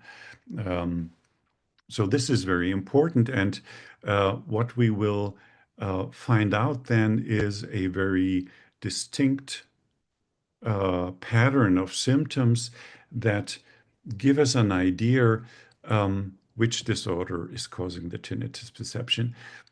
Here you see the somatosensory, the somatic tinnitus subtype, which is happening in the brainstem and which gives usually tinnitus perception on one ear and so on. You heard that today already. What I want to show you is it is simple to understand the pathology of this type of tinnitus. That's very simple. But for us to find out what to do is very, very difficult. So we need the medical history. This is what I just explained to you. We need a physical exam. We need to know how to touch a neck and a body. We need the hearing tests. Then we need x-rays of the dental situation. We need to talk to a dentist and maybe to an orthodontic dentist.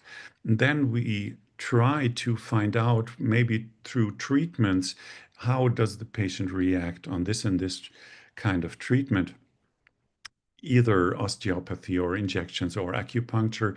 Many different kinds of treatments might be necessary to get clarity of what to do. And this is the medical part of it. And on the other hand side, what I found out in the last decades is that it is not enough just to show and to explain. It is very important. It is crucial. It doesn't work without. But on top, we need to explain, even negotiate sometimes.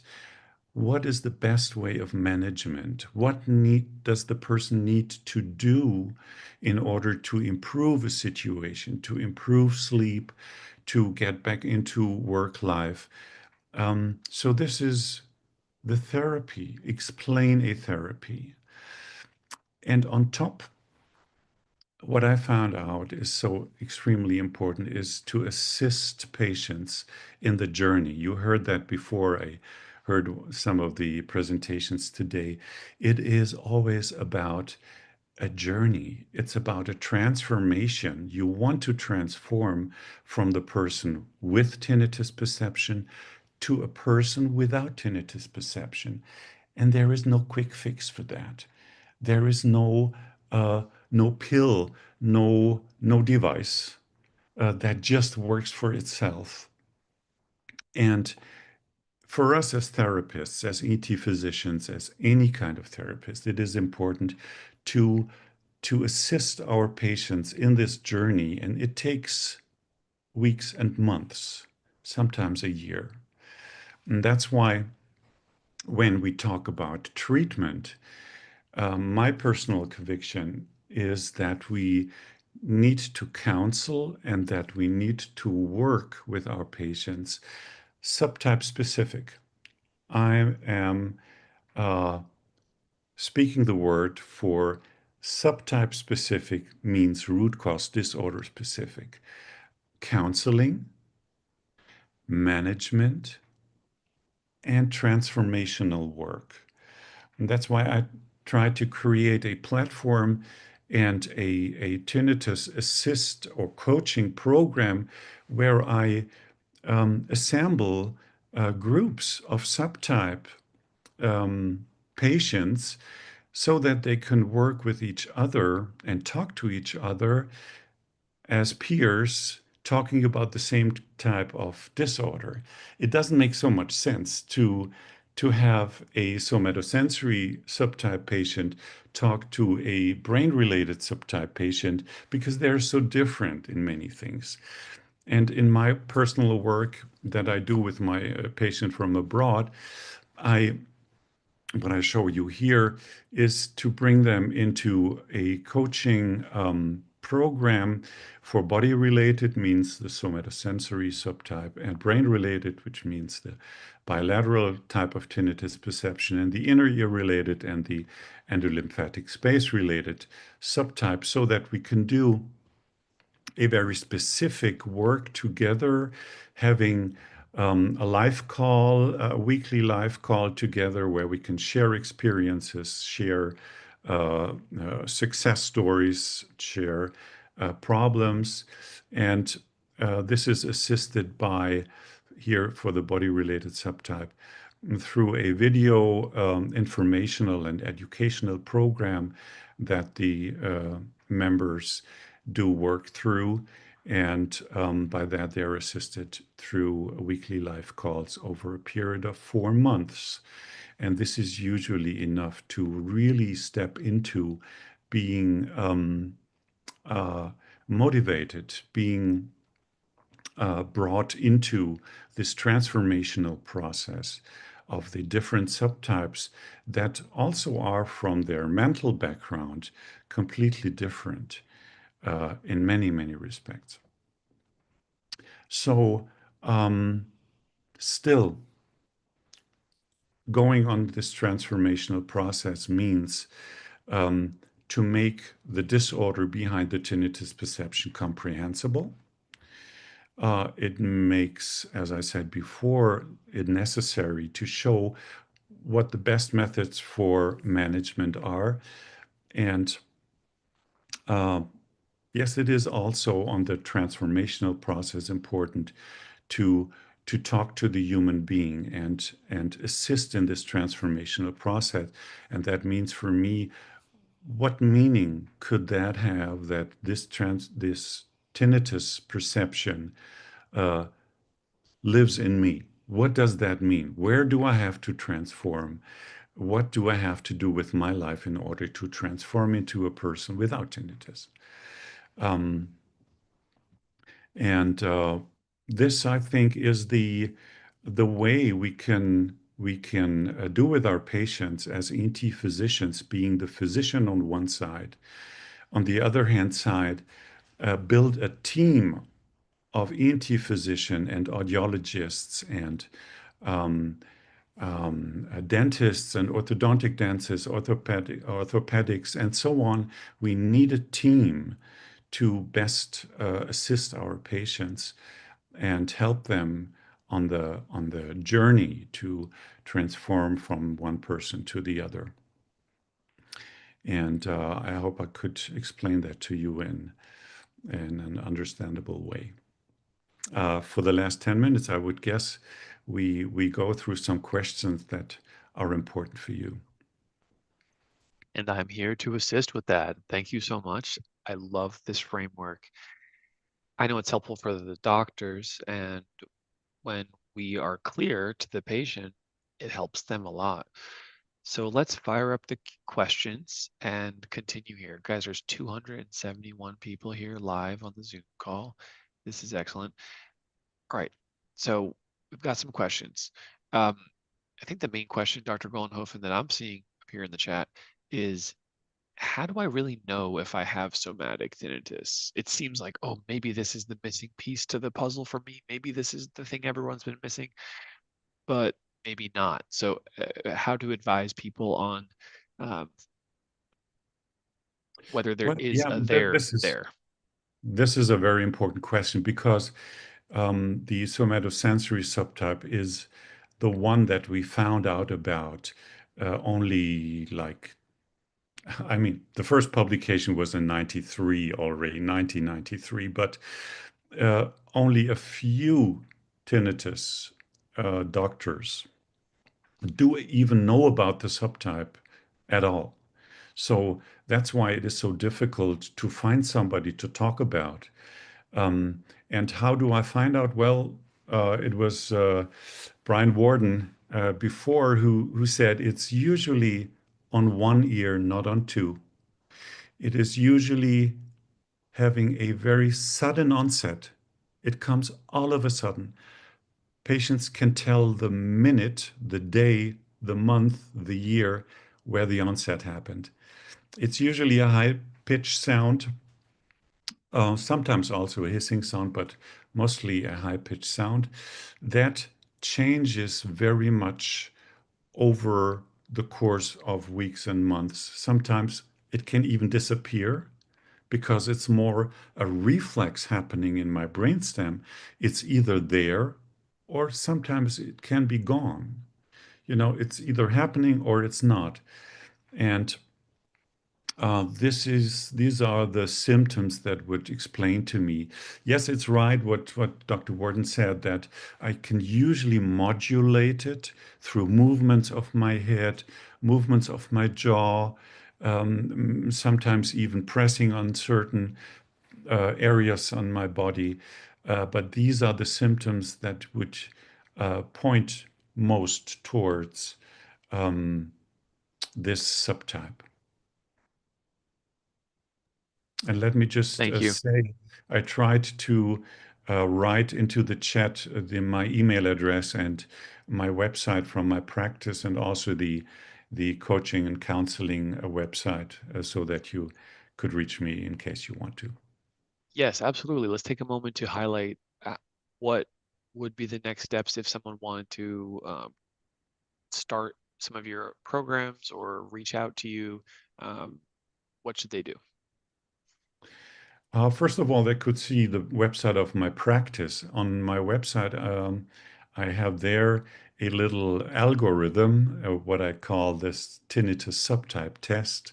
And you can just, in case you are not sure about your subtype, you can go through a algorithm and find out about the subtype.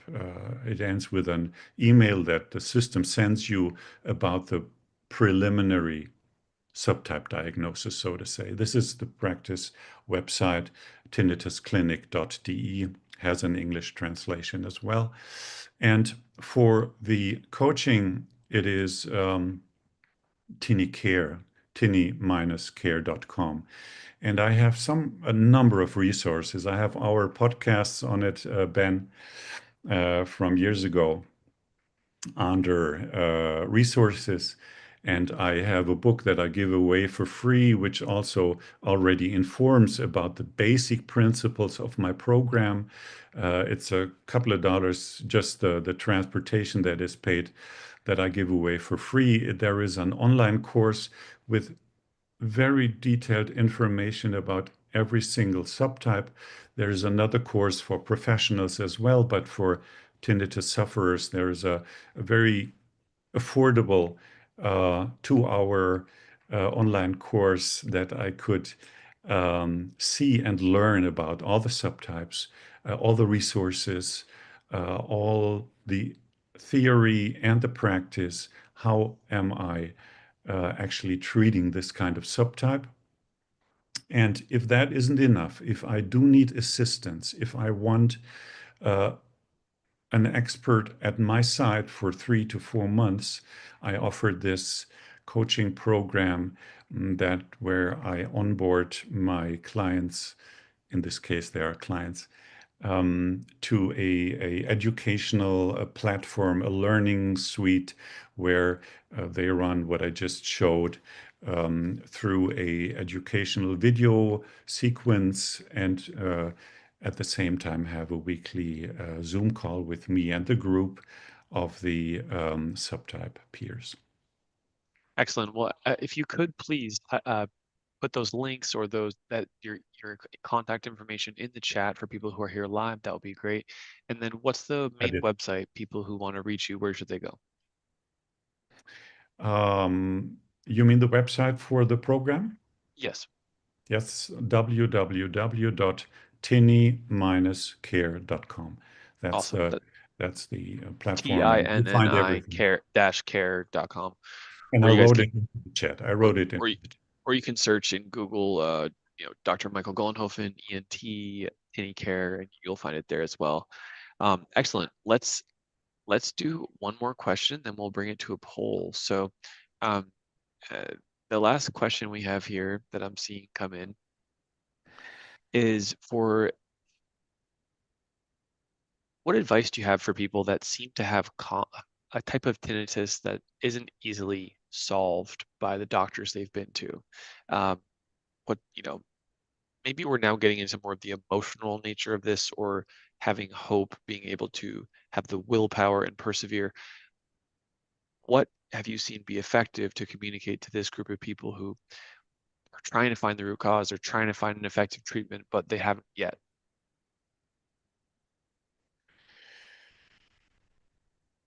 I think it's about to find the expert who answers the question. Many ENT physicians, I have to admit, simply do not really want to deal much with tinnitus. And these are not the partners to talk to in this moment. I'm sure Brian Warden is somebody in the States who is very knowledgeable. Many of them are in your program today, Ben. Keep on searching for the person you can talk to and that gives you the feeling, wow, he listens or she listens to me, he understands or she understands. And keep on searching. And right now, in the time of digitalization, there are so many very, very good offers available. I hope, including myself and mine.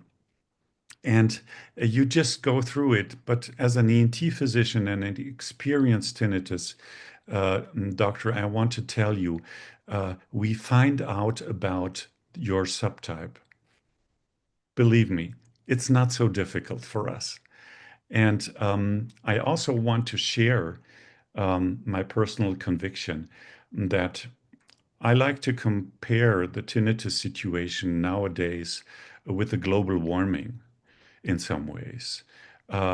We do not really have a knowledge problem in my perception. We know so much, and we can tell each and every patient where the tinnitus is coming from. What we do have is a realization problem. We know what to do, nobody does it. And this is a problem. I think we need to educate specialists more and more and more so that they become competent conversation partners for tinnitus sufferers.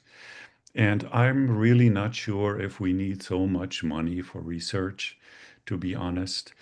Primarily, I'm convinced we have a realization problem and we need to do and to act with that what we know. And this is so helpful.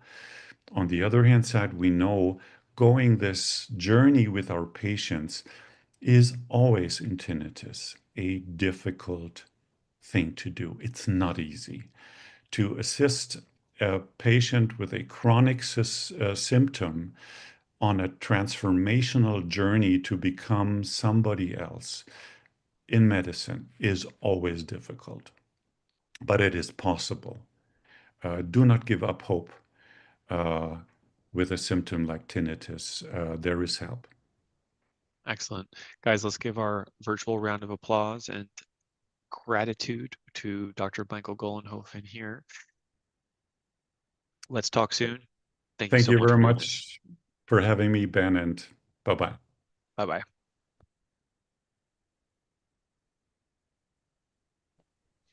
All right, guys, next up we have Dr. Jastroboff, and then after Dr. Jastroboff, before my talk, we will have the last poll for you to qualify for the giveaway, okay? So let's go ahead and get this started up. Let's welcome, hold on one moment.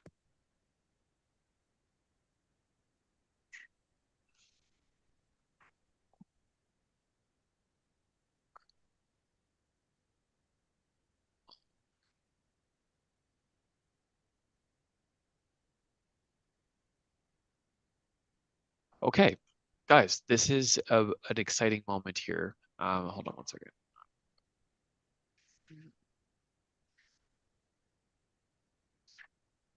Dr. Pavel Jastroboff, great to see you this evening. Hello. It's been too long since we spoke. I know we caught up a few months ago. Thank you for accepting our invitation and fitting in the Tinnitus Summit into your life.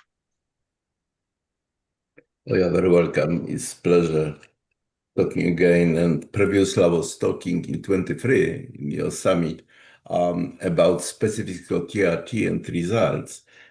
Today will be a little bit different. I wasn't planning to do this, but since it was mentioned, William Shatner indeed was my patient. It's even to Pavel, you can probably see it here. Yes. In 95, he had a catastrophic tinnitus. I'm allowed to talk about this. The worst kind you can imagine. He was even claiming that his second marriage got destroyed and he got divorced because of tinnitus. It took me about a year to get it fine. And he's fine now until 30 years. When I was chatting with him a couple of years ago, just social call, and asked him, so how is your tinnitus bill? And he told me, it's not bothering me at all. I'm perceiving this, well, maybe 10% of the time. And it's happening only when somebody else on the Star Trek convention is grabbing me and telling about their. And it's a quite typical response from my patient after TRT, including myself. I'm normally not hearing my tinnitus at all. And I'm hearing this only when I'm talking with patient about this, and even then, not always. So it was really fun. It was very intelligent, very nice patient to interact with. So I remember him fondly. Thank you so much. Well, let me continue with the formal introduction. So it was in 2021 where I studied with Dr. Jastreboff for his tinnitus retraining therapy course. Now, Dr. Jastreboff is a living legend in the world of tinnitus. If you don't know his name, you will now see it everywhere because all of the researchers and the best doctors in the tinnitus world, if you trace back where they learned what they know or the theory as to how they're helping patients, it comes back to most often the neurophysiological model of tinnitus. And Dr. Jastreboff is a neuroscientist who was studying at Yale and who was working in that domain, and then decided to specialize in tinnitus research, and then eventually research more and more and realize that the way that we were thinking about tinnitus was missing a lot of the truth. So he created this model called the neurophysiological model of tinnitus, which transformed how doctors treated their patients and approached the treatment. Since then, it's helped hundreds of thousands of people directly or indirectly, and I'm just honored to say that Dr. Jastreboff is spending today with us to share about TRT, tinnitus retraining therapy, still so relevant today, and the neurophysiological model that changed everything for all of us. So, Dr. Jastreboff, I'm going to pass it to you, and we'd love to learn and spend some time with you here. Thank you very much for your very kind words. And you challenged me by asking me to talk about how neurophysiological model change everything. This literally is your title. And I accepted this challenge, and I think it might be quite interesting to try to answer. Do you see my screen, by the way? Yes, we do. We can hear you and see. We can see your screen perfectly. Yep. Excellent. Since I have a screen here, I'm sorry, I'll be looking a little bit to the right, just making sure that I'm not skipping something. So, come on. So, when I get into this field, and it was at Yale in 1983, I realized that's quite a big mess, and whatever was in this field for me as a neuroscientist wasn't really making sense. So what a fundamental postulate of the modern TRT, and particularly from a point of view of different from whatever was perceived then and even to some extent now. So fundamental postulate of the model radically different from consensus existing before model was published. Model was created in TRT about middle of the 80s, but I published in 1990 as when I proposed both model, tinnitus as a phantom perception, and as well basis of TRT. Up to this time, model of tinnitus and decreased sound tolerance and approach to this were based on a focus on inner ear and auditory nerve. And fundamental postulate of a model is that in clinically significant tinnitus, and I would like to return to this in a moment, hyperacusis and misophonia, the auditory system plays secondary role, and other system, the brain, are dominant. It was radical changes from whatever was believed at this time.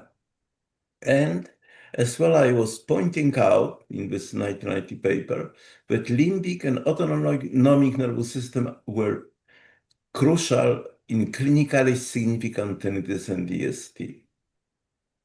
And another thing is, for first time was used the word that tinnitus is a phantom auditory perception. That means perception is absolutely real. It's the same as a phantom pain, phantom limb, but there is no vibratory activity within cochlea which corresponds to perception of tinnitus. And this is basically consensus, except two things with which I am disagreeing, that somatosounds, sound generated by body, you have a sound, real sound, which you can even measure, are classified as objective tinnitus. And auditory imagery, auditory hallucination are not considered to be tinnitus.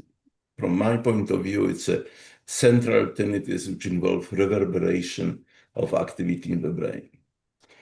And this notice published in 1990 and just was basically ignored until the paper of Lockwood and Salvi, which were using brain imaging techniques, show that in tinnitus patient was activation of limbic system, very strong activation of limbic system, but nothing in auditory pathways.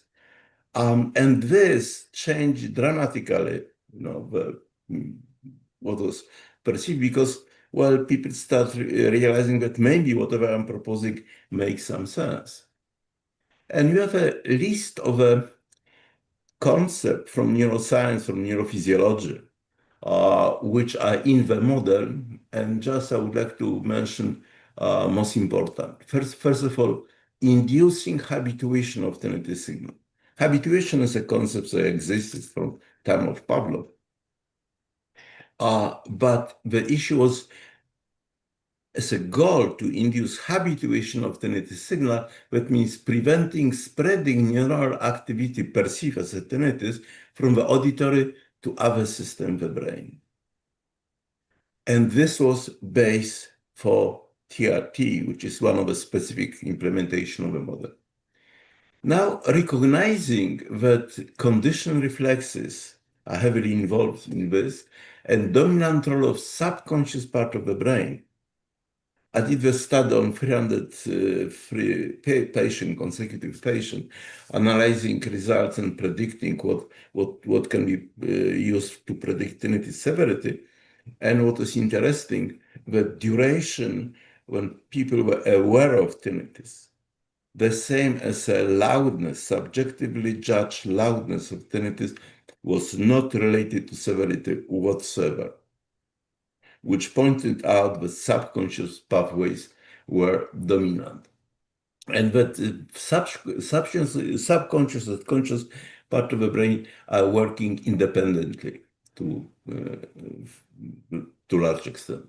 Another thing is so-called complex conditioning stimuli, which play a particularly extremely important role in misophonia. Principle of generalization, which again is in misophonia very pronounced. Automatic gain control, this plays dominant role, crucial role in hyperacusis. Contrast, this principle of contrast, this is used as a basic tool in some therapy. Desensitization, again, hyperacusis. Pattern recognition is crucial for misophonia, but as well for tinnitus. And last but not least, that to retrain brain to do anything, you need to have a brain plasticity, which explains why children, for example, are doing really great in TRT, but people on benzodiazepines or elderly are not great. So from this point of view, on this model, this connection between medial geniculate body and lateral ventral nucleus of amygdala, which is crucial components of the limbic system, is basically main problem, that improper function connection, which are causing the tinnitus activity within auditory system at subconscious level, is activating limbic and consequently autonomic nervous system. So this error is pointing out, well, what's a real problem, what we should do to take care of the control tinnitus. And what I'm postulating as well, that actually what tinnitus is a problem, action overactivity of a sympathetic part of autonomic nervous system. So this is a problem how it starts, and this is final results which cause the tinnitus became a problem. Please remember, 80% of the people with tinnitus have no problem whatsoever, and characterization, psychoacoustical characterization of tinnitus is the same in people who are suffering because of tinnitus and people who have no problem. So from this point of view, we have this subconscious path on my block model of tinnitus and misophonia, playing dominant role, although conscious part is important, particularly the initial part, initial stage, in the acute stage of the development of tinnitus and misophonia. And actually, our goal in TRT is to take it out of a business, so to speak, to remove its impact. And part of the counseling, which is crucial part of TRT, is aiming at the direction of basically removing impact of conscious part on the subconscious part, because there is a strong connection. It's a basic assumption of cognitive behavioral therapy. Thoughts create emotions. In this case, we are trying to remove situation that thoughts are creating bad emotion for tinnitus. And for misophonia, it's basically the same. What's the difference in case of tinnitus? We have a signal created here, and in misophonia is external signal. So what's a TRT? Is aiming at habituation of negative reaction, again, pointing to the nervous system, evoked by tinnitus and decreased sound tolerance. And patients still can perceive tinnitus, but we are not bothered by it most of the time and can live normal life. In case like a Shatner, he was not bothered at all. The same as in my case. And actually, majority of the patient after the some type of finalizing treatment are not bothered by tinnitus at all, even if they are perceiving it. And the habituation of reaction, that means people are not reacting to tinnitus, then habituation of perception is achieved automatically. In case of a Shatner, and again, many patients at 10, 20% of the total time. But again, patients are perceiving even tinnitus because of whatever reason, but it's not bothered by it. And it's an automatic process which is inherent to the brain function.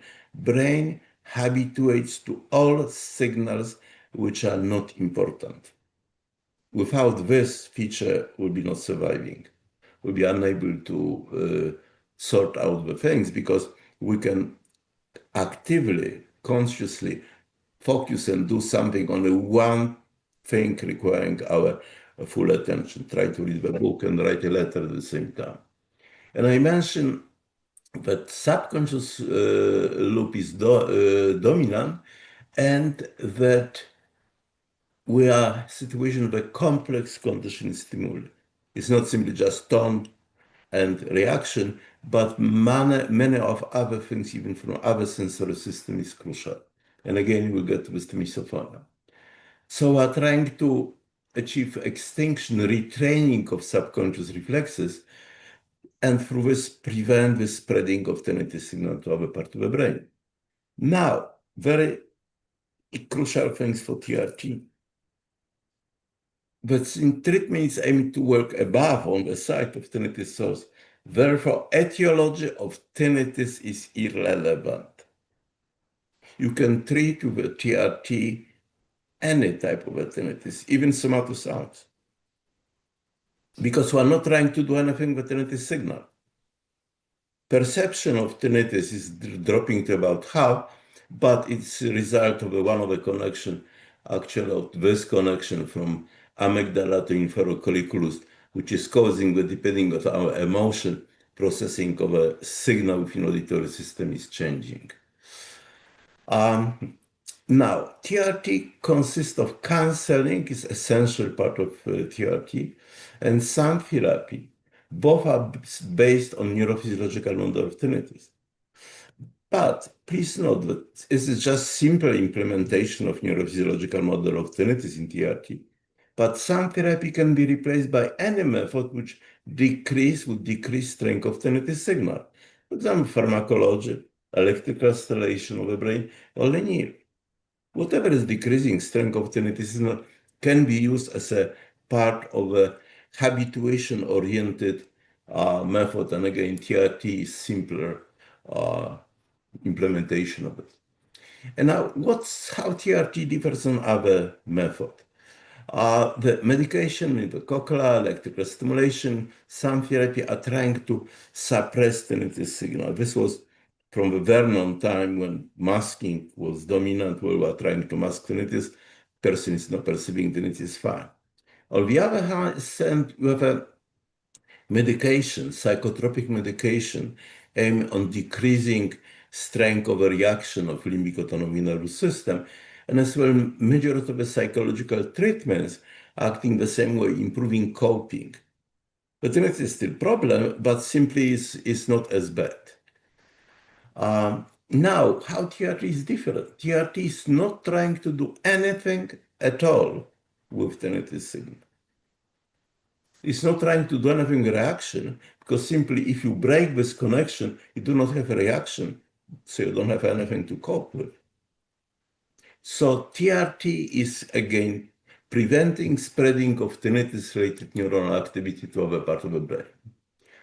Now, I would like to mention a few things which became during recent years more important. And one of them is issue of misophonia.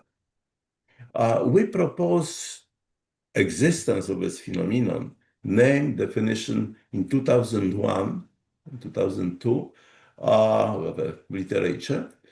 And what's that? It's a subtype of a decreased sound tolerance when reaction occurs to specific for a given patient pattern of sound. It differs from hyperacusis, or a physical characterization of a sound. Its intensity spectrum is factor determining the presence and extent of reaction. And in case of misophonia, complex condition reflexes play a crucial role. And because of this context which misophonia occurs, that means words, home, school, or meeting with friends, and as well who is producing offensive sound plays significant role. You have a patient who is reacting very strong to a voice of mother, but is not reacting to voice of other woman or to voice generally speaking. And learning, memory, and plasticity of the nervous system are essential. Now, clinical results I've seen probably nicely over 1,000, probably 2,000 misophonic patients. And you have a patient frequently with tinnitus, hyperacusis, misophonia all together. And then what we observe, sometimes hard way, that if misophonia is present but is not treated, it decreases effectiveness of treatment of tinnitus and hyperacusis, in some cases preventing the effective treatment. And basically, again, it's probably at least half, if not two-thirds of the tinnitus patients have misophonia to weaker or stronger. Prevalence of significant misophonia in the general most recent paper, 2024, is judged to be about 5%. And in case of the tinnitus, about 8% of a bothersome tinnitus. So it's a pretty similar.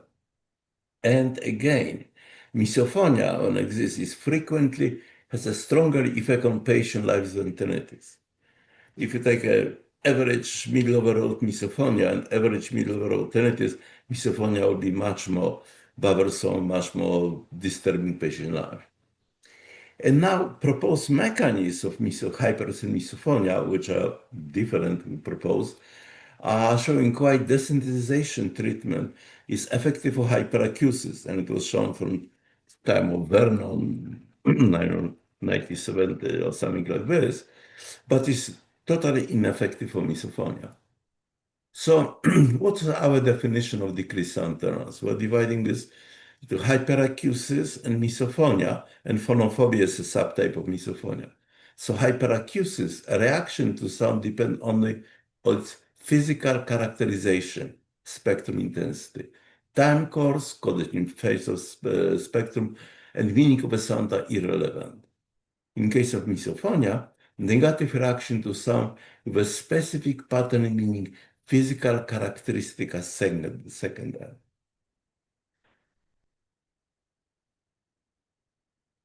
So would be distinction the tinnitus, misophonia, and hyperacusis? Well, for audiological method and other method, audiology is insufficient for this. You have to have a detailed counseling. But the simplest method would be, imagine that you have a strong misophonic reaction to my voice, and my voice is driving you crazy. And now somebody is recording my voice, running fast Fourier transform, and reconstructing my voice, but removing all phase information, all time-related information.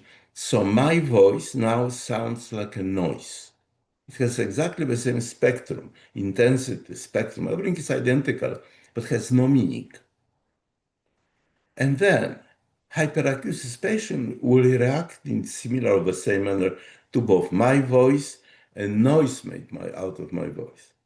In case of a misophonic patient will react very strongly to my voice, but will not reacting to noise made my voice. And why mechanism? Because hyperacusis will have a strong reactivity to sound. This increased gain, its subconscious auditory part of auditory system, which only in turn yields activation of limbic autonomic nervous system.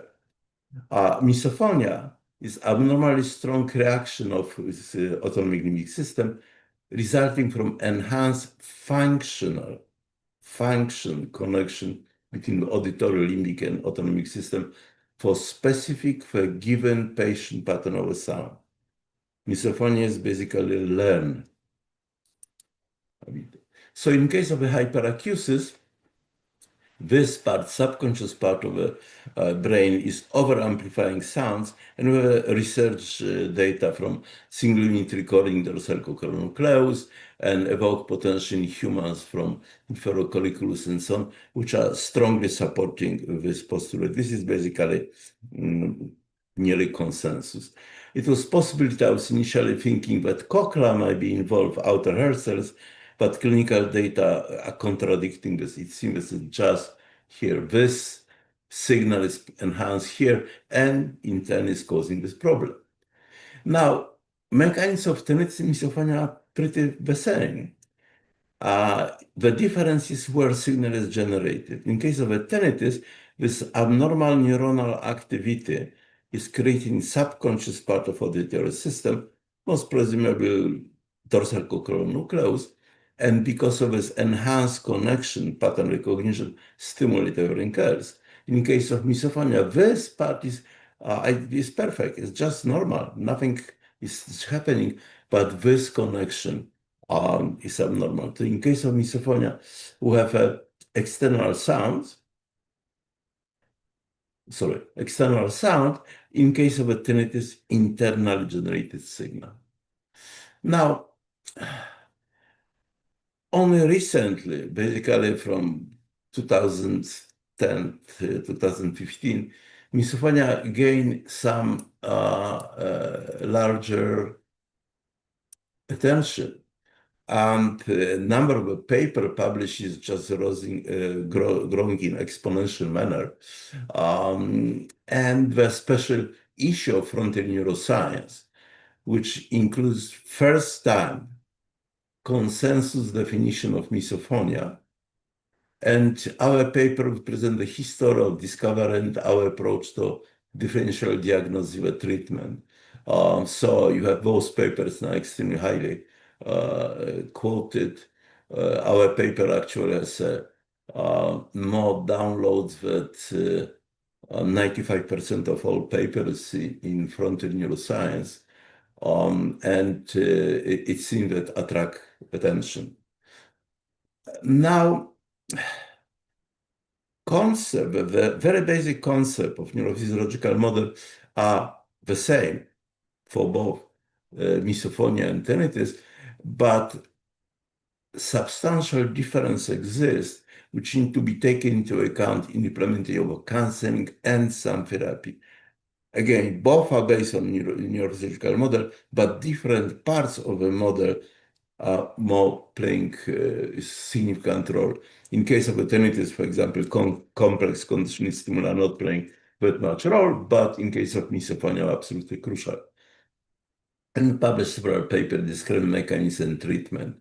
And bottom line is that whatever we publish, but over 80% success rate in misophonia, and it's possible in some cases to achieve cure for misophonia. That means previous misophonic triggers stop evoking any negative reaction whatsoever. And we are following those patients for a number of years. In case of one patient, was a very interesting case. We are following him for 24 years, and he's absolutely fine. Once he get out of misophonia, now it's no problem.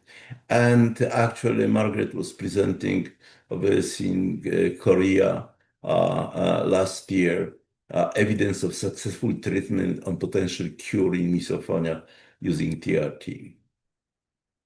Now, two more things briefly. The issue of so-called reactive tinnitus. The reactive tinnitus was created on the web by patient. It is not basically existing in clinical literature, but became very popular. And now we know everybody that's, 80% of the patient or so will get exposure, worsening tinnitus after exposure to loud sound. And this because most probably it's a temporary disabling of outer hair cells and creating creating tinnitus after exposure to loud sound, which was called disco tinnitus. And when we are creating categorization of tinnitus patient to 5 categories, there's tinnitus and hyperacusis, we included from the very beginning factor prolonged sound-induced exacerbation of tinnitus hyperacusis. We noticed with a group of patients who are behaving this. And the sound not necessarily is loud, can be soft, but when we specific for given patient pattern of sound, and please note, it's a characteristic feature of misophonic triggers. In TRT classification, it is required that the effect persists at least to the following day, just to distinguish from the 80% of the patients who have, nearly everybody will have a worsening of tinnitus if it's exposed to sufficient loud sound. We assign those patients to so-called category 4, and those patients were put in on web to reactive tinnitus. And we noticed after this, after studying this and after misophonia, we discovered misophonia, that this is happening in the patient with brain surgery or other brain altering manipulation, have a car accident with brain damage and so on. But majority of the patients which are showing this did not seem to have those types of medical problems. And then misophonia provides answer to the puzzle. And some patients with active tinnitus belong to this medical pathological brain function, but another larger subpopulation, this worsening is due misophonia, phonophobia, and particularly to expectation-linked misophonia. Patient is concerned that the tinnitus might be worse. It gets worse for an hour because of a sound exposure or so, increasing stress or so, but then it lasts longer because of a expectation like misophonia. So we question the concept of reactive tinnitus as you have like a two subpopulation of a patient. One really pathology of the brain, and the other is just misophonia. Another point very important, which I would like to mention, is classification of misophonia as mental disorder, particularly as anxiety disorder, and classification of tinnitus as mental disorder. Recently, 2021, a group of super experts discussed definition of tinnitus, what tinnitus is about. It was a nice group of experts, and they proposed to include tinnitus in diagnosis and statistical manual of mental disorders.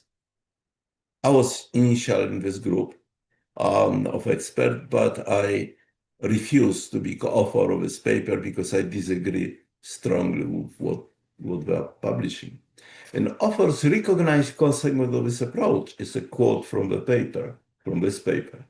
A major criticism of a proposal to align the tinnitus disorder definition with DSM is that it seems to imply that tinnitus disorder would become a psychiatric diagnosis, that psychiatrists would become the main healthcare providers for tinnitus disorder.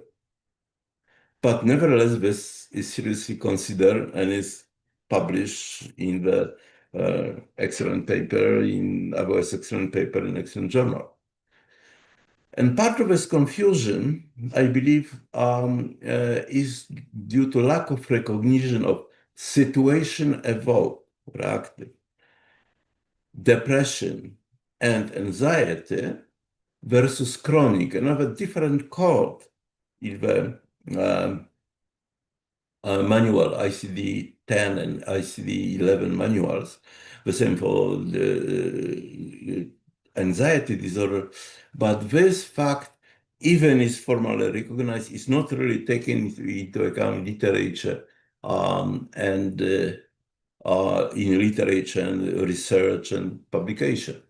So, major of the patient with severe health problem, cancer, tinnitus, misophonia, have situation-evoked depression and anxiety. So in this case, you following just logically whatever was proposed, practical all cancer patients should be classified as having mental disorder. In our clinical experience, and it's quite a nice thousands of patients, nearly all patients with significant misophonia of tinnitus also have depression and anxiety as well. But in-depth interview and performed by medical doctors as well show that vast majority those issues develop after the onset of misophonia or tinnitus, and the problem direct result of misophonia. And I published recently comments to Hashir Azah paper on the prevalence of mental disorder, particularly anxiety.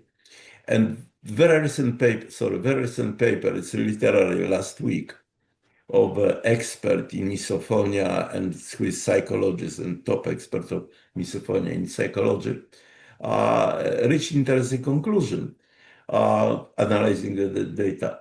We have advised against classifying misophonia and anxiety disorder. Instead, we advocate for recognizing misophonia as distinct clinical entity with anxiety understood as a common but non-essential symptoms. A recent paper, more and more recent papers, are going this direction, arguing against classifying misophonia as a mental disorder. Well, I would like to just give you some points to disagree or discuss things which I believe the neurophysiological model of tinnitus is actually different and which kind of a concept is providing. Well, thank you very much for your attention, and I'll be happy to answer any question if I have a time for this. Thank you so much, Dr. Jastroboff. We have a comment from Ian. Ian says, TRT, it works. Brian says, thank you, sir. And there's lots of good. Joel says, that was a simply amazing presentation, Dr. Jastroboff. Thank you. So yes, I want to personally just say that your dedication to this field allowed for so many people's lives to be impacted. And we know that tinnitus is not completely solved, but we have made progress, and you've been a big part of that. We want to have time for a few questions. I also want to give time for anyone who did not complete the poll. This is your last chance to complete the poll, and then we'll be announcing a giveaway. We're going to be giving away a sound therapy kit, the day and night tinnitus relief kit, 5 of them, as well as a tinnitus 180 treatment program. So make sure you complete the poll if you haven't. I'm going to launch it right now, and then we will announce the winners, and I'll give my presentation here. All right, so let's go ahead and actually, sorry, I'll give my presentation and then we'll announce the winners. But let me go ahead and launch the poll again right now. All right, Dr. Jastroff, we have some questions coming in. So I'm going to do my best to ask you them. All right. The first question I have is,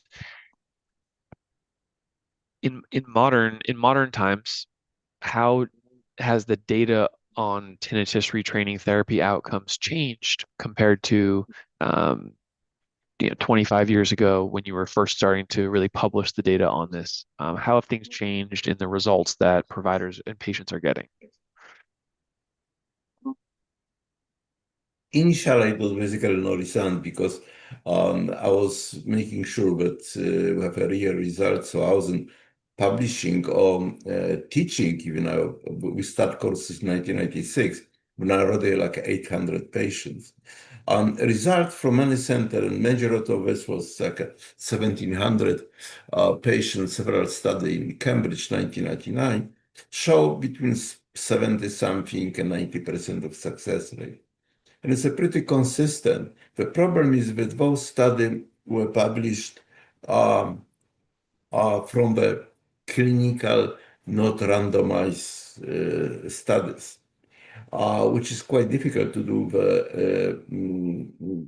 in case of a TRT or any method which involves psychological or counseling components. There's one study which was published by Formby and his group, from the study on TRT, which was negative, show that TRT is not working better, but actually it's not working, nothing work according to the study, which has one crucial flaw.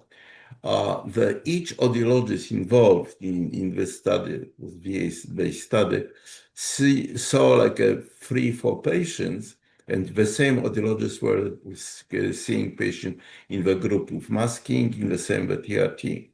As you remember from the course, I'm saying that first 10 patients or so, which you are seeing, will be just wasted. Sorry to say so. But you need some practice how to do and how to implement TRT. So it's no way that you have a 3-4 patient and those audiologists got just day or 2 day like short training, were able to implement real TRT. Was as well problem the sound generators, range of the sound and so on. Up till now, whatever is published is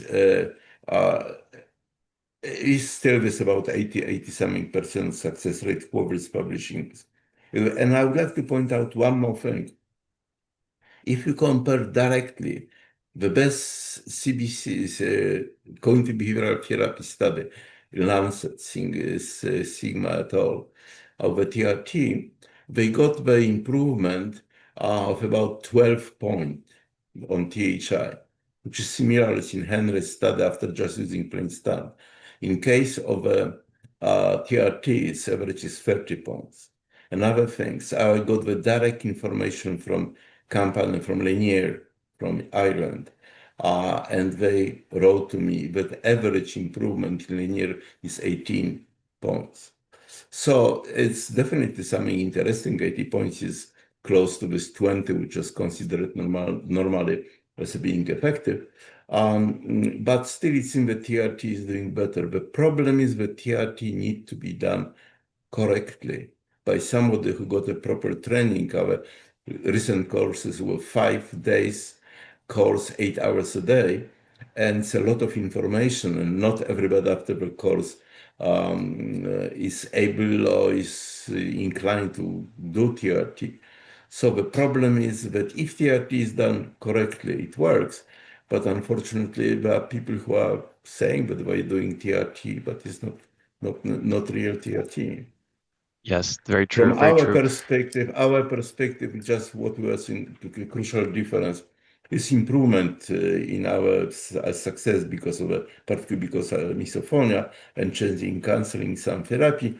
And main difference that when I was starting in 90s, you have to wait a year to see really clear improvement. Now it's about 3 months. I'm keeping 9 months, 9 months anyhow to prevent relapse, and practically we're not seeing relapse. But previously it was a year and a half to 2 years to see improvement. So this is substantial difference. At a previous summit, I asked you what's the most important thing for tinnitus patients to know, and you discussed the proper understanding of what's happening in between their ear and their brain and their body, and that deactivates the limbic system, that settles the nervous system, that allows the brain to retrain and put tinnitus in its rightful place.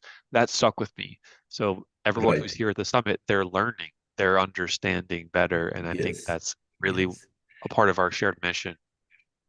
For patients like Shatner with a catastrophic tinnitus and patient with THI above 50, 60, this will be not enough. But for people who are milder tinnitus in the range of 40 or so, quite frequent explanation with mechanism and so on is absolutely sufficient, and they stop having problem with tinnitus. It can occur within the days, single days. So Excellent. counseling and proper education is absolutely crucial. Well, I want to spend more time with you, and we will. I'll end your talk here by saying that this year, 2026, you are being honored. There's a big announcement, really a big deal as I see it. You're being honored by the American Academy of Audiology, the National Audiology Conference, with the Lifetime Career Achievement Award, the Dr. James Jerger Award. And that means you'll be at the conference in Texas, where you'll be honored by the entire professional community. So I can't wait for that. And I'll be seeing you there in person, okay? Thank you. I'm deeply honored by this, because it's really something very substantial, and I hope that I can contribute to the pathophysiology and tinnitus, even by creating some ideas so people can argue about. So thank you so much, Dr. Jastroboff. Take care, and we'll talk soon, okay? Thank you. Thank you so much. Guys, let's give a virtual round of applause and share our love, our appreciation. I would not be the person I am. Tribal Health would not be the practice it is without Dr. Jastroboff. All right, guys, this is now leading us to the next step of some. You're welcome. You're welcome. Thank you. So, guys, I want to jump into my talk, and then right after my talk, we'll be giving the giveaways. Okay, so hang in there. Told you 7:30 for my talk. I'm a little late, but I will be efficient here and move through this. So right after this, you'll receive the giveaway winners. It'll be really exciting, so stick around. My talk here just is about crafting your perfect tinnitus management plan for 2026. I want to introduce myself here. So my name is Dr. Ben Thompson, founder of Treble Health. I specialize in tinnitus. I had multiple really strong tinnitus and really amazing tinnitus mentors, including Dr. Jastroboff. And uh, for my career, I've chosen tinnitus and helping people with tinnitus. That's been my obsession. I've made over 1,000 YouTube videos on the subject. I've studied with some of the best researchers in the field. I've hosted, about 200 podcasts with other professionals or patients. I am just deeply in the tinnitus community. I'm the co-owner at Treble Health. We employ 10 audiologists specializing in tinnitus with telehealth and brick and mortar locations. So I made this talk because you just learned a lot of theory. You just learned a lot of things, almost an overwhelming amount of things, a fire hose of information. And it's easy to just consume audio. It's easy to watch videos and consume information. But what about taking an action step and putting into practice? So if you're trying to get healthy physically, okay, more or less I should eat better and I should exercise, right? You can have that knowledge and you might even read a book about it or watch a video about it and learn a more advanced protocol for it. But if you don't eat better or you don't exercise, you will not change anything. And there will be a gap in your knowledge versus your outcomes. So my intention here is to give you some things in your toolkit that you can ask yourself and reflect on here, and then choose what's your specific tinnitus management plan for 2026. I see the chat going off. The chat's going crazy. So I love you guys. Thank you for all the questions and comments. All right. So first, identify the root cause. Okay, you heard about that in some presentations today. But why don't you take it seriously? Ask yourself, what root cause do I have? And is there a medical test I need? Is there a doctor's appointment I need to schedule for one of these? Do I need to ask my audiologist for advice? For example, if you're working on our team at Treble Health and you're not sure what root cause you have, just ask us, hey, what root cause do I have? Am I missing anything? Or what are we doing for my root cause? That's one clear action step. So the goal is to understand what category your tinnitus fits into so you can choose the right approach. Getting a hearing test could help you with this. Noting your patterns. Is it just 1 year? Is it both years? Did it happen suddenly? Was it gradual? Does my jaw or neck contribute to the loudness or the sound? These are things that a good tinnitus specialist like me would ask you, right? But maybe you need to talk to a good specialist to get this information.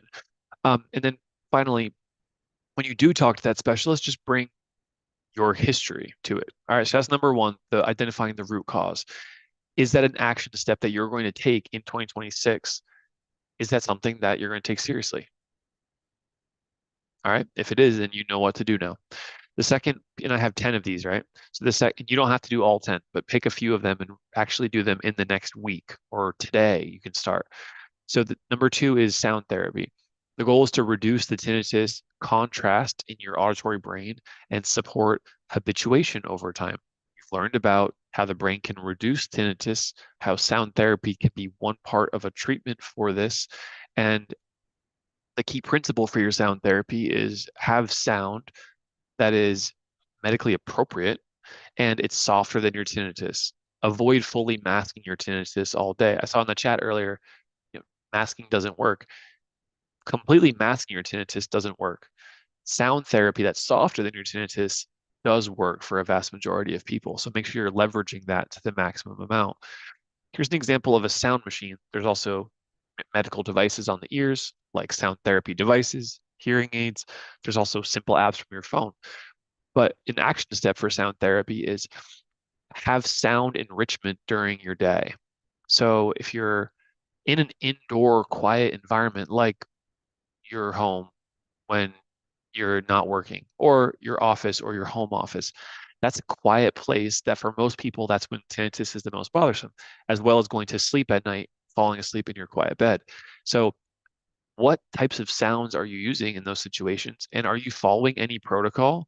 Because if you do this right, there's a discrete time window where your tinnitus can get better with the aid of sound therapy during a discrete time window.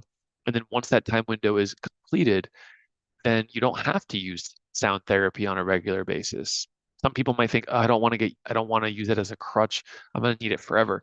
That's not the case. That's not what we're trying to do here. So if you have that in mind and you follow a specific structured protocol, ideally one that's approved by tinnitus specialists like us, then you'll be in a really good spot. And if you can also have the right kind of physical devices or hardware that plays the sound, and the sound is appropriate for your tinnitus, because sometimes what they call sound therapy is actually not good for you and sort of just a distracting noise, but does not have the therapeutic effect that we're after. All these details really matter, but you need to have a plan for sound therapy, and I would recommend doing that for 2026. I'd recommend doing that as soon as possible. Here's Steve. So Steve's a pharmacist, very smart, educated guy in New York. And I met him in person at our New York event a few years ago. And Steve worked with us on our team. He had sound therapy, and he also was doing different techniques, one-on-one techniques with our specialist. And he said, Tribal Health helped me reduce my tinnitus by about 80%. And now I can live my life again. This is a documented conversation, and I met him in person, and this is a smart guy. But what he needed was this comprehensive approach, this protocol to follow. He didn't figure out how to get better on his own, despite being a doctor of pharmacy, right? But we were able to help him, and that isn't creating hope. That's creating, hey, you're not stuck with this. If you follow the right planning, work with the right team, you'll be in good hands. All right, number 3 out of 10 is sleep optimization. So the goal is to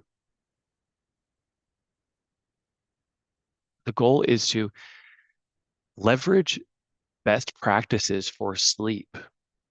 Again, this is similar to what I said earlier. If you learn about push-ups, watch videos about push-ups, read a book about push-ups, but you don't do them, you're not getting stronger.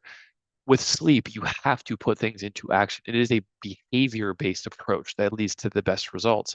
If your sleep can improve 20%, what will that do for your tinnitus? Now, seriously, what will that do for your tinnitus? It might do a lot more than you realize, especially if you compound and let that play out over multiple months. This is where a specific protocol for sleep makes a huge difference. It's not just sound therapy for sleep. It's a specific evidence-based protocol, and we follow one that is the most widely used among specialists, and it is proven for a majority of patients to be more effective than medication for sleep. So are you doing it? Are you open to doing it? This can help your tinnitus. So if you're not maxing out your potential here, this is something that you should really implement in 2026. I see the chat is lighting up. I see a lot of good questions, praise, shout outs. I love it. So yeah, keep engaging in the chat. I see we have Dr. Garrett and Dr. Diana on the Tribal Health team in there helping you guys out. All right, next up, a few tips for sleep. So these are some of the easy to understand tips from this protocol that I just wanted to mention. So keeping a stable sleep and wake schedule as much as possible. Have the same bedtime, have the same wake up time. That's really key to retrain your circadian rhythm. All right. Second, use sound therapy at night. Sound support, for a lot of you, silence makes tinnitus worse. Going to sleep at night is really hard. So getting the right sound and having it play in the right manner is super key. And then part of the sleep protocol is if you wake up at night, you have to use a repeatable plan to get back to sleep. So most often that means there's a good technique, which means you get out of your bed and you go to a different room in your house and you just sit there until you're tired again. And then you go back into your bedroom and try to fall asleep again. If you're tossing and turning for about 20 minutes or more, it's not doing you any good to just stay there. Try to shift your environment that helps your brain associate your bed with sleep. So everything I'm saying here, guys, each individual component doesn't seem like it's going to change your tinnitus night and day, and it probably won't. But if you put all of the ingredients together in the soup, wow, it really works. And that's probably my main message from my talk here is take a few of these tools and implement them and watch how things evolve, watch how things change, take more control over this. All right. This is Annie. Annie worked with Dr. Ramsey on our team. Ramsey's one of our tinnitus specialists. She herself, Ramsey, the doctor, she went through a really challenging period of tinnitus in 1 year that was partly somatosensory, and she was able to retrain her tinnitus using sound therapy devices and the one-on-one cognitive strategies that she now teaches with patients. So Annie said Dr. Ramsey helped her let go of tinnitus, find the joy in her life. She has her life back and she's forever grateful. Annie is that kind of positive person. So, she was really affected by tinnitus, but she was able to recover and get better despite it being really hard. So love her story. All right, tool number 4 out of 10, guided breathing. This was mentioned. I heard a few mentions of this. I remember even one doctor saying on the summit here that guided breathing might be the best tool for her patients in some scenarios. Well, that's pretty interesting. Have you ever tried it? Oh, yeah, Dr. Ben. Yeah, I did a 5-minute meditation once. It didn't work for me. Oh, I tried a box breathing, one time, and I don't know. You don't learn how to swim in one session. You need to keep practicing it. And guided breathing can be a doorway into settling the nervous system. It's not for everyone. I remember even Dr. Jastroboff told me, he said, hey, if you have a busy executive in New York City, do you think they're going to have time to, settle their system by breathing? And I said, maybe not, probably not. They might be a little stressed and too busy, but you need to try it because it works for many people. Many people in your shoes, it works for many patients. So if you can calm your nervous system and reduce the fight or flight activation, is that going to make your tinnitus worse? No. Is that going to have a positive change? Most likely, yes. Some techniques that you can try are number 1, box breathing. That's inhaling for a count, let's say 3 seconds, holding it for 3 seconds, exhaling for 3 seconds, holding it for 3 seconds, and continue like a box. That's box breathing. 4-7-8 breathing is similar. You inhale for 4, hold for 7, and exhale for 8, and then do it over again. Guys, I use those techniques when I'm feeling anxious. Patients use those techniques. Learning how to do that so you can break it out when you need it, or better yet, do it proactively, can be huge. And it costs nothing. It's a lifelong skill. It is directly impacting your nervous system. So try to practice this for 5 to 10 minutes. Use breathing. If your tinnitus feels like it's spiking, or you're stressed out, or you know that you have a stressful week, do it proactively, all right? And then you can track how your tinnitus is impacted. So remember, I'm not saying do everything on this list. I'm saying find 2 or 3 pieces of this that you're actually going to commit, and in February, put them into action, right? So of course we can do this professionally with you, and we have a plan to do that.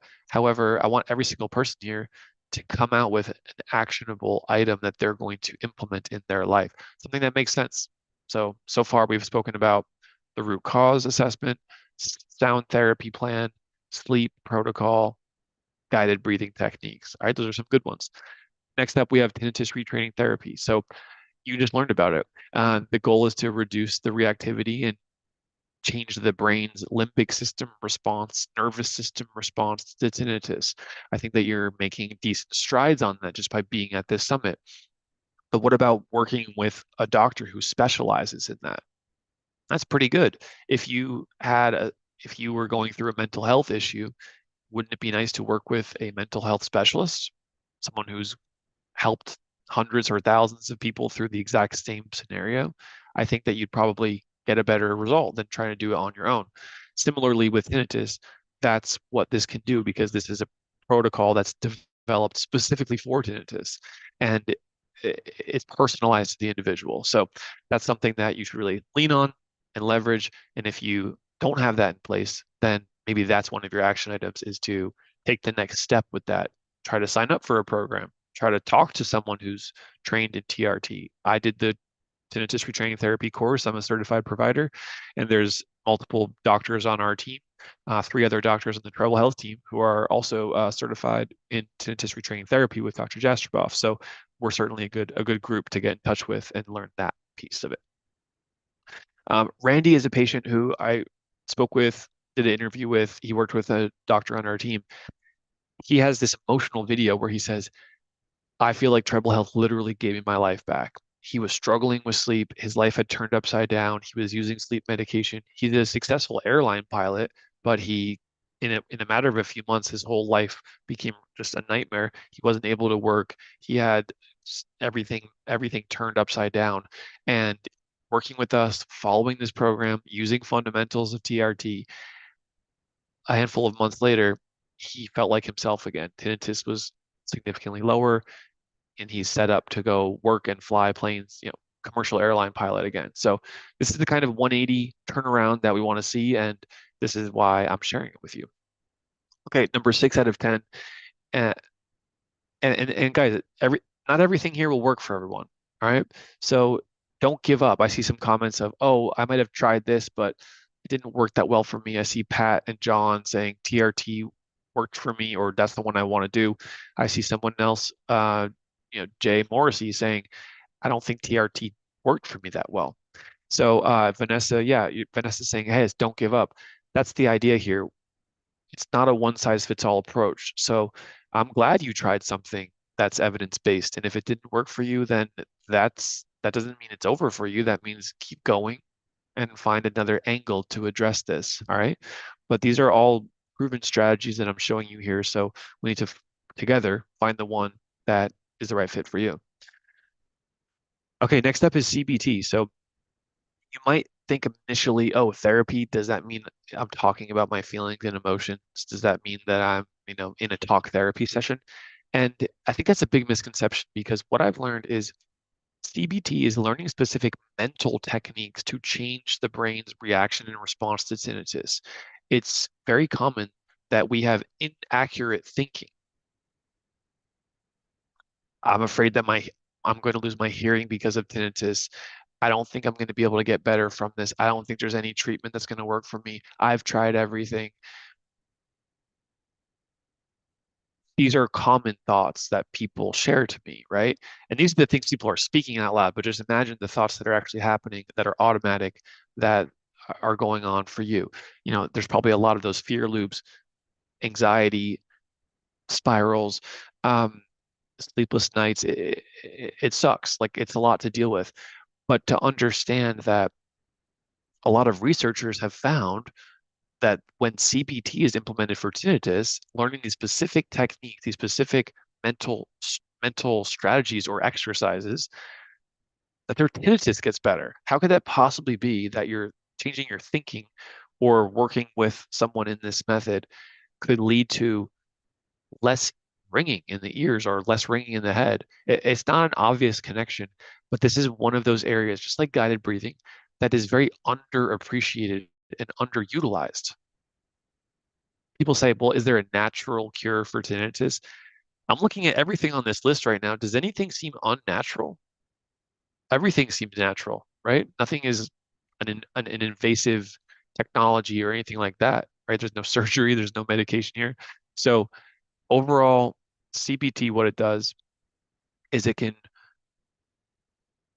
look at those common tinnitus thoughts and change them to more neutral, realistic thinking and behaviors. This is something that I'd like for you to work on, because it's a huge opportunity.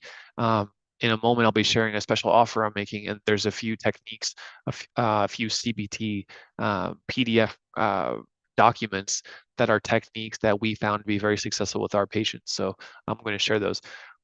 Melinda is a patient who, very smart, high achiever, has a family, has like teenage kids, and travels for work.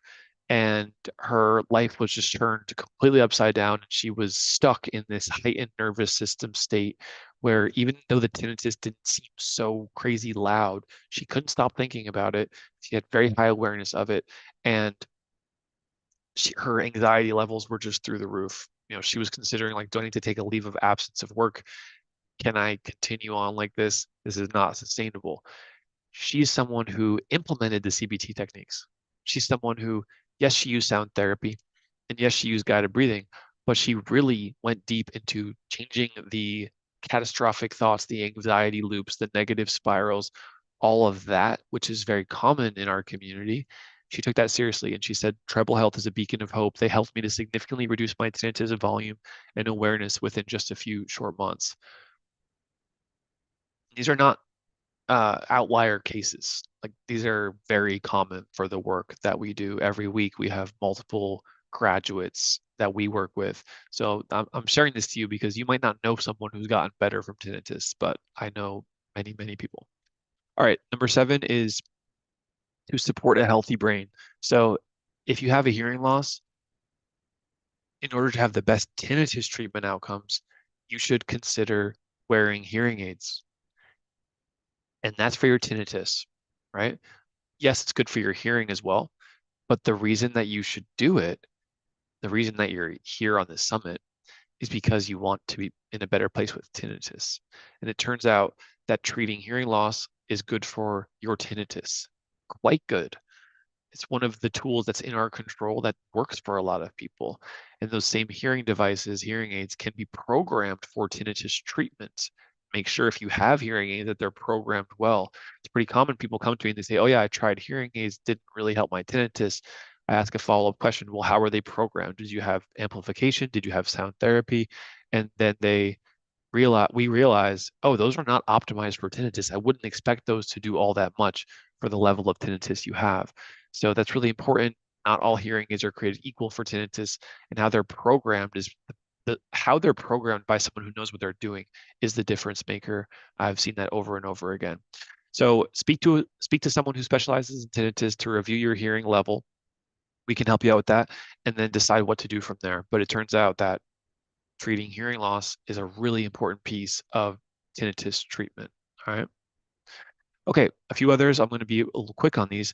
If you're around loud noises, use earplugs. All right. So Dr. Henry previously told me that his main message to people with tinnitus is protect your hearing. Don't lose any more hearing.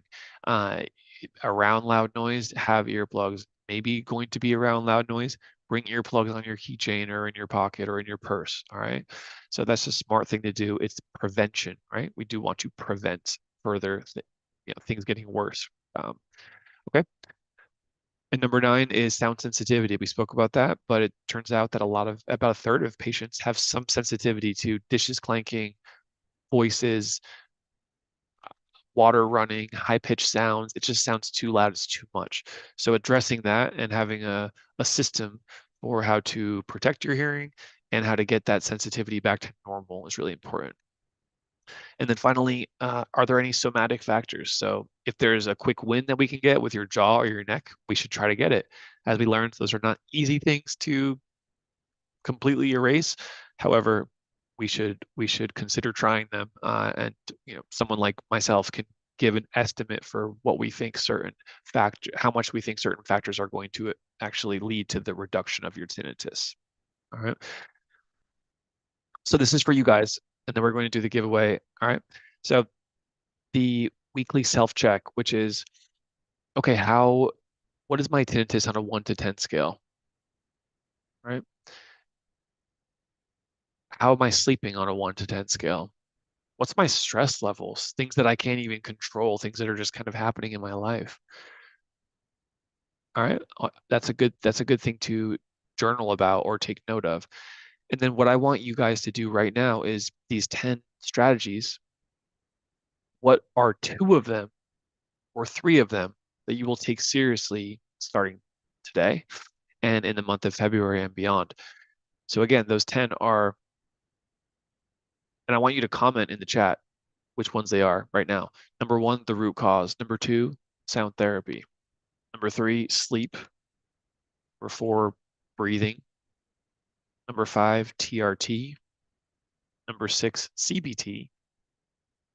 Number 7, hearing loss treatment. Number 8, earplugs. 9, sound sensitivity. And 10, somatic. I want to see in the chat right now of what you guys are going to focus on. I see breathing. I see sleep. I see TRT. All right, keep that going. I love it. And here is a message from Lewis. Lewis worked with us, and he said, as a recent graduate who's achieved stage 4 habituation, which is the most habituation you can have, which is an excellent result that's our goal for every patient. Lewis says, I cannot thank Treble Health and Dr. Ramsey enough for getting me to the finish line. It does take effort.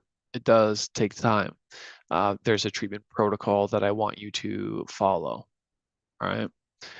All right, so what we're going to do here is I'm going to share our tinnitus program, and then I'm going to share an offer that we have. It's an offer that I especially made for you guys, and we'll do our giveaways. So I have my team preparing the giveaway announcements for you guys, and then I have a special offer that is only for tonight that I want you guys to hear as well. So can I get my team on the Tribal Health team to share the winners of the giveaway? This is an exciting time. So I hope that whoever's listening, I hope you win. Let's go ahead and get that in process. So the first piece of the giveaway we have is the Treble Health Day and Night Tinnitus Relief Kit.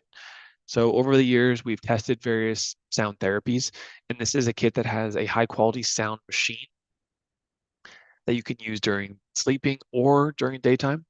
And then we also have a high quality Bluetooth sleep headband that works really well at having these small speakers on the side of your head, and you can fall asleep a lot more easily with it.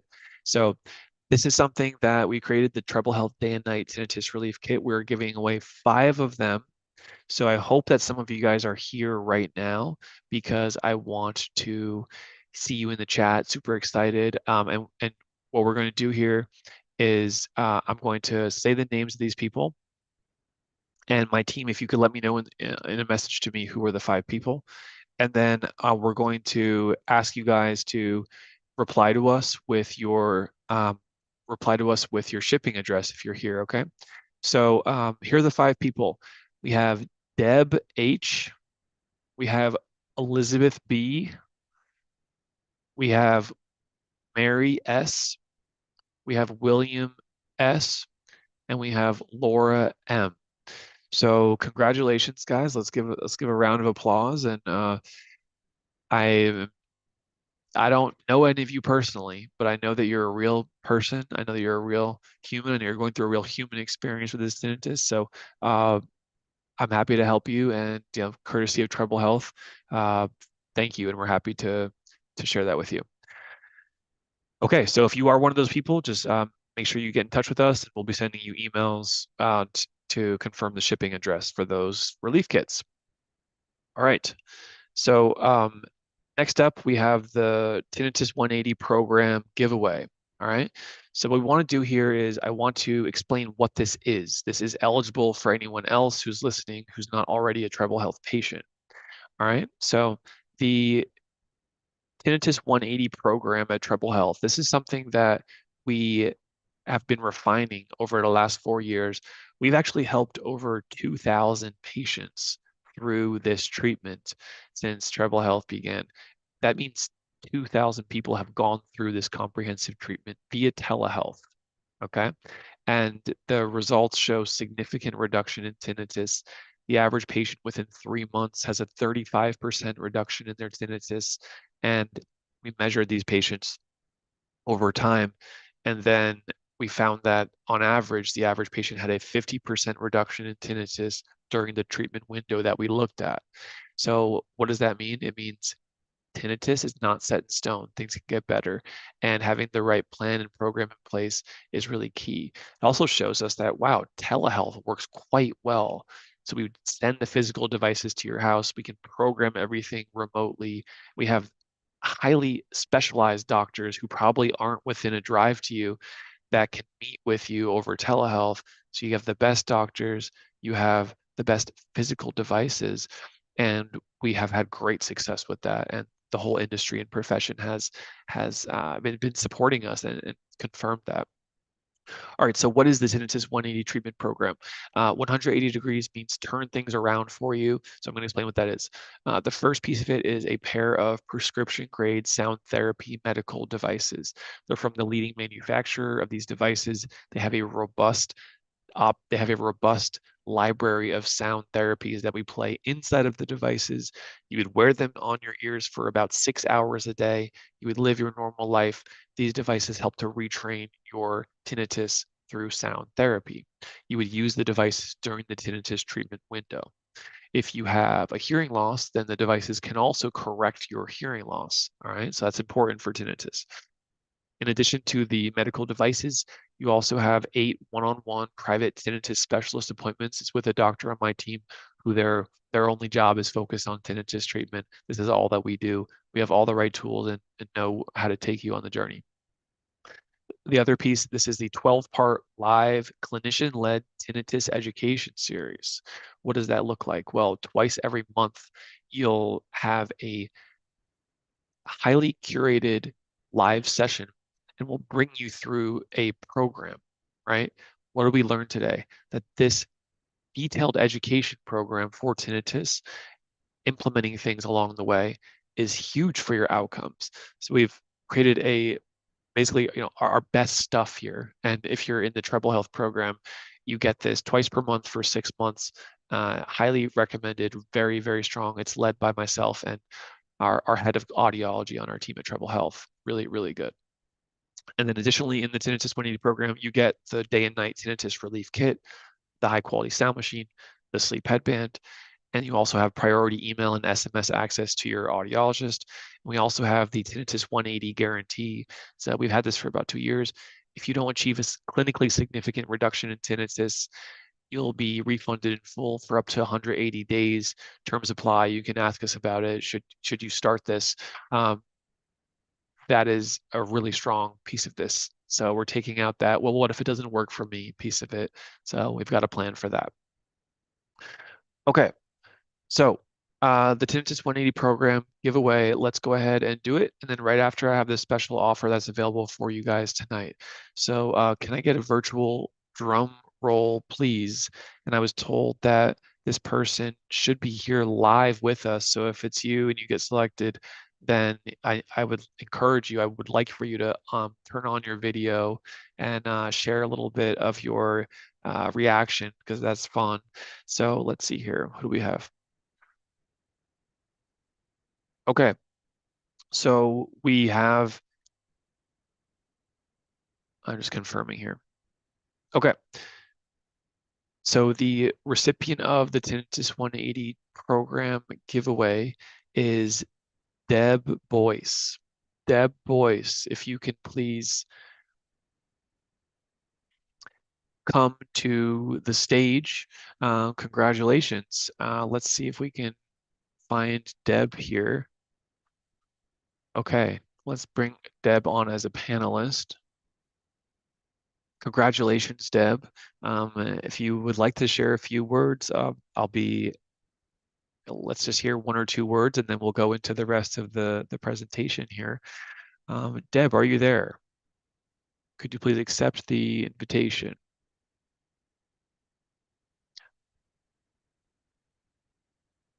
We want to hear from Deb. Is Deb here? My team told me that Deb is here, so I'm waiting for Deb to say yes.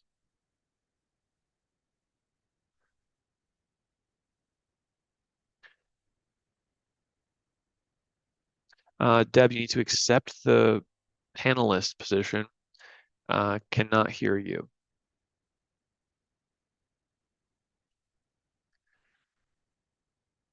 Okay, we have Deb Boyce. Deb, could you please turn on your video, and congratulations, you've won the Tinnitus 180 giveaway. I'm so shook up. I'm so shook up. I'm not able to share my camera. Let's see. Congratulations. Tell us, what is this? I can't see you. I'm not sure if you have a video, if you could turn it on. Yeah, I'm trying, but it doesn't seem to be working. That's okay. That's okay. Well, let's continue. I'm so quick. thrilled. I'm like unable to even work my smartphone. This is so exciting for me. It was so encouraging in this tinnitus, relief summit to learn so many positive things about how my tinnitus might be reduced. And so I'm just thrilled to be working with you, Dr. Ben, and your team. This is like the best thing that's happened to me. I can't tell you in how long. Everyone's rooting for you, so let's have a successful treatment here and just follow our guidance from this point forward, and we'll do our best to get you to where you want to go, okay? Sounds wonderful. I am so excited. Thank you All right. all for your support. Congratulations, Deb. Congratulations. All right, guys. Well, like I said, I have a specific special offer that I've created, so I want to discuss it with you today. So we have this Tinnitus Relief Summit. There's a lot of theory going on, but I know that some of you are open to getting help for this. So I wanted to create something that's a limited offer for this week. And there's a special component of it that's only available tonight. So for the 200 plus of you who are here, I would encourage some of you to consider getting started here. And what I'm going to introduce here is the Tinnitus Relief Summit bundle. And it's a special offer that myself and my team have really thought of, what can we give you guys to get started, have big success, have a robust plan that's even more than we normally offer, make something enticing to create action and put this theory into practice. So here's what the offer is. All right, this is the core offer here. So first you have the Treble Health Tinnitus 180 treatment program. This is what I just shared here, the medical devices, 8 one-on-one doctor sessions, the 12-part education series that's live, the day and night tinnitus relief kit, email, SMS, the guarantee. The total value there is $59.95.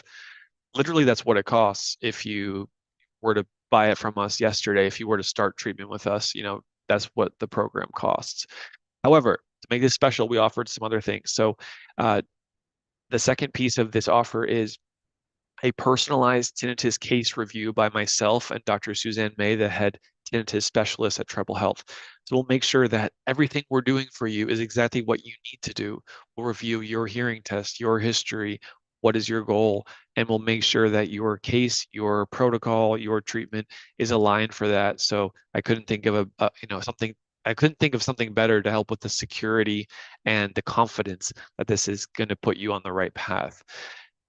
Number 3 on this list, we have, and that's a $1,000 value there, that personalized case review by Dr. Suzanne and myself. We will be putting in time for that and make it really good. Number 3, we have a personalized sleep optimization protocol for tinnitus relief. I don't care if your sleep is okay or if you're not that worried about sleep. Everyone here is going to improve their sleep because I know how impactful that can be for tinnitus. So this protocol is something that you'll have written, something that you can print, something that you can follow on a specific daily basis. It's not that complex, doesn't take that much time, but the results can be significant. So the value there is $500 for that. Next, we have lifetime access to the Treble Health Tinnitus Support app. So this is a digital platform where our best material is recorded and you can access it whenever you need to, and you'll have lifetime access for this. This is forever evolving and adapting, and we'll make sure that you always have that support. Hopefully you don't need it for that long, right? I don't want you to have tinnitus as a problem for your lifetime, but you'll have this support for as long as you need it. Number 5, and that's a $1,500 value there. Number 5 is, like I mentioned earlier, our top 3 CBT techniques for tinnitus. So these are specific techniques that are written and will be taught to you. And if you implement them regularly, I've found them to be huge and game changers for our patients. And I don't use that term lightly. Literally, these things are super effective in changing the way that your brain processes tinnitus, okay? So there's 3 specific techniques. The total value there is $355. So the total value that I've shared so far, the program, the case review, the sleep protocol, the lifetime access to the app, and the top 3 CBT techniques, the total value there is $9,350. This is the Tinnitus Relief Summit bundle. This is exciting. I know that this will speak to some of you guys. That's why we're doing it, all right? So that is very strong, and that's probably already like, wow, that is a lot of stuff that could be helpful to me. Hopefully some of you are thinking, I need that because that's what I believe, that many of you do need this. All right. But this is a special event. This is Tinnitus Awareness Week. It only happens once a year. It's my favorite week of the year. Besides the holidays, this is my favorite week of the year as, a tinnitus specialist. I love this time. Everyone comes together in the community. So try to make it extra special. So I added 5 more bonuses, which I'll share right now.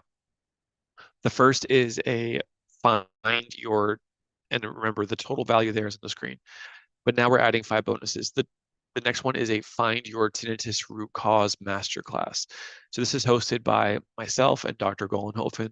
This is a 1-hour Zoom call where, let's imagine there's 8 of you, 10 of you, and you're there with us for an intimate group session. We learn the details of your case. We teach a masterclass on the root cause and the specific actions you need to take to maximize your treatment depending on your root cause. Between the ENT physician, Dr. Golenhofen from Germany, and myself, the audiologist who knows a lot about tinnitus, we pretty much know everything you could possibly need to know and get on the right track and have the right plan in place. So that's the masterclass, $300 value. Second on this list, we have access to the Tinnitus Relief Summit 2026 recording. So all the recordings from this organized for you. If you didn't catch all of this, this will be available. If you want to get re-inspired, have that continuation, this is available for you, these recordings from the summit. Number 3 is the Tinnitus Retraining Therapy book, a physical book that is written by Summit presenter Dr. James Henry. This is a highly recommended book. I've read it. I've read multiple of his books. Everyone loves this book. So I'm including it here because having some reading material that you can add to your program, I know, especially for the readers, is going to be a big deal. So I included that as a $50 value. Number 4 is the 7-day Tinnitus Calm and Focused Meditation Challenge. So this is something that I give you a curated list of the audio files of this meditation, calm and focus challenge. And this is designed to help tinnitus. People love this.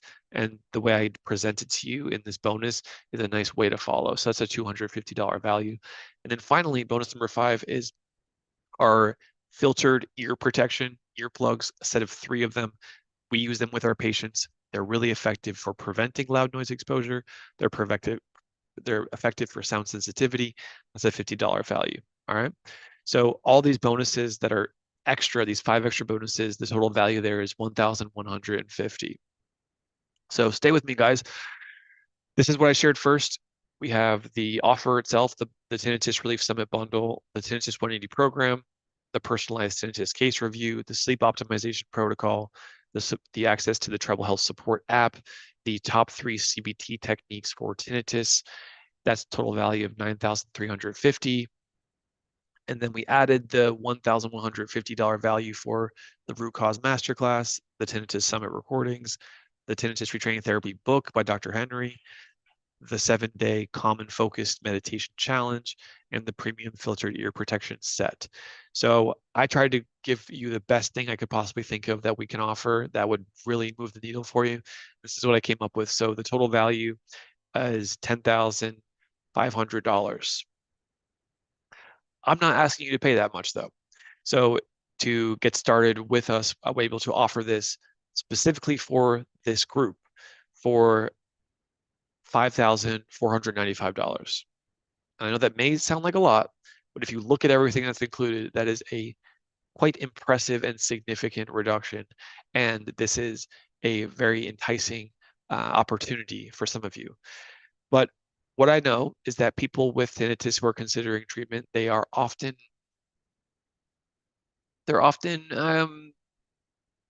slow to take action, let's say. They need a reason to take action. So for this bundle, we have 10 of them available. Like we can take 10 new patients with all these components here due to provider availability on our team, due to the cost of some of these bonuses. We can take 10 new patients. So that's available for this week. It's a limited time Tinnitus Awareness Week offer. However, I think that today is special because this is the day we're doing the summit. So what I did was I reduced $500 from the offer for tonight only. So we have up to 10 of these available, and this is the total cost here on the screen, $49.95 for everything included, the Tinnitus Relief Summit bundle, plus the 5 bonuses. All the value is spelled out here. I'm super confident in this. You can hear my passion because I know how life-changing this can be. I've been doing this long enough where I can stand behind something like this and say, hey, I know this is maybe, you know, a little different from what your normal doctor visit would be, but I know that this can really help people get started in the thing that they need. So now in terms of the next steps, so what does that look like? So in order to reserve your spot here tonight, the next step is to make only a $300 deposit. That's what this page is asking you to do. If you're considering this or if you're open to this, what you do to hold your spot for this specific price tonight is you make a $300 deposit right now. And I'll put the link on the screen. And then at that point, you just from your phone, you confirm that's $300, you make the deposit, and then tomorrow or the next day, you'll speak with a doctor on my team, either myself, my brother, Dr. Garrett, or Dr. Ramsey, who was mentioned in this summit. You'll speak to one of us on the solutions team, and we'll confirm all the details, ensure that you are the appropriate fit for this program, and then we handle the remaining balance with flexible payment terms. So if you say yes tonight, that means all you have to do is submit the $300 deposit. And then after that, we have payment options that can spread out the remaining balance so that it would only cost $391 per month over 12 months. That means it's a 0% interest payment option. That's a very desirable thing for many of you. You can get started here without a huge expense. You can have a manageable monthly payment, and you can continue with this program and get everything that was mentioned here. I'm really excited about this. I'm passionate about this, as you can tell. So what we're going to do here is we're going to have a timer for 15 minutes, and I'm going to stay on this call answering questions and hoping that some of you see the value here and decide to say yes and get started here during Tinnitus Awareness Week tonight for the summit. So the next step is a $300 deposit. I have a 15-minute timer going on right now, and that's when we'll have this offer open for you guys. So let's get some assistance here from the Treble Health team in the chat right now. Let's put a link so you can go ahead and get started with this. If you are watching on a computer or a phone, you can do a screenshot of the image on the computer. You can just put your phone up in the camera and screenshot, or you can go to treblehealth.com/offer. All right. And then if you go into that link, treblehealth.com/offer, I'll just share it on my screen for 1 second. What you'll see if you click that link, the next step is right here. It says the Tinnitus 180 program, Tinnitus Relief Summit bundled deposit. We guarantee results of your money back, $300 refundable deposit with 0% financing available for the remaining amount, limited to only 10 spots. And right now is the special of tonight only, where I removed $500 from the total cost for you guys. So now's the time to answer questions and for you guys to hopefully take an action if you're curious about this. I know this isn't for everyone, but for those who are considering getting started and implementing what this is about, this is a great opportunity for you, and tonight is a great time to do it. So yeah, Nija said, can we do installment?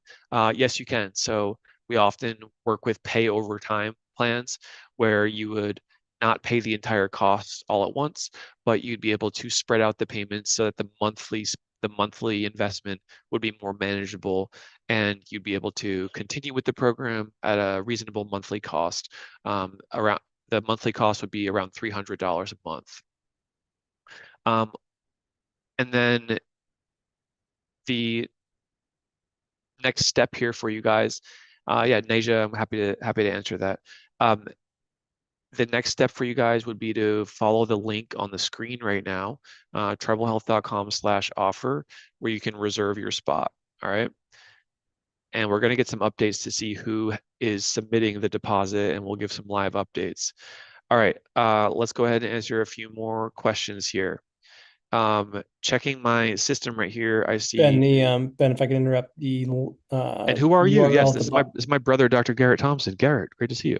Hi there. The URL at the bottom is cut off. I don't know if you can make the screen smaller, or you can only see kind of half that URL. All right, got it. Any other questions from the chat that you see? I see that we have, looking at on our back end here, we have Anthony W. signed up for the program, claimed your spot. Let's go. Happy to see that, Anthony. We also have Lars A., who signed up for the program, claimed his spot. Let's go. Great to see you, Lars. Happy to work with both of you guys.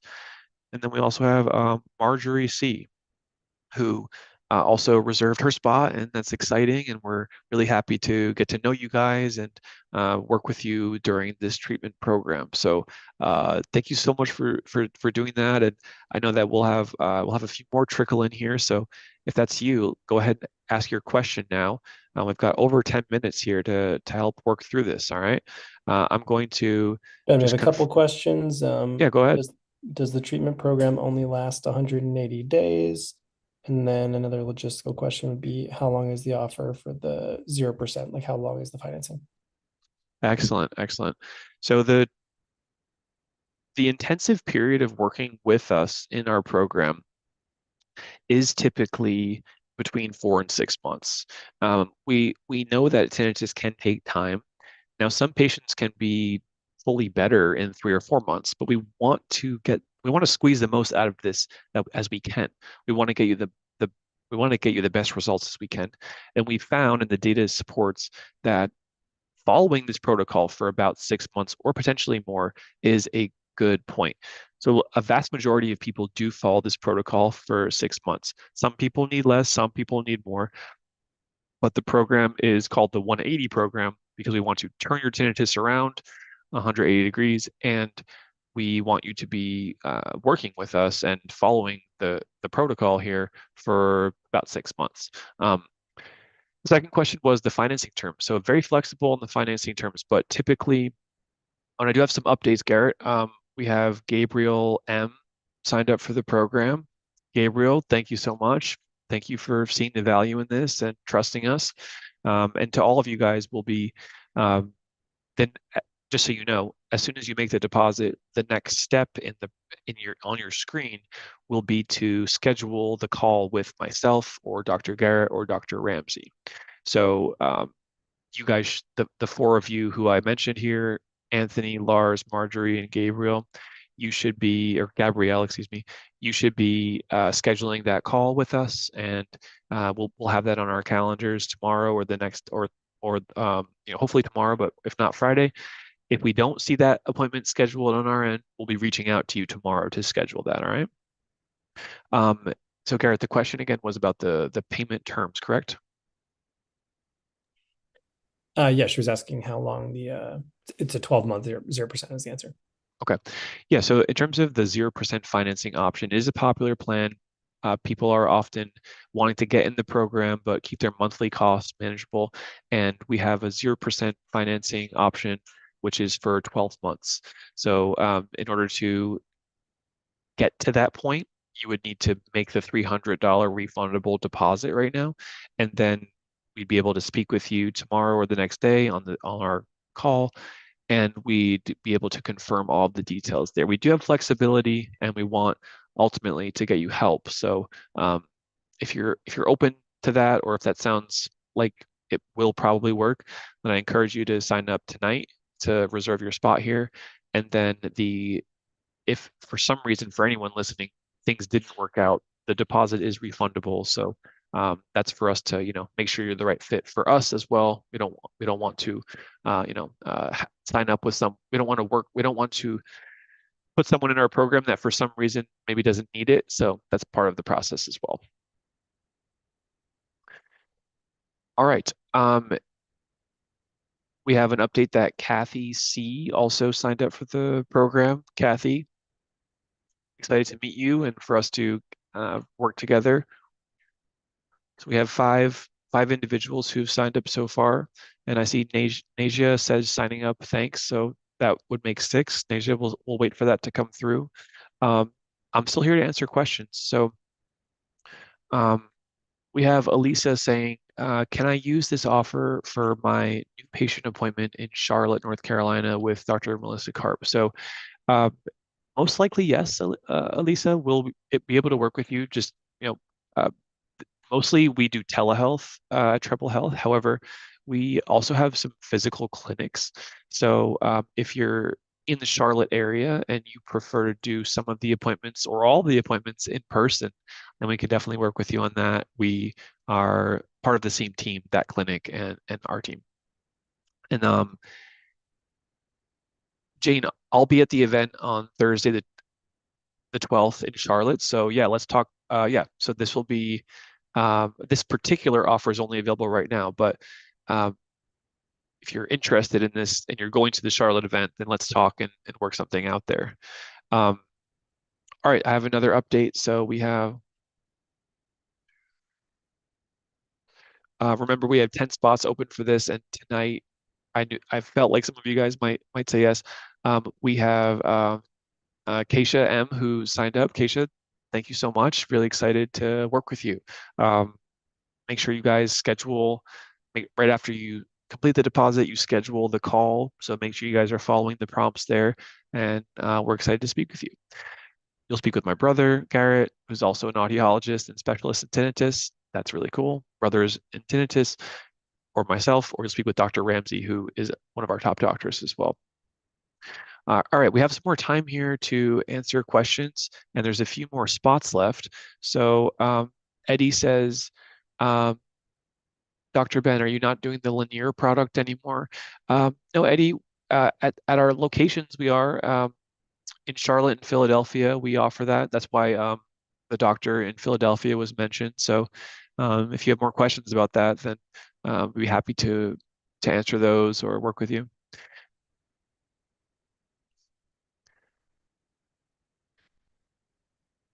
All right, we have a few. All right, another update. Barbara K just signed up. Barbara K, thank you so much, and excited to hit the ground running with you and get together and to put all this theory into practice. Thank you so much. We have a few questions about getting in touch with the team about an existing treatment protocol. So Marshall and I believe it was Kathy as well. Yes, if you already have an existing contact at Treble Health that you're working with, which I hope you do, because if you're working with us, then you do, then let's direct that question to us there, and we'll be able to take it next steps. And then Garrett, maybe if you're following along with that, if you could just make sure you're documenting those names, and we'll try to reach out as well.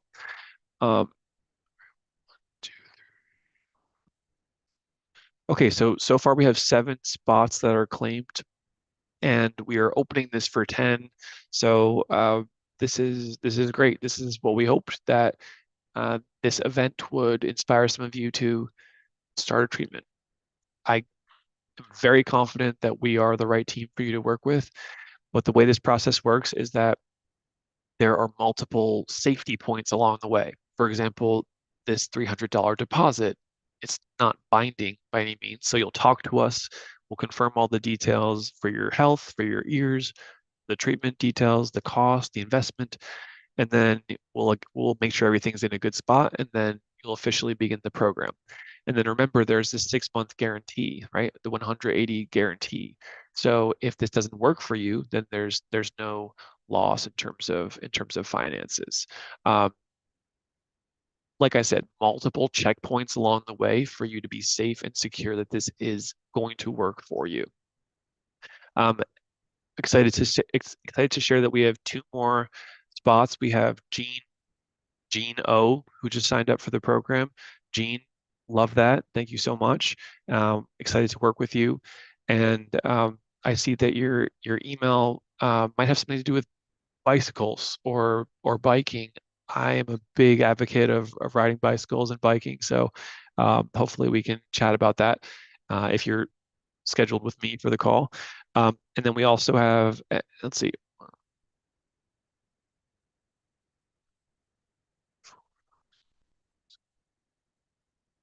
Gene makes 8 out of 10. And then Nasia, pardon me if I'm pronouncing that wrong. Nasia, I'm gonna go with that. Nasia O just signed up as well, which makes 9. So Nasia, excited to get you started and get you on the right track here. So we have one more spot open for this offer here tonight. And just wanted to say, for everyone who said yes, this is the start of the next chapter for you. Please just know that you can speak with me directly. You can speak with my brother, Dr. Garrett. We take each and every one of you with a lot of care and attention. This is not this is not like a simple overnight fix for your ears and for your tinnitus. So we need to stay close. We need to share when things are going well, share when things are not going well, and get to the goal, get to the result together. All right, let's see if we have any more questions here. And we have a few more minutes here that we're staying on. There is still one more open spot for this program. If anyone is in the process of completing their deposit, try to get that in or let us know that you're working on that. We have Jason here who said that he's currently unprompted. Jason sent me a message here on Zoom. He said, I'm in the program and would be willing to share my good experience for a minute if it's helpful. Jason, that's awesome. Let me promote you to panelist, and we'll hear from you. So check your video. You should be able to join as a panelist here. Jason W. Jason, how are you, my friend? I'm doing well. How you doing, Dr. Ben? It's been a long day. This summit really took a lot out of me, but in reality, I was just sitting on my computer, so it's a little mixed feeling. Mentally tired, physically didn't do much today. What is your experience? And I would love to hear more about what you've been through with tinnitus, so other people listening can hear what it's really like inside of the Treble Health program. Yeah, absolutely.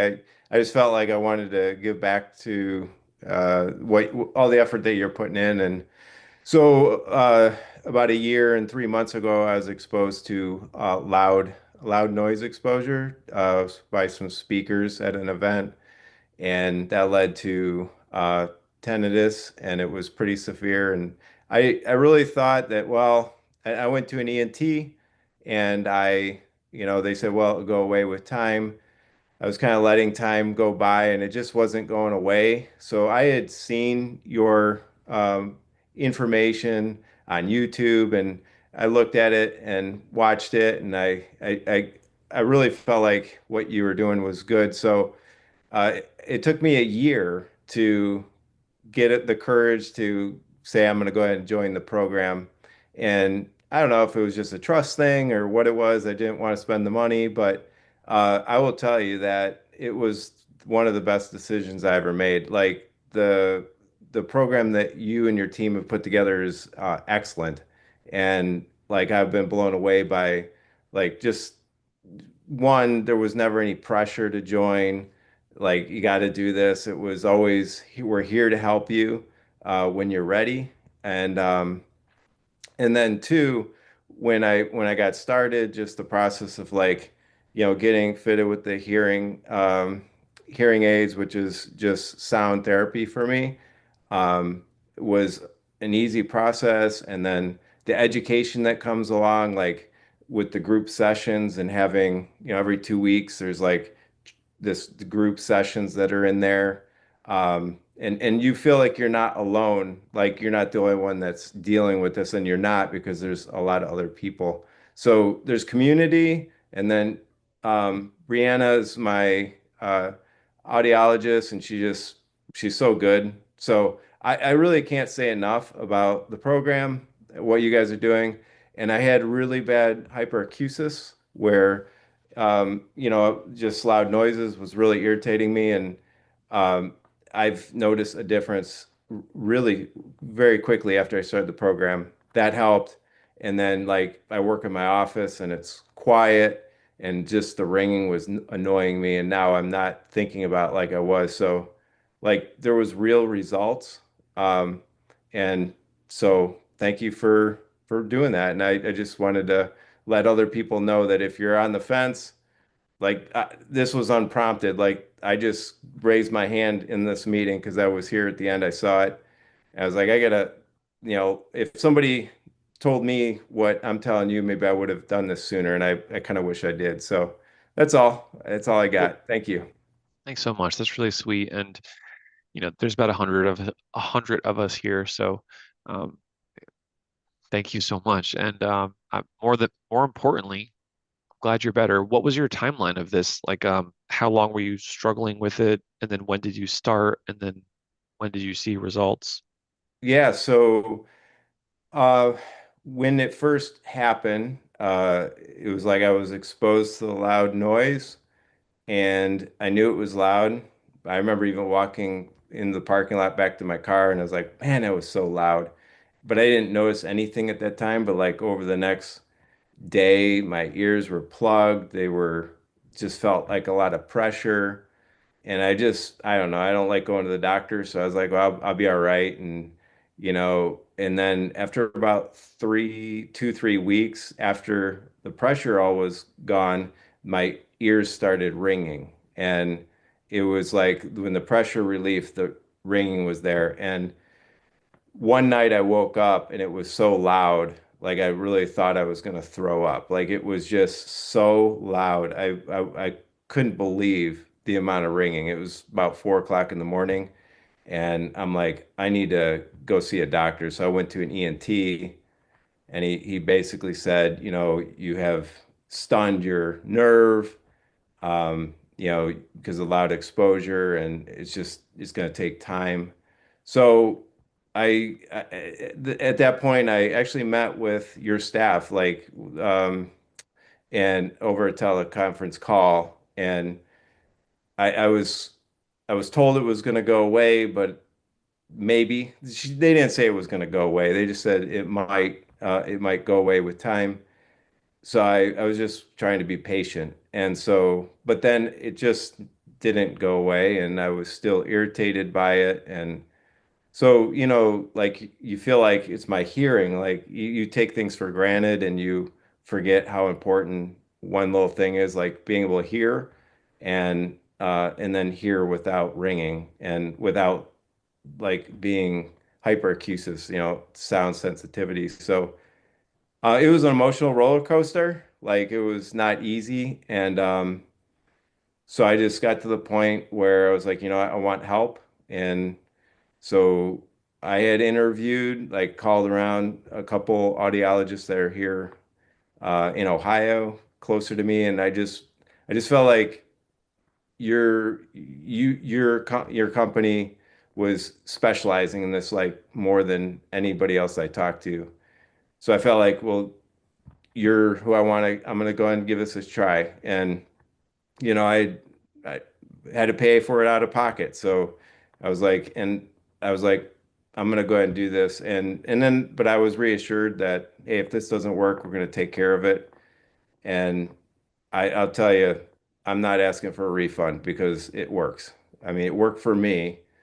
Like, and the audiologist is like, wow, you're really progressing well, quickly. Like it's not, I mean, it's going to be a process, but it was a lot faster than I thought. So How I'm long have you been in the program for? uh about a month now. So it's been a short period of time, which is like I I can be in my office here and I'm not driving myself crazy with the ringing. Like Yeah. it's really awesome.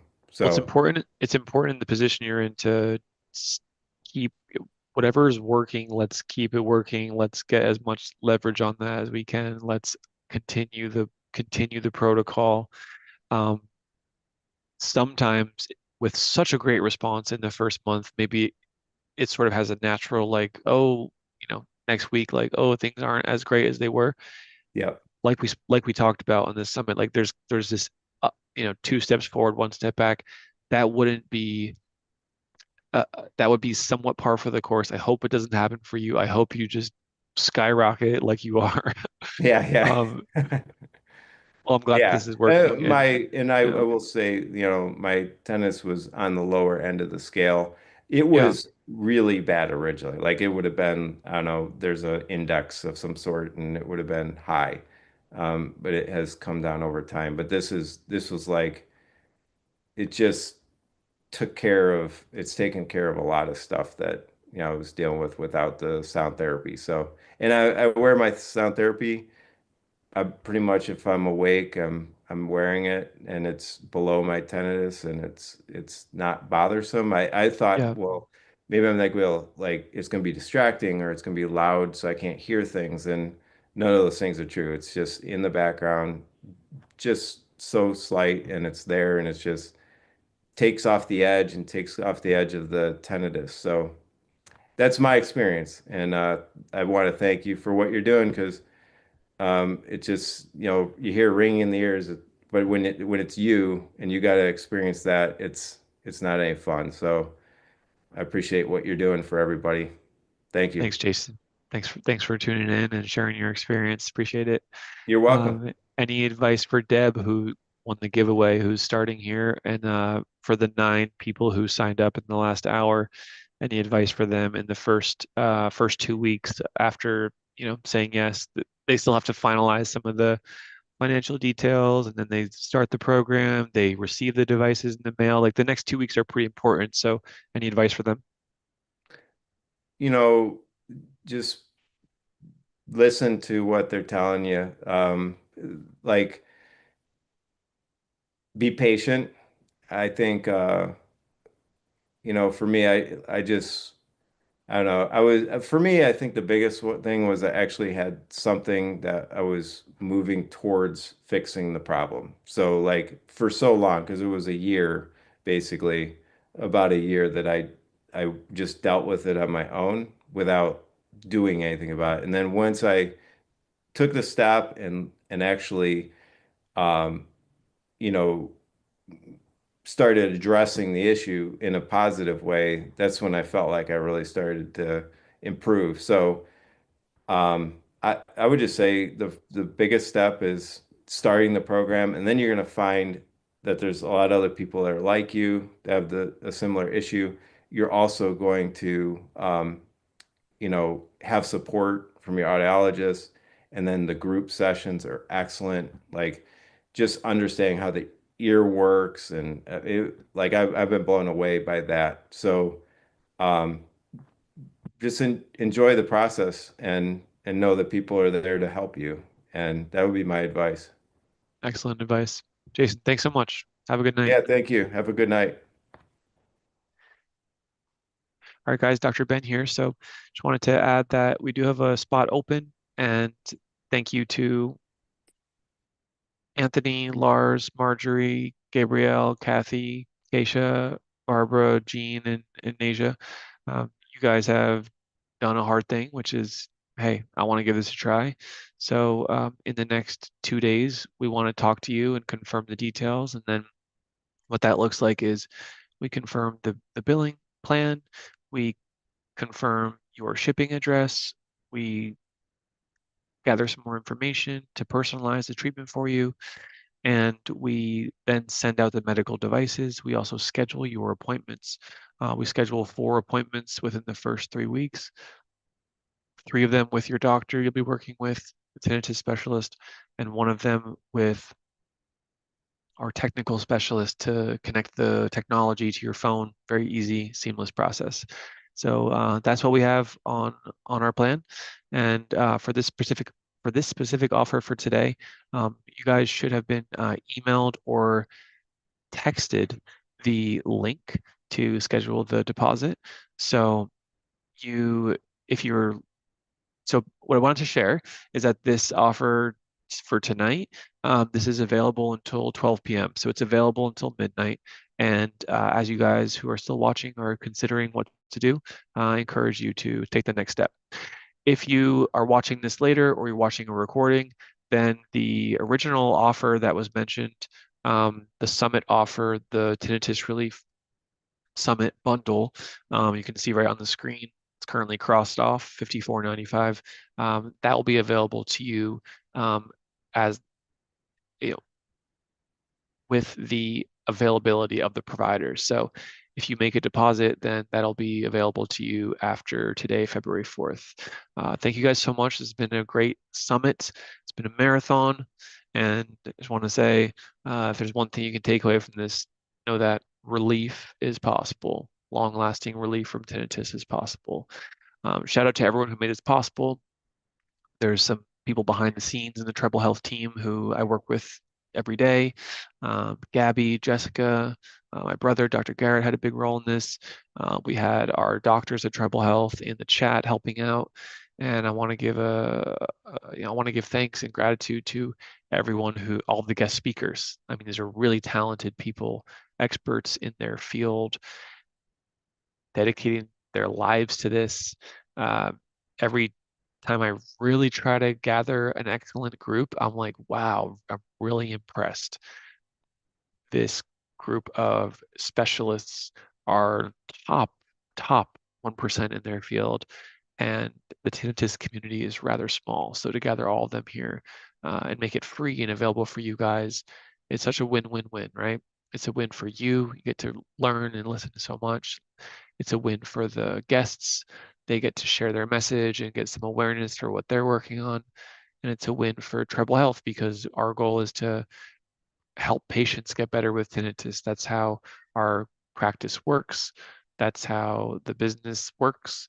That's what our mission is. So it's all aligned.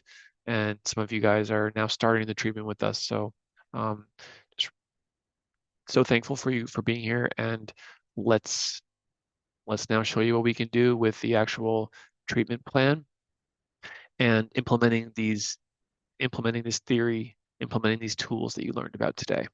Thank you guys so much, and hope to talk to you or hear from you real soon. Bye-bye.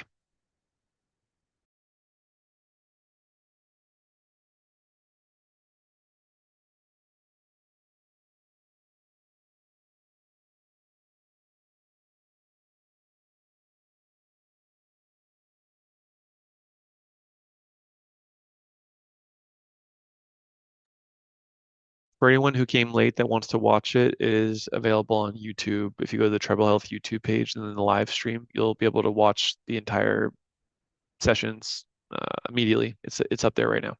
Thank you. And a big shout out to Deb Boyce, Deb B, who is the lucky recipient, the lucky giveaway winner. Deb, make us proud, okay?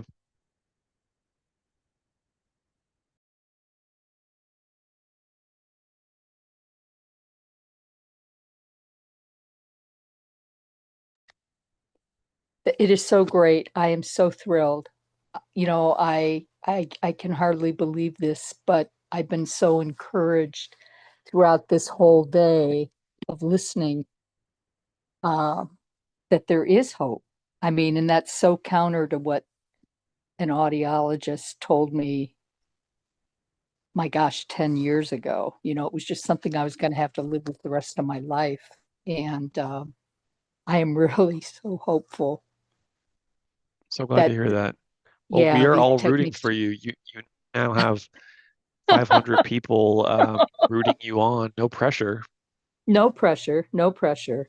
Well, and I have to tell you too, I've been thinking, I was tempted to say at some point I would be your 10th new person, but I'm already one of your new people. So I'm just really looking forward to finding out more. Pass it forward. That's all we ask. You know, Yep, pass yep. it forward. Amen to that. I'm with you. All right. Now, Thanks so much, guys. Let's sign off and recover here. It's been a long day at Treble Health. Yes. All right. Thank you. All right. Take Good night, care. Deb. Good night, everyone. Good Take night. care.